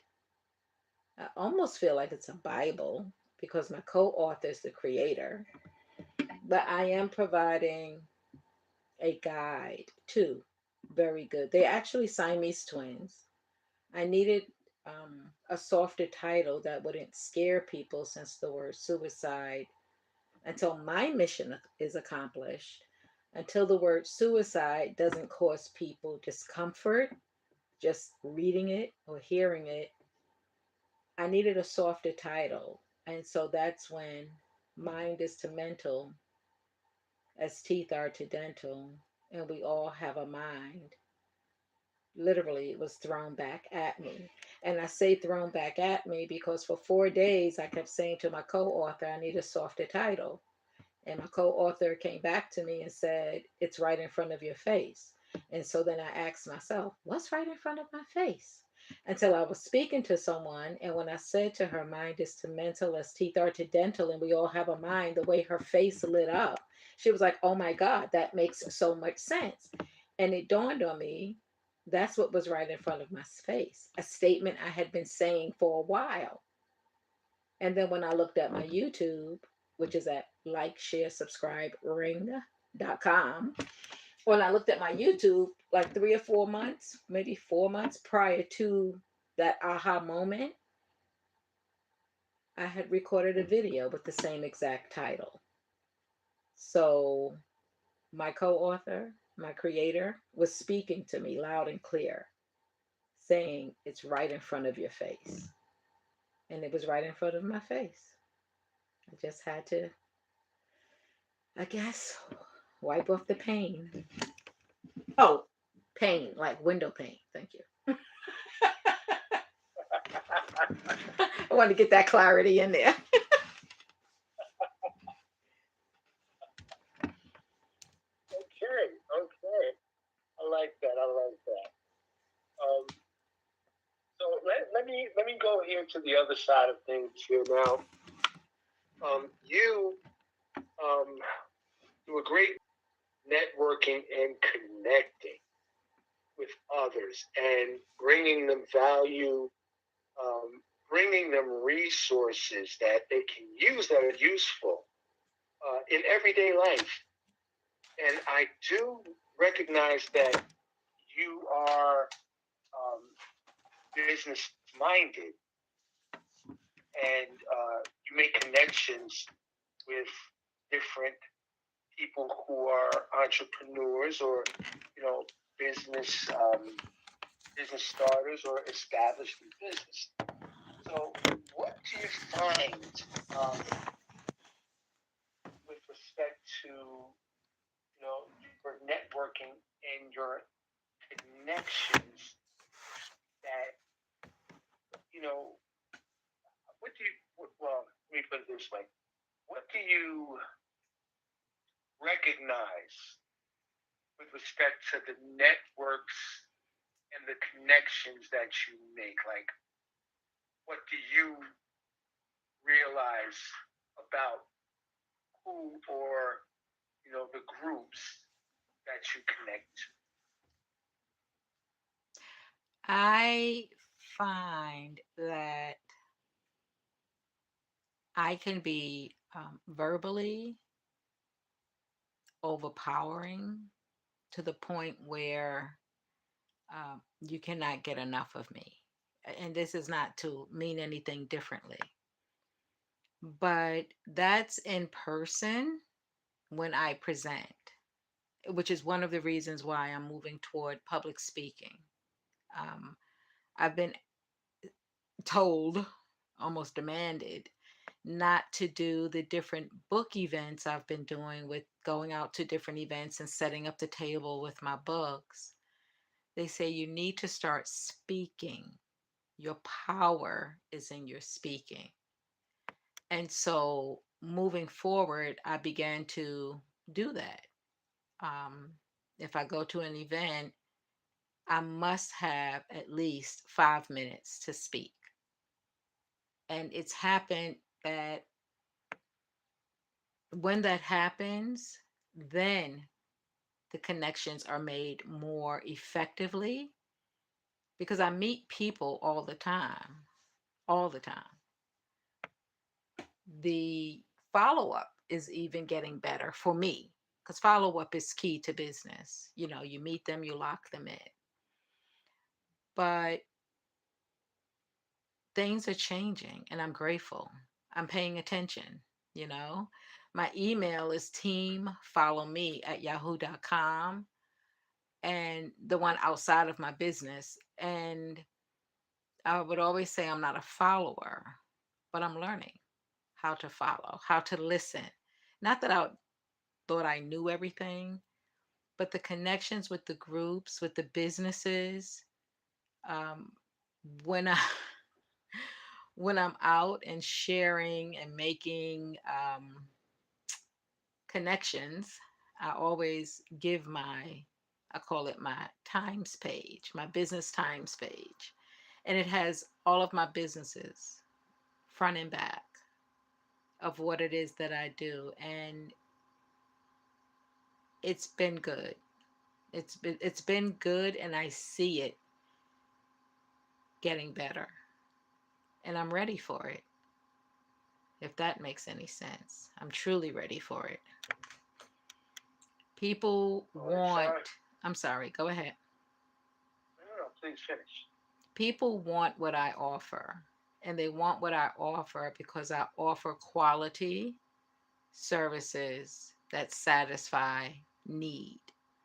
Even if they don't want to say they need it, people need and want to be happy.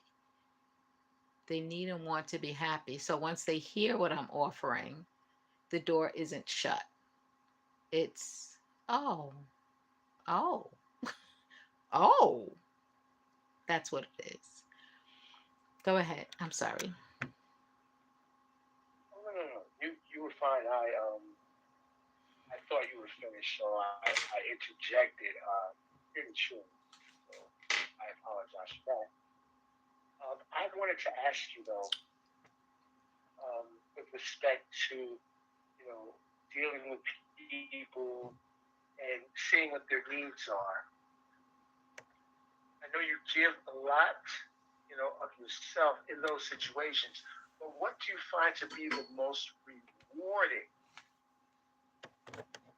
out of what it is that you have destined.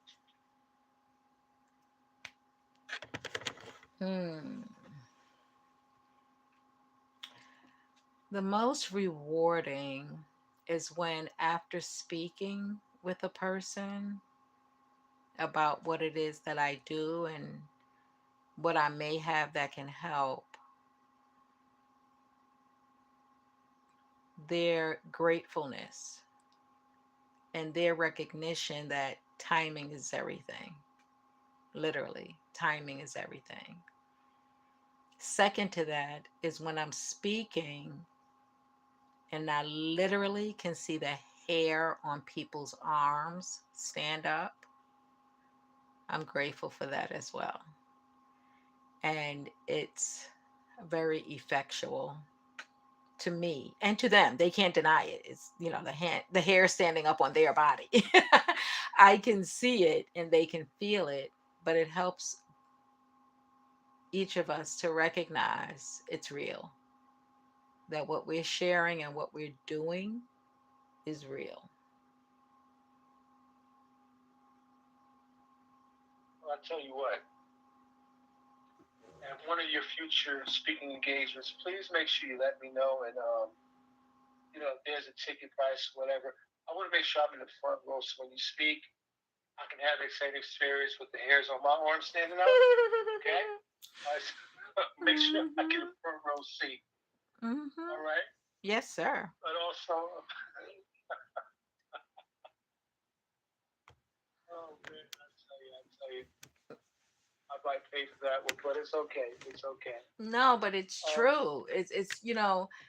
So we are electrical beings, right? That my thought is we are electrical beings with flesh and features. And when you make good connection, there's so many ways to know that. But when those hairs stand up while we're speaking with each other, that's powerful to me. That's powerful. I would agree. I would agree. Anytime that happens, yes, that's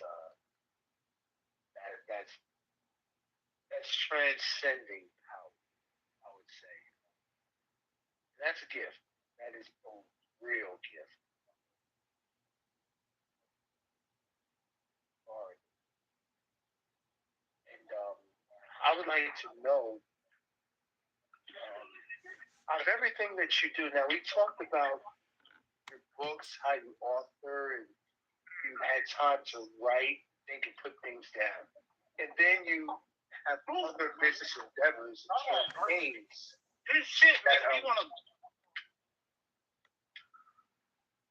Can you put yourself on mute, please? Thank you very much. All right, we appreciate you coming in.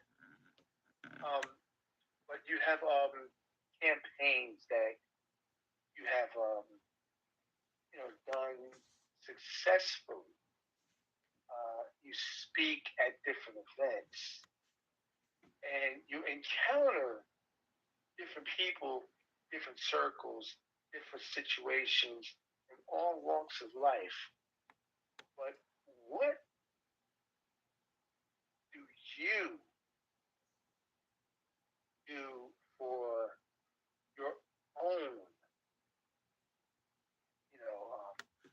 pleasure, relaxation, um, time to just decompress and just be still? What do you do, and when do you have time, or when do you make time for that? And what are some of the things that you like to do to pamper yourself, so to speak? I love everything that I do. So my work is not work. My work is like play, but I do take it seriously. I love driving, but to relax. So again, health and wellness has been like in me. I was probably born into it based on my name. And I'll mention that now too. So my name, Evadyne, when my mother originally saw my name, she saw it as Evadyne, Evadne. She added the Y and accented the E. So it's Evadyne.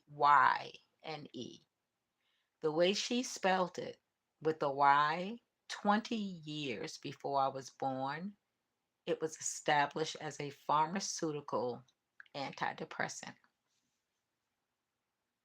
She never knew that, but it is exactly who I am and what I do. And one of the things that I do is I drive people. And when they're with me in my vehicle, they'll ask me, "What do you have in here?" So I say, "You and I." And they say, "No, it's so peaceful. It's like, what do you have in here?" So I say, "You and I." And sometimes they come in agitated on the phone. You can, hear that ending their conversation. But they also don't want to get out once they're in. They want to stay. I love driving. I love people. Children and adults are my, I'm sorry, no, that would be everybody. Children and seniors are my passion because I feel like those are two groups that people take for granted and don't give enough respect to. And the respect is for their knowledge. The assumption is a child is young, they don't know anything, or that the elder is old.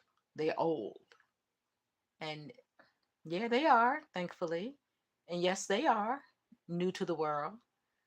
But I tell people, and even in the book, give a child your electronic device and see what they do with it. They will do things with your device that you didn't know could be done. And that's because our ancestors are within them. All of our knowledge is not new, it's just coming to us. It's recycling, and it recycles with our young people. I, with the health and wellness, I was born into it, as my name is a pharmaceutical antidepressant. I was born into helping people. That's what I was created to do. My knowledge of medicine, I've learned from television, from the television doctors, Marcus Welby, Quincy, who was a pathologist, several of the medical shows. Chicago MD has taken me into the body. That I really appreciate that. Like in the body. You can see in the body. So I enjoy for reason watching television, Netflix, movies, plays, because our creator is sending us information. So I'll watch with, as your word is, intention. I listen carefully because there's information being delivered. My relaxation is different. Thankfully, my bed is very comfortable. And so when it is time to rest, nothing interferes with that. Hmm, okay. Okay, so work for you is fun. It's not it's not a task, if I'm understanding you correctly, which is not the same for most people. Work is something that most people, after a while, they just get used to the same old thing, and they kind of block out certain parts they don't like. But at all, at the end of the day, it's all the same to most. They're getting paid for that. But from what I'm hearing from you, getting compensated for what you do is important. But if I'm correct, please correct me if I'm not.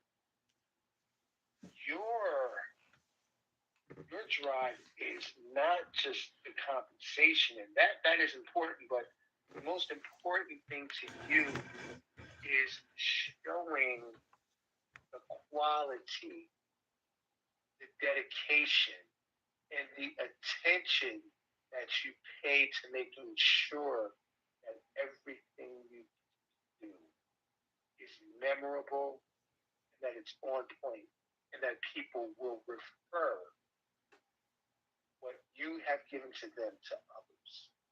Am I correct on that? Um, it's memorable, it's valuable, and Right. it's usable. Um, I don't guarantee referrals. People are different. But as long as I know you can use it, you see value in it. Because I do. I wouldn't touch it if I didn't. That's me because I can't waste. I wouldn't waste my time so I don't have to waste anyone else's. I dream my life. In my dreams, I'm my daughter will say, "Ma, is that a dream or was that for real?" Because they intertwine. I live my reality and I live my fantasy. And it's all about service. Everything I do is about service to people. It's okay for me because it's what I do. And like you say, it's not a struggle, it's not a task. Oh, God, here I go again, Monday. None of that. I love everything that I do because it's providing for others. And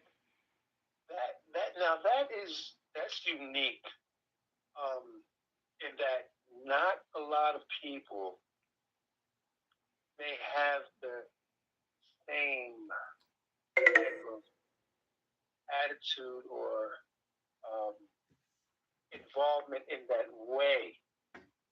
But what would you say is something that keeps your frequency or your vibration to such a level that you're able to continue, with the quality, with the value, with the attitude that you have when you're dealing with what you deal with on a daily basis. What would you say it is that, whether it's food or whether it's meditation or exercise or a good joke that you may have heard, what would you say are some of the catalysts that keep you in that frame of mind, so to speak? My father um, was an electronic genius. You could not put anything before him that he could not fix. And he was also a visionary. I I stay plugged in. I stay plugged in. We are energy and I stay plugged in. That's the best way for me to say that. I stay plugged in. Okay. Is there a way? Okay, is there a way to simplify that, to bring it down to like a more practical way, like you plugged in, but what what does that look like, or what is that like for those of us who may not So when I tell people how old I am, they don't believe me. I sometimes have to show my ID, which could be fake ID too, but who's gonna have fake ID with all? Well, no, you will have fake ID to make you older. Oops, you could tell how much I go to the club, right?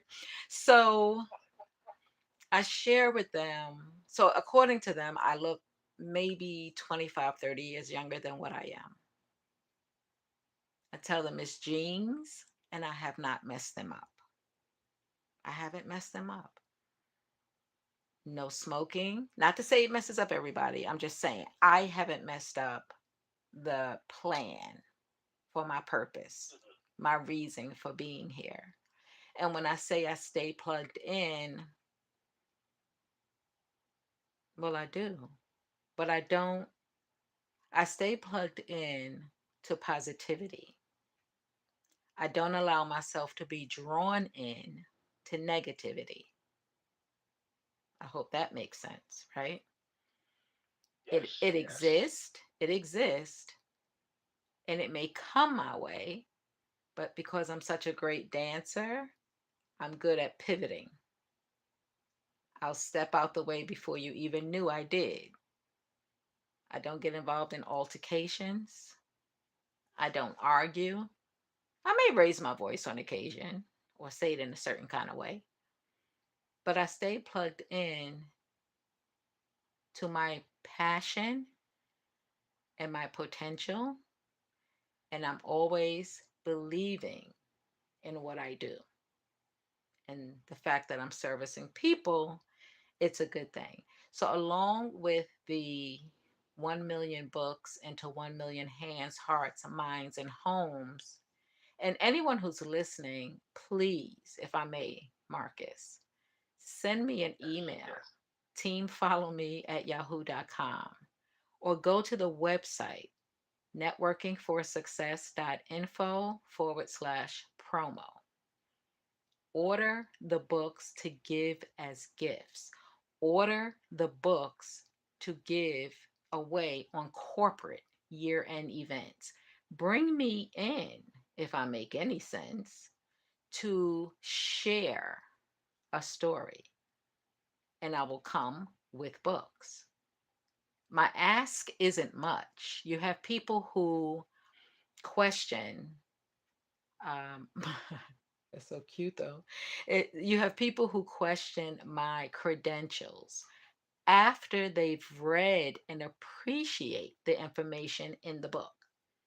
They want to know if I'm a psychologist. Well, I tell them by definition, because you have to do the work before you get the stamp. I tell them anything I cannot answer, you can take it to my co author.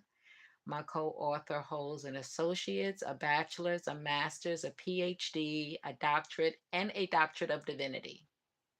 And who is my co author? The creator. Anything I cannot answer, take it to my co author. And not being disrespectful or sarcastic, but that's where the answers will come from. That's where they'll come from. I'll do my best, but if that isn't good enough, then you can take it to the next level. It's quite all right. When I speak to people, and it was one lady I was speaking to, and we were speaking about, because Mind is to Mental wasn't out yet, so we were speaking about suicide as a serious killer. I told her in the book, I share with people that if someone attempted suicide and you ask them why they did it and they tell you they don't know, believe them. Marcus, her hair scared me a bit. Her hair stood up so high on her arms and she grabbed me. She said, "Oh my God." Within 48 hours, like it was 2 days or 3 days of our conversation, she'd had a dream. The young man shot himself in the head, looked directly at her, and said, "I don't know why I did it." So when I said that to her, it immediately brought back her dream. But what it did for me is it immediately gave me a little bit more confirmation that I'm paying attention to my co author and putting the words, laying those words down so people can understand it. A baby could understand it. Okay, please. I'm sorry. No, no, go ahead. I'm good. Thank you. All right. There was one other thing on that particular vein that I wanted to ask you about, and maybe you could share some of your insights on this. Um, I believe there were some instances where there were some people who were asked by certain professionals why they had done certain things.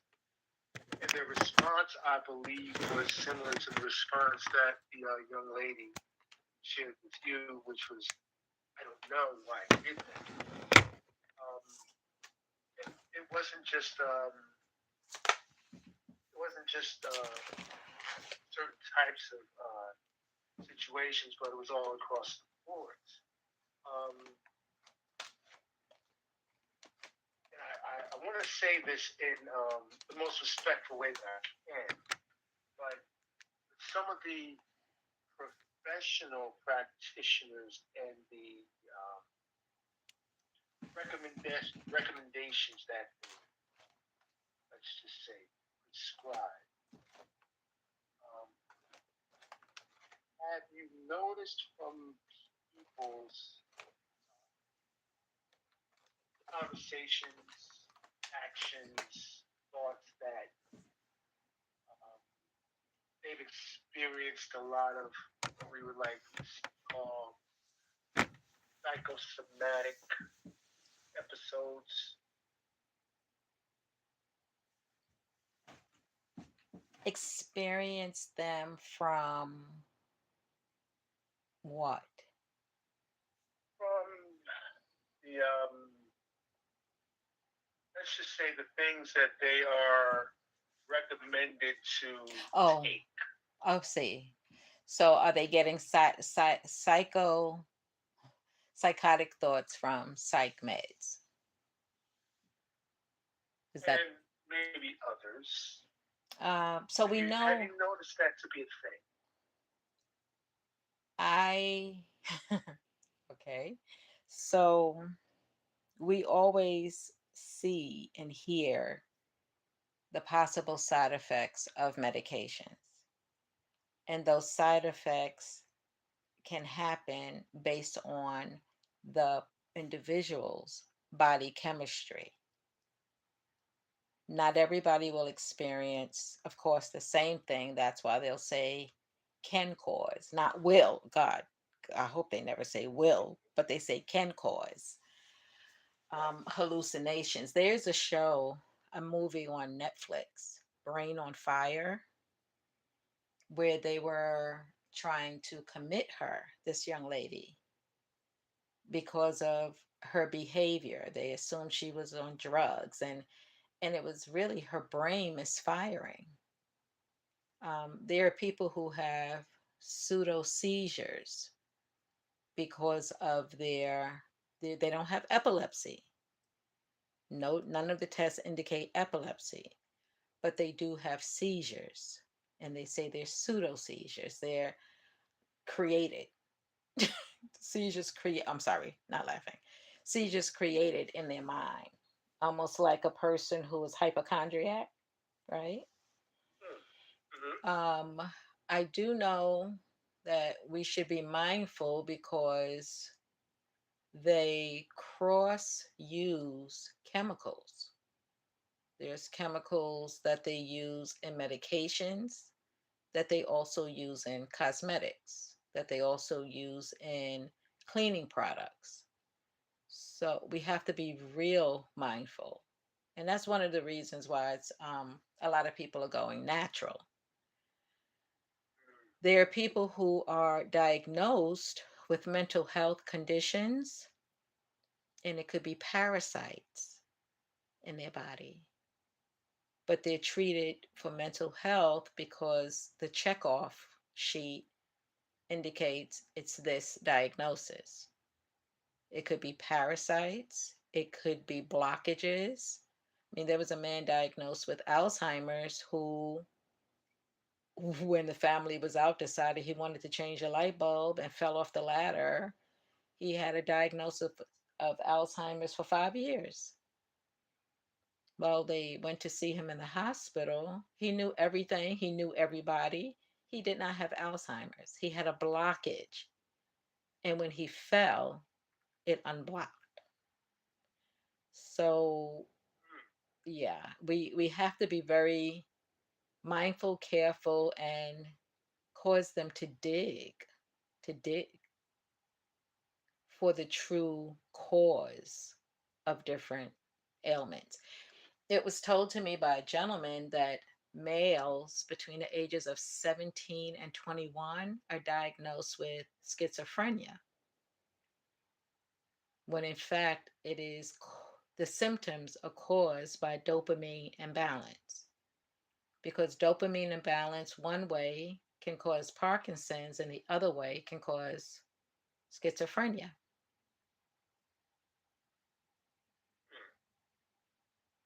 Interesting. Interesting.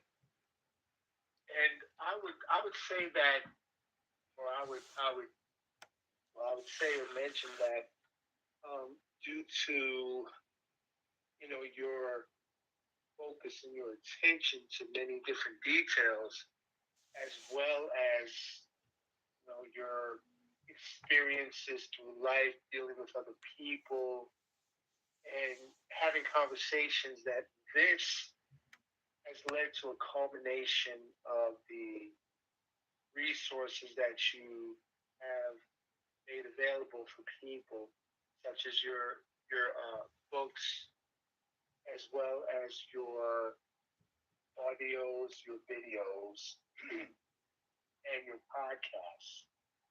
And I would just like to ask you to give our listeners a final thought as to what the positive side of all of this is for you, and what it can be for them as well.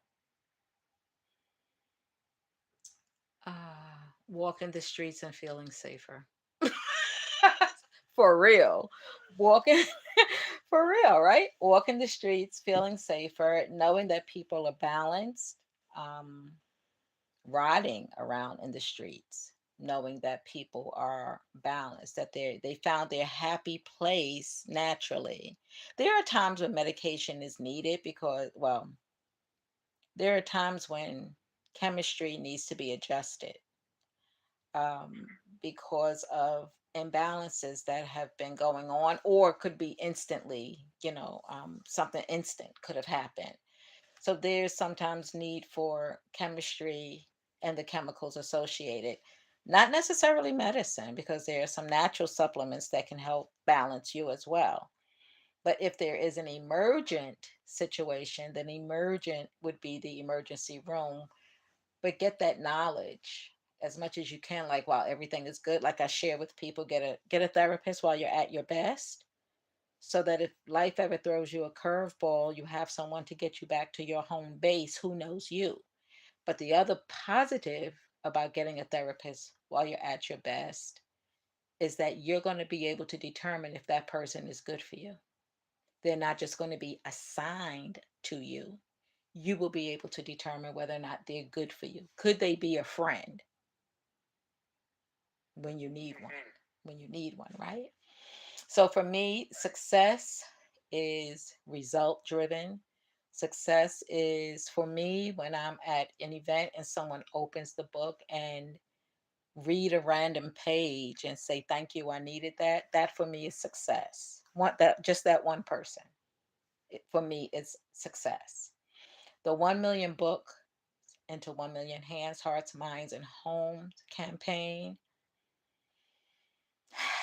that's priceless. And not because of the money that will be generated, because anyone who wants to help with the campaign could also earn money for themselves and or their organizations if that's what they want to do, because the more hands in, the more hands will hold those books, even if it's digital and it's on their device that they're on all day every day anyway. It's really a fascinating process. My other goal by the end of the year is to write at least 1,000 insurance policies, because I'm a life insurance agent and I also have AFLAC and Ameriplan, which is not insurance, but it's going to be very valuable this coming with these coming changes. Ameriplan is the Costco's and BJ's of the healthcare industry. So as long as you have some change, some money, the Ameriplan membership is going to be valuable because they have a discounted fee for service fee schedule, and it puts you and your doctor in control of your care. But with everything that's going on with these healthcare changes, as they say, they're coming down. If they come down, when they come down, Ameriplan is definitely a membership card to have in your pocket. But 1,000 policies by the end of the year, that's what I want to write. Why? Because life insurance is not just about death, life insurance is about building wealth. So there we go again, back into providing service, providing information, educating people. If you're listening and you have whole life policies on you or anyone and you've had them for decades, check with your insurance company and see how much cash loan value you have. You could possibly be out of debt from that loan you can take from those policies. If you don't take those loans and use it for you, nobody's going to get it. They'll get it in the face value, but that'll be different. Nobody's going to get it. So, 1,000 policies, 1 million books. Let's roll. And how can people? What are some of the ways that people can get in touch with you? And where can your book be found? People want to purchase the book. They want to share the books. So those two things. How can people get in contact with you? And then how and where can they find the books? So, you can visit the website. Now, I'm going to give you two different sites. You can visit the website networkingforsuccess.info. You can go to /promo, or you can go to /groovology underscore or dash 360 networkingforsuccess.info /groovology 360. You could also buy the paperbacks if you want it immediately on Amazon. You can get the digital copies through those two sites that I just gave you. When you purchase from my site, Networking for Success, you're also going to get a thank you package that has over $350 in grocery coupons, discounts on theater tickets. You're going to be introduced to visual artists, musical artists, because you're going to get those digital books inside of a wonderful package. Well worth more than whatever you're going to pay for those two books under that promo. Networkingforsuccess.info. You can call 24/7 and give your review on the books. 347-649-7741. 347-649-7741. You can call that number 24/7. Leave your message, leave your comment. You can send, oh, if you and your book club or your any group that you're involved with, if you all would like to read the books and give your view as a group in video, you can send that to the email teamfollowme@yahoo.com and put in the subject docu, DOCU. Thank you, Marcus. Thank you. And now for this particular series here, will this be on this recording? Will this be on your YouTube channel? People who want to share it with others who couldn't attend, or if they want to view it again themselves. Will this be on your YouTube channel? Yes, it will. What is your channel? So you Once do. again, for the listening audience. Thank you. You do not go to YouTube. In Safari, Google, Edge, wherever you get your internet access, go to like, share, subscribe, ring.com. Like, share, subscribe, ring.com. And that will take you to my channel. And when you get there, just as a reminder, like, share, subscribe, and ring. Thank you. Okay, well, thank you for that, Missy. It's really been a pleasure sitting here with you on at the coffee table, so to speak, and having you talk with us for a little while. I'm quite sure that the listening audience has gotten some real value out of this, as I know I have. And I want to thank you for giving me the opportunity to bring extra hype connection in and sit with you and talk with you. And we would definitely love to put this up on our social media sites as well. So we'll we'll get the copies from you. We'll definitely promote that out as well. And also, I just wanted to let the listening audience know that for upcoming events, especially those with Evadyne and with Extra Hype Connection, go to prologicstrategies.com/news, NEWS.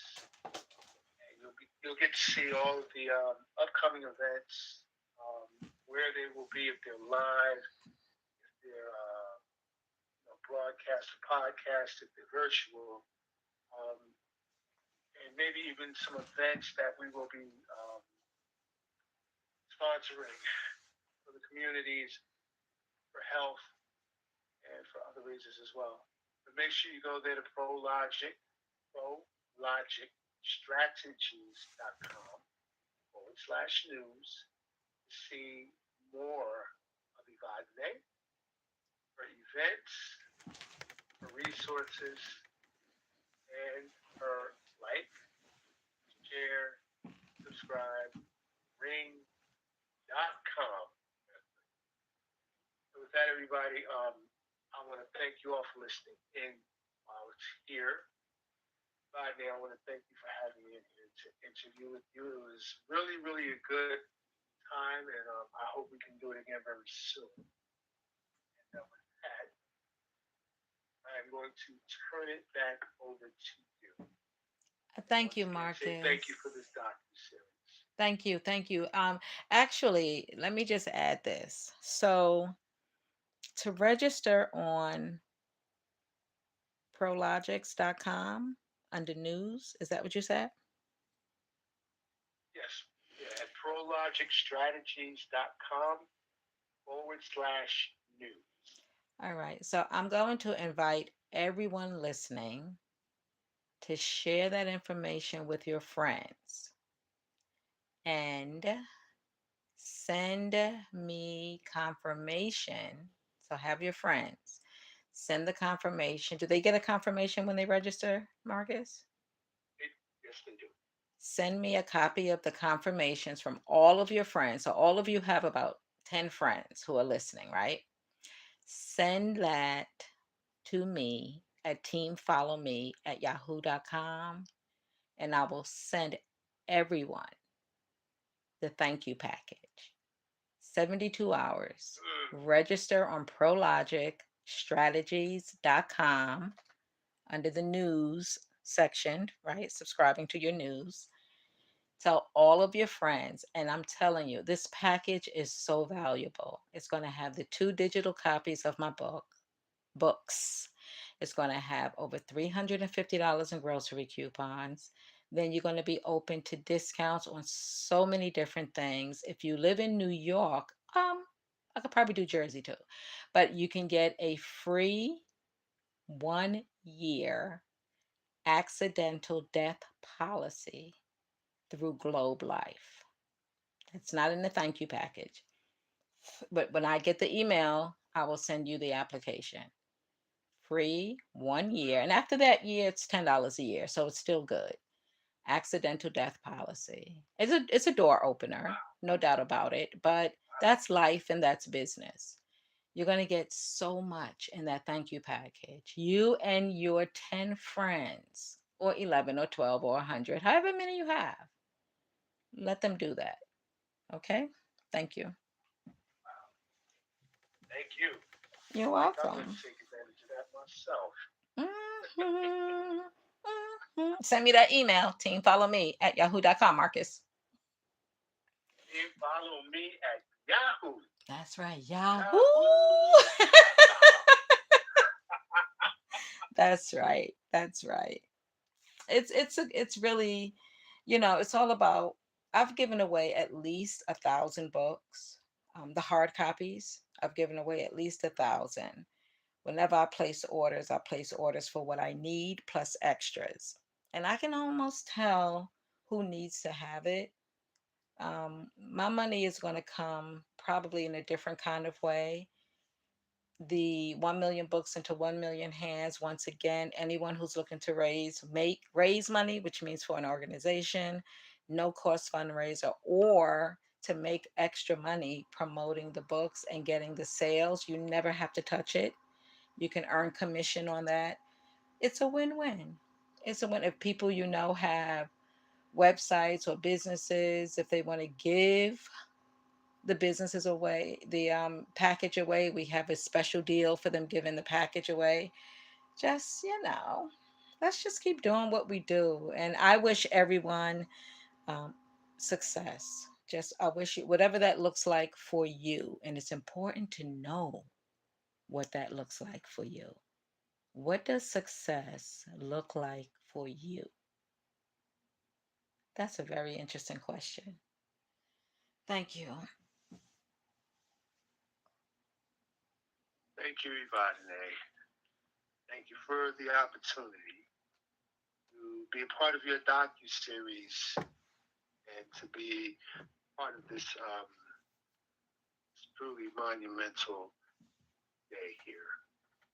Um, I really want to be a part of the next one, so please, please let me know in advance so that I can make sure that next time I bring 100 people in. I thank you for all of your support, Marcus, and the way you handled that interview. See, I was the way you handled that interview. Watch it. That was perfect. It was really, it was great. And just for the record, it wasn't scripted. Um, Marcus asked me the questions he wanted to ask me, and I answered the way my heart told me to answer. But I do stay plugged in, and I do stay plugged in. Thank you. Energy at the ready. All right, all right, right. Yes, indeed, yes, indeed. So, with that being said, I guess you're going to continue your docu series here with your audience and with what um, more sections of your book, questions and answers, and even conversations about life. And I really enjoyed that earlier, talking about different things, different aspects of life and how life happens. So that plays into a lot of things with our mental, like you said, minding our mental um, wellness That's right. and With all everything that else. matters. With all that matters. With all that matters. And Yes, I everything keep thinking matters. wellness for some reason, but okay. With all Minding that matters. minding our mental wellness with all that matters. There we go. Okay. Yes, yes. But I like that. I like the conversation, and this is just a nice, smooth, and a nice mellow way of just connecting, having conversation, um, having coffee while we sit here and talk. I mean, in a matter of speaking, because I am having coffee. I know it's late, Mhm. but I've really been going all day. But this was a very good way to just kind of even things out for me because I've been, trust me, I've been inundated today. It's yesterday and today was just ooh, like no other days that I've had in quite a while.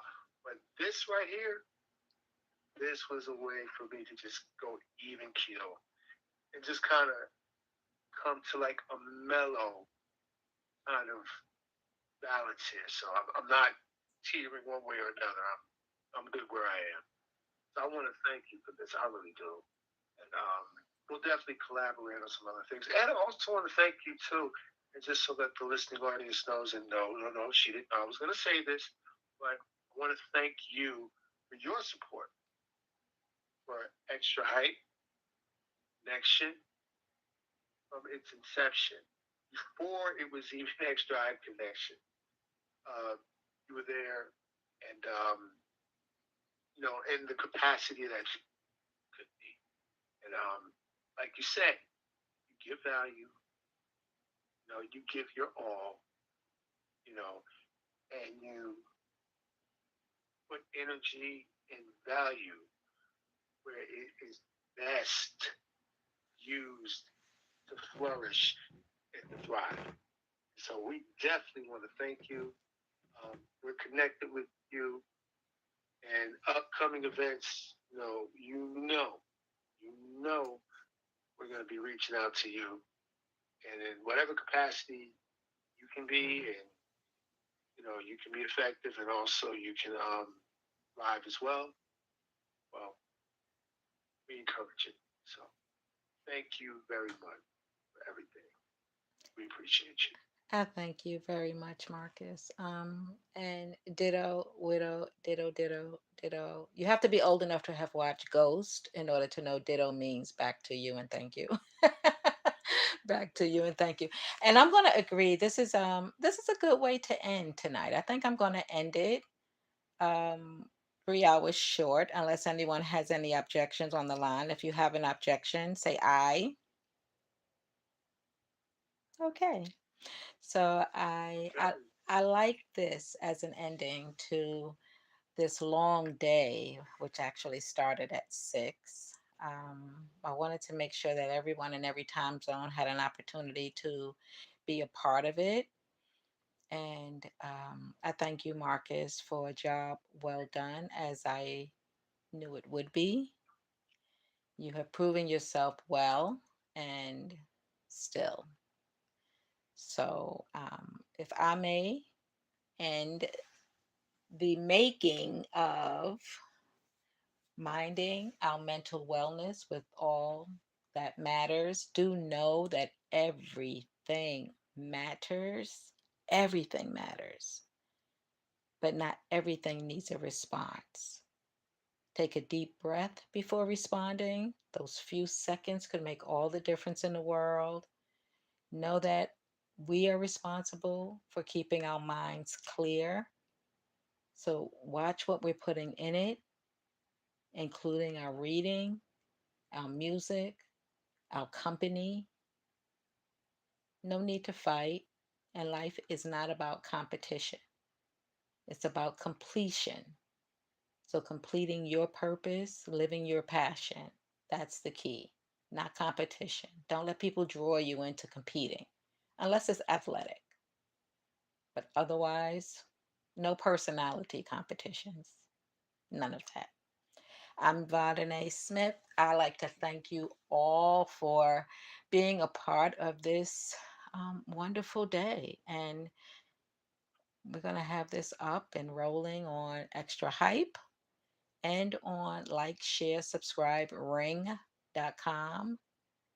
Don't forget, register, right? Register. And then you will get your free gift. You'll get your special gift. It is free. You won't pay for it. But your special gift from me for registering on Marcus's and Flow Focus site. Give it again, Marcus.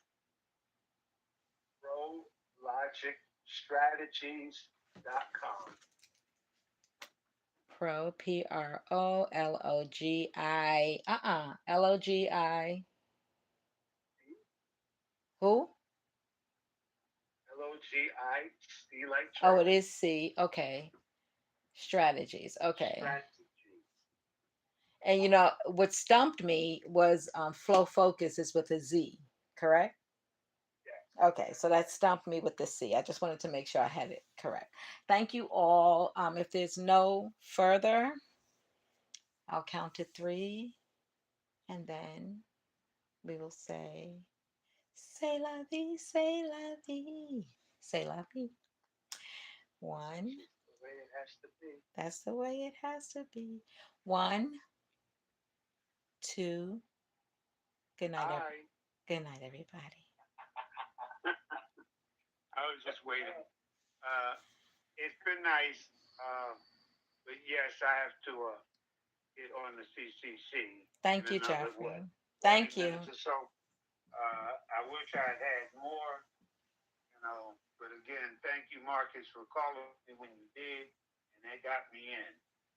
And I thank you. When is the next portion I coming? believe it's going to be in a month. I will let everyone know. You can email me so I can get to you. Team, follow me at yahoo.com. Send me an email. Well, you're going to send me emails anyway after you register on prologicstrategies.com. So when you send the email, I'll send you the calendar. Well, you got my number for text. Yes, I do. Somebody Okay. somebody Thank else you. was speaking. I just want to say, good interview, Evadyne. Good interview. Oh, thank y'all for listening. I appreciate it. Thank you. Any questions? No, you did great interview. I didn't get on until that time, so I was out. I Did my appreciate you, support Valerie. here. I appreciate you. Good interview. Thank you. Yes, thank you. I have a question. I'm listening. One question. Does Junior still have the best cheesecake around? Depending on your taste buds. This session is no longer being recorded. So that depends on your taste buds. They are super expensive now. Super expensive. And they have a Juniors in Manhattan. But it all depends on what you like. I personally like graham cracker crust because it has a saltiness and then with the sweet. That's what I like about it. But I've had, when you get used to one thing, don't go to. Brooklyn's still the best. Brooklyn store is still the best store. I know they opened up other chains that sell it on QVC, but Brooklyn is still home for me. Going in and on the holidays. They sell it in a supermarket too. Yeah, they sell it in Costco. They just sell it when Yeah. sometimes you can catch the loose one. But yeah, apple crumb is my favorite cheesecake. Chocolate on chocolate cheesecake. Cheesecake when they make it.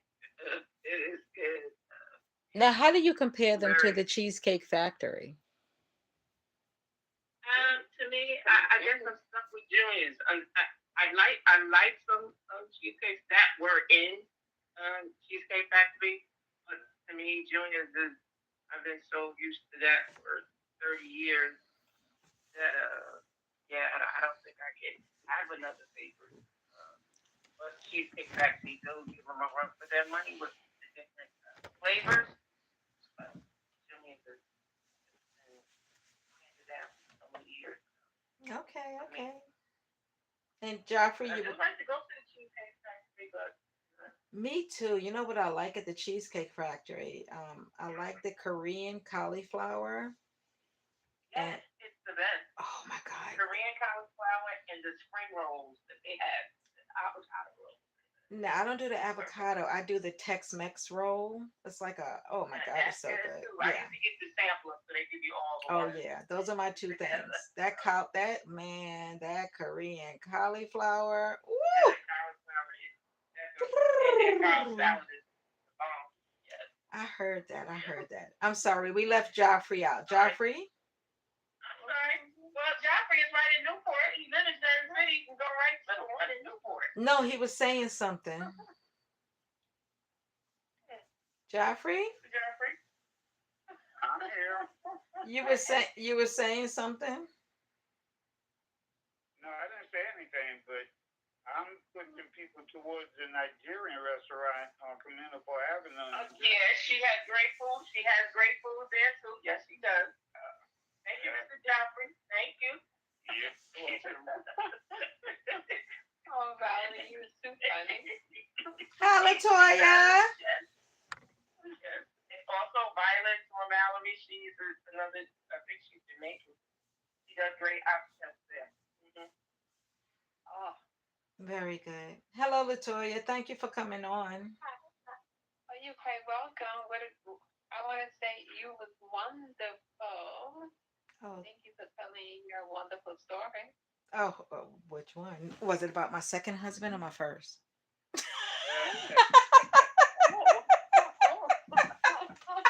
Can I say both? Can I say in general? In general, the talk after the talk, ladies and gentlemen. This is the talk after the talk. You gotta know if you know. You got me on that one. Woo. No, but I thank you. It's been a long But day. you're quite welcome. Long, long day.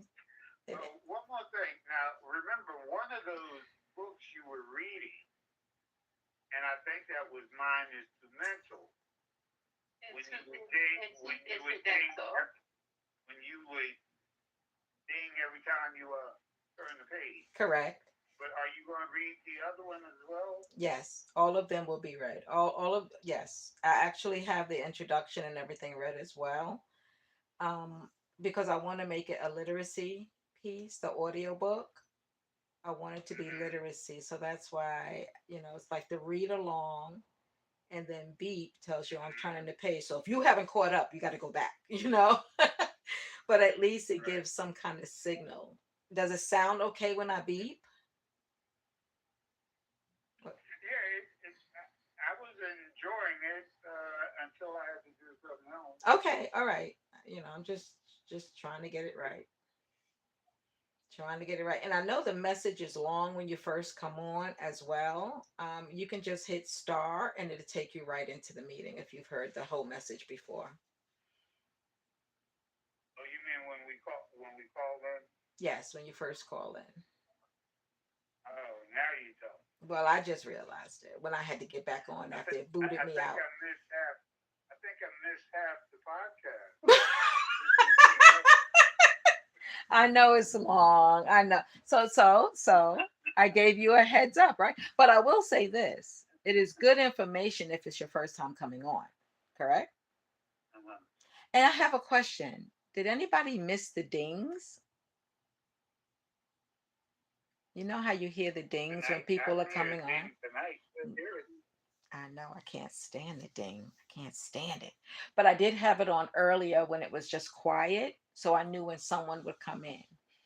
But after that, I took it off. I can't. It's disruptive to me. It's very disruptive. But okay, good. Thank you all. Have a great every day. All right, now. Good night. Get home safe. Thank you, Evadyne. Who said get home safe? Valerie? No, that's not valid. Who's That's the? Francine. I tell everybody get home safe. I know we all not driving, but you know, most of us are home. But just say get home safe. No, who is this? Just traveling. Francine, she said. I don't know Francine. Hi, Francine. Francine? Wait, Hi, Francine. how are you? I am good. I am good. Francine. No, I don't know Francine. Francine, you knew. Hi, Francine. Yes, you do. You know Francine. Go I ahead. invited her. Then I know you. I know you. Hello, Francine. Thank you for coming on. I appreciate you. Everyone get home. I see. I thought you were Valerie because Valerie, I'll be out there at like 2 o'clock in the morning. Then I come home and fall asleep and stuff like that. But there was no way that would be happening today. Today was my day off. Francine is one of our powerhouses on Flipside Fridays. Oh, she's a winner. She's a winner. Oh, yeah, man. Ah. I've been MIA for a while, but I said this was very enlightening. I said, well, let me get in on this. Well, I thank you.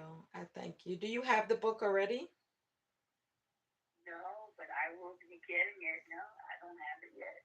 Okay, so you're going to register on ProLogic Strategies, Yes. and then I'll send you the package when you send me the information. Oh yeah. Oh yeah. I got all the information. Thank you, Francine.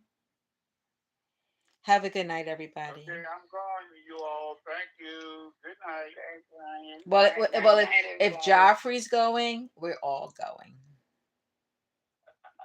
Goodbye. Oh my gosh.